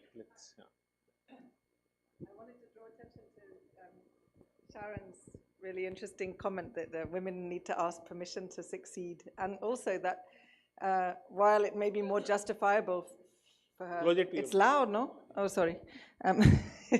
It may be more justifiable for her to cover certain costs through her business than to accumulate. That's very interesting. And just to, I've been involved in some work in Bihar, where we've been finding that the school leavers with most chance to start their own enterprises appear to be those who are in a lot of situations of compulsion. They're in greater difficulty. So it's almost contradictory because in some ways they have less resources, but I think the gravity of their situation justifies the possibility of actually getting stuck into business, which would not otherwise be justified. And they also may be those who have fewer men around, because there's a family of daughters, or because she's already separated from her husband, etc., etc. But I thought that was a really interesting insight. And a quick question for everyone: the role, do you have strong models of the role of existing women entrepreneurs in assisting others, either through internships or through mentors? I mean, in fact, pretty much anything in terms of support to the ecosystem of new entrepreneurs, women entrepreneurs coming into the scene. Yeah, so the role played by existing women entrepreneurs. Thanks. Thank you. Yes. Can we have mic there and then last here? Yes.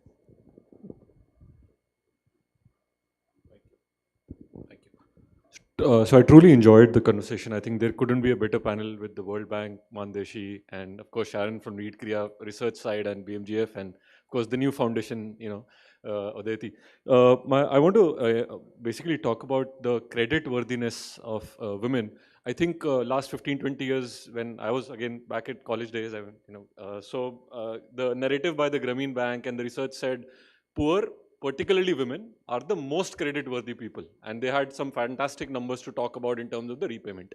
Now, since the time when I came into practice and as a professional and working in the space, the narrative, at least in India, is that we tend to celebrate almost the 24 to 28% interest rates that we are offering.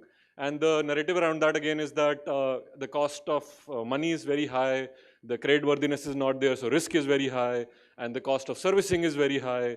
So we continue to kind of, again, quote unquote, celebrate this high interest rates, which are, I think, particularly targeted at women. You spoke about how we are trying to shift from the group-based lending model to individual lending model.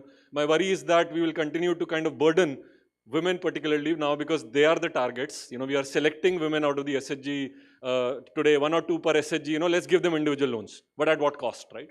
So would love to hear your opinion on this. And also, this narrative again around this 28% loan versus, so when do we really see this coming to sub 14, sub 12? And unfortunately, this is coming from people who would fight for 10, 20 basis points when they are going for a home loan, for example, right? So what should we be kind of, looking at as young entrepreneurs? So Thank you. Thank you. Yeah. Can we have the last question here, please? Hi, thank you. Great panel and great discussion. It's interesting that the panel right before this that I was attending was on scaling business enterprises for ultra-poor women. And here we're talking about scaling micro enterprises and so on. So we're going to different stages, which brings me to my question that what really is scale when we are really defining all of this? Do we have an example from a global context that we are following? Or I would say at least let's hope we have top 3 examples. And in case we don't, and in case we are innovating, then what are the incentives to innovate for this? Thank you. Thank you. Yamini, do you want to take up the first question, which is related to the whole mobility, time, confidence? Yeah. But the question specifically was? That oh, if there are, right. Okay. Yes. I mean, you answered your own question because you seem to be, in the Grameen Foundation model, actually putting all of these components together. So I would say your example is a good example.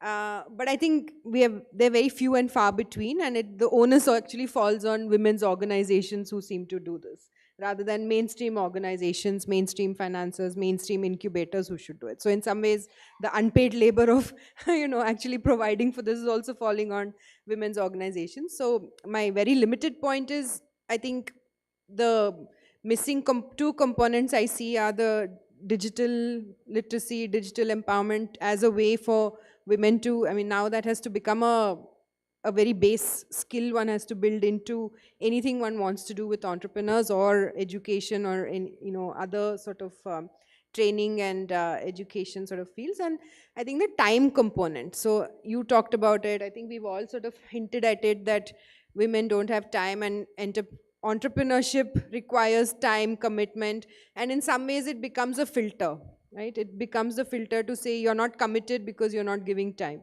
And so how do we change that narrative and reshift that? So while specific individual programs seem to be addressing this, there's a need for us to just also reshape that discourse itself around it, right? That it's not about time, but it's actually the onus is on the providers, the onus is on the ecosystem to then design for women who don't have time. Like, how do you make that possible? How do you make it successful? Because you are interested in scaling, there is an interest in pushing out capital, there is an interest in pushing out finance and meeting targets. So why not actually catch that stream and then try to see? And so I think I was telling Chetna, probably her model is also very similar in trying to account for this. So I think those who work with women's organizations or women entrepreneurs implicitly do it, but I think you have to be very explicit and actually come out with those design principles. Like, what is it that actually is making that possible? How are you working differently? But on the time front, just one limited point is also about, I think, Anjani, your question, last question to the panel was really important, which is what's the message to donors or to the ecosystem itself, right? And I think we're not to be in a hurry.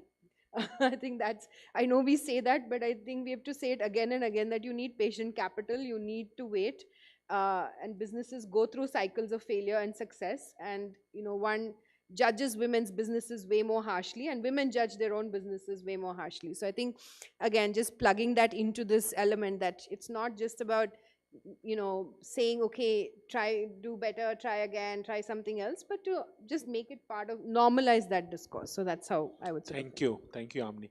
I think the next question was to Sharon about the whole role model and the important significance of the mentoring. Yeah. And if you could be brief. Yeah. Yeah. I think people learn by example. I don't know. I think mentoring is a big question. I think nobody answered it as well. And especially, how do we scale up this whole system of mentoring, and role modeling? Yeah, agree. I have no answer, actually. I think we don't have a clear answer. I think there's people like WeHub is doing a good job. They have women role models. I think you need women business role models. You need, in particular, I think you need to tailor things. So you need to have, I guess, the right fit of model for the right industry, whether it's for collectives or whether it's sector or something like that. Yeah, and I think there's not enough examples. When you look at the 100 unicorns in India, there's maybe 6 women. And one thing is, in the gender space, what I notice is that just because you're a woman, you cannot mentor everybody. Because I remember once, I'll finish, I went for an incubator, and it was Women's Day, and suddenly I was plugged into giving mentoring to a food place. I don't even know how to cook, so I don't know. So I felt bad. I think it's not because you're a woman that you can mentor. That's the one big message that I would say that I noticed. Let's have appropriate mentors. I think the right fit models. That would be my key messages. And I'll stop it there, yeah, to be very brief. Yeah. No, thank you. I agree with the comment on that, because I do see the whole issue of apprenticeship and internship opportunities for the entrepreneur, I think does not exist so much in the country and all that. So if you can create an ecosystem for that, I think that will be really, really helpful. Samik, I think the one interesting question was the cost of the capital and the... I thought it was discussed over the last 2 days at the microfinance, the Inclusive India Finance, the other conference. But I think it's a good question. I will dodge the question on 24%. interest because it's something which is debatable today, but it had value when it started, I would say. And by making that statement, I know people will raise a lot of eyebrows, but I think we can discuss this separately. But when it comes to individual enterprise financing, what particularly we are trying to do in Tamil Nadu case is it's blend financing basically we are doing. It's basically takes the interest rate down to around 7 to 8%, because the SHG individual member borrows at 11 to 12%, whatever is the market rate, and we provide a back-end subsidy which reduces the capital borrowed to 70%, and they pay interest on 70%. So which is actually lowering and giving them more risk-taking capacity as far as finance is concerned. So that's the answer to your individual financing, enterprise financing that we are doing. Okay, so that's one thing.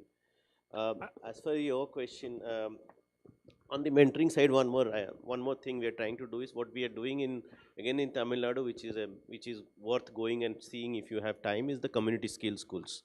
Actually, basically these are ustads. Ustads are people who are in the villages, who are in the field, who have mastered the skill for a long time, and they're entrepreneurs in themselves.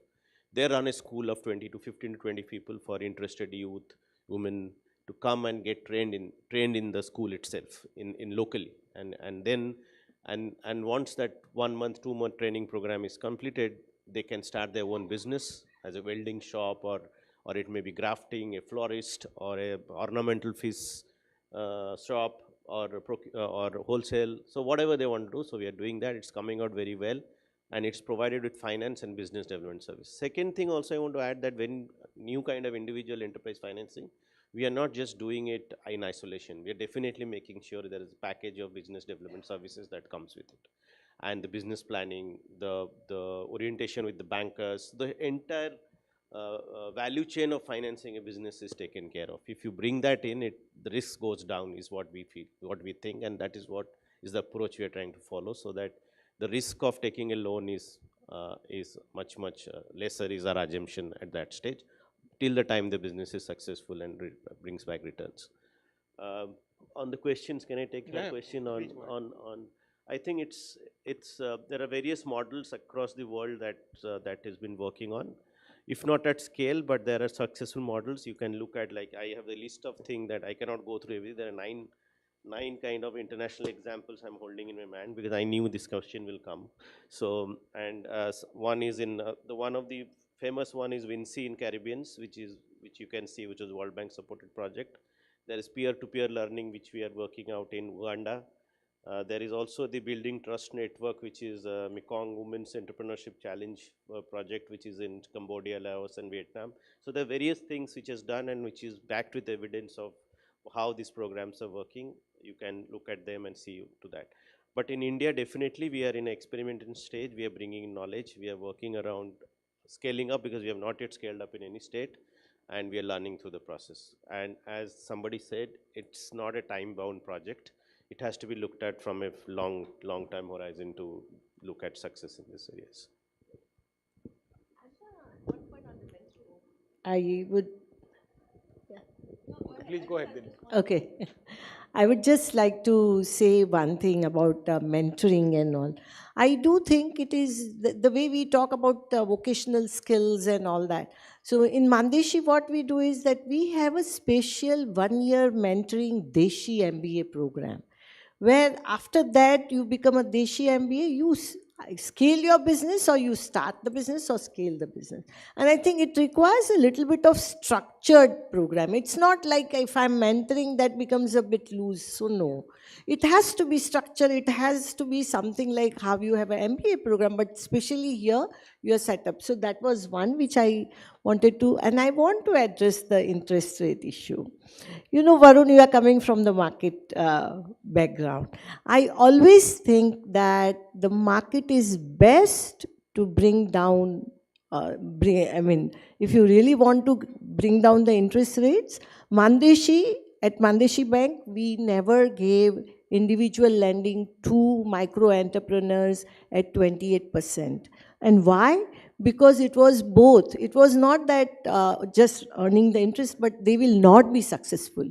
So if Mudra becomes easily available to women entrepreneurs, it will be it will compete with these investor-driven funds, which are giving 28%, and Mudra should do that, no? The public sector should compete with investor-driven funds. If they do that, the rates will come down, and that is going to help so much. So I like such questions also should be raised, because we do discuss, and I do feel that it, even in patient capital also, if we are creating social impact funds and all that, why can't we have some such funds? Because Nudge can do that. You all can do that. So have such patient capital where is given for this, either revolving grant or seed capital with no interest. If multiple things come up, interest rates will go down. Last thought. Yeah, so there's many forms of mentoring. So people view mentoring as I'll mentor your guru, and like I mentioned, I think structured program is key. So there needs to be several touch points. So you could have an overall program, but what really works for nano micro enterprise is bite-sized, just-in-time mentoring information. Else they'll have cognitive overload. So these programs work the best and with various forms. So it could be individuals, but we tested with IVRS and online and digitals that work well. But I think bite-sized mentoring, appropriate and timely, adapted to the life stage is the one that's most appropriate. Thank you so much. I think I don't see any more hands, and I think time is also up. So we would like to wind it up. And thank you so much for staying back.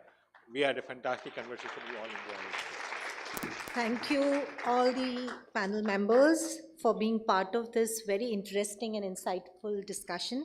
Thank you so much, Anjani, for moderating this discussion brilliantly and for asking the right questions.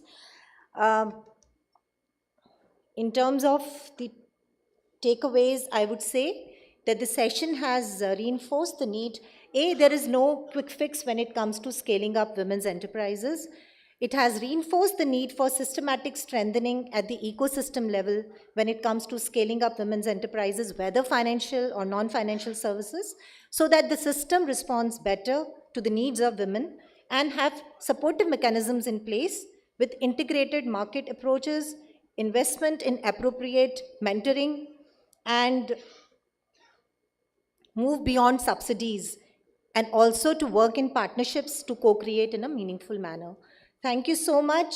I would request our panelist members to be felicitated. I would also request for a group photograph. So would request you to get up and thank you. Yeah, thank you so much.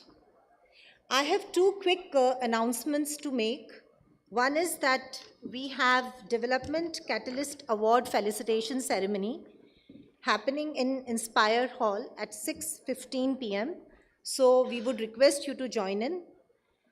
And the second announcement is that as the day ends here, we would look forward to seeing you tomorrow at 9:30 for our plenary 2, which is on reimagining SHGs, transformation to strategic business enterprises. Thank you so much, everyone.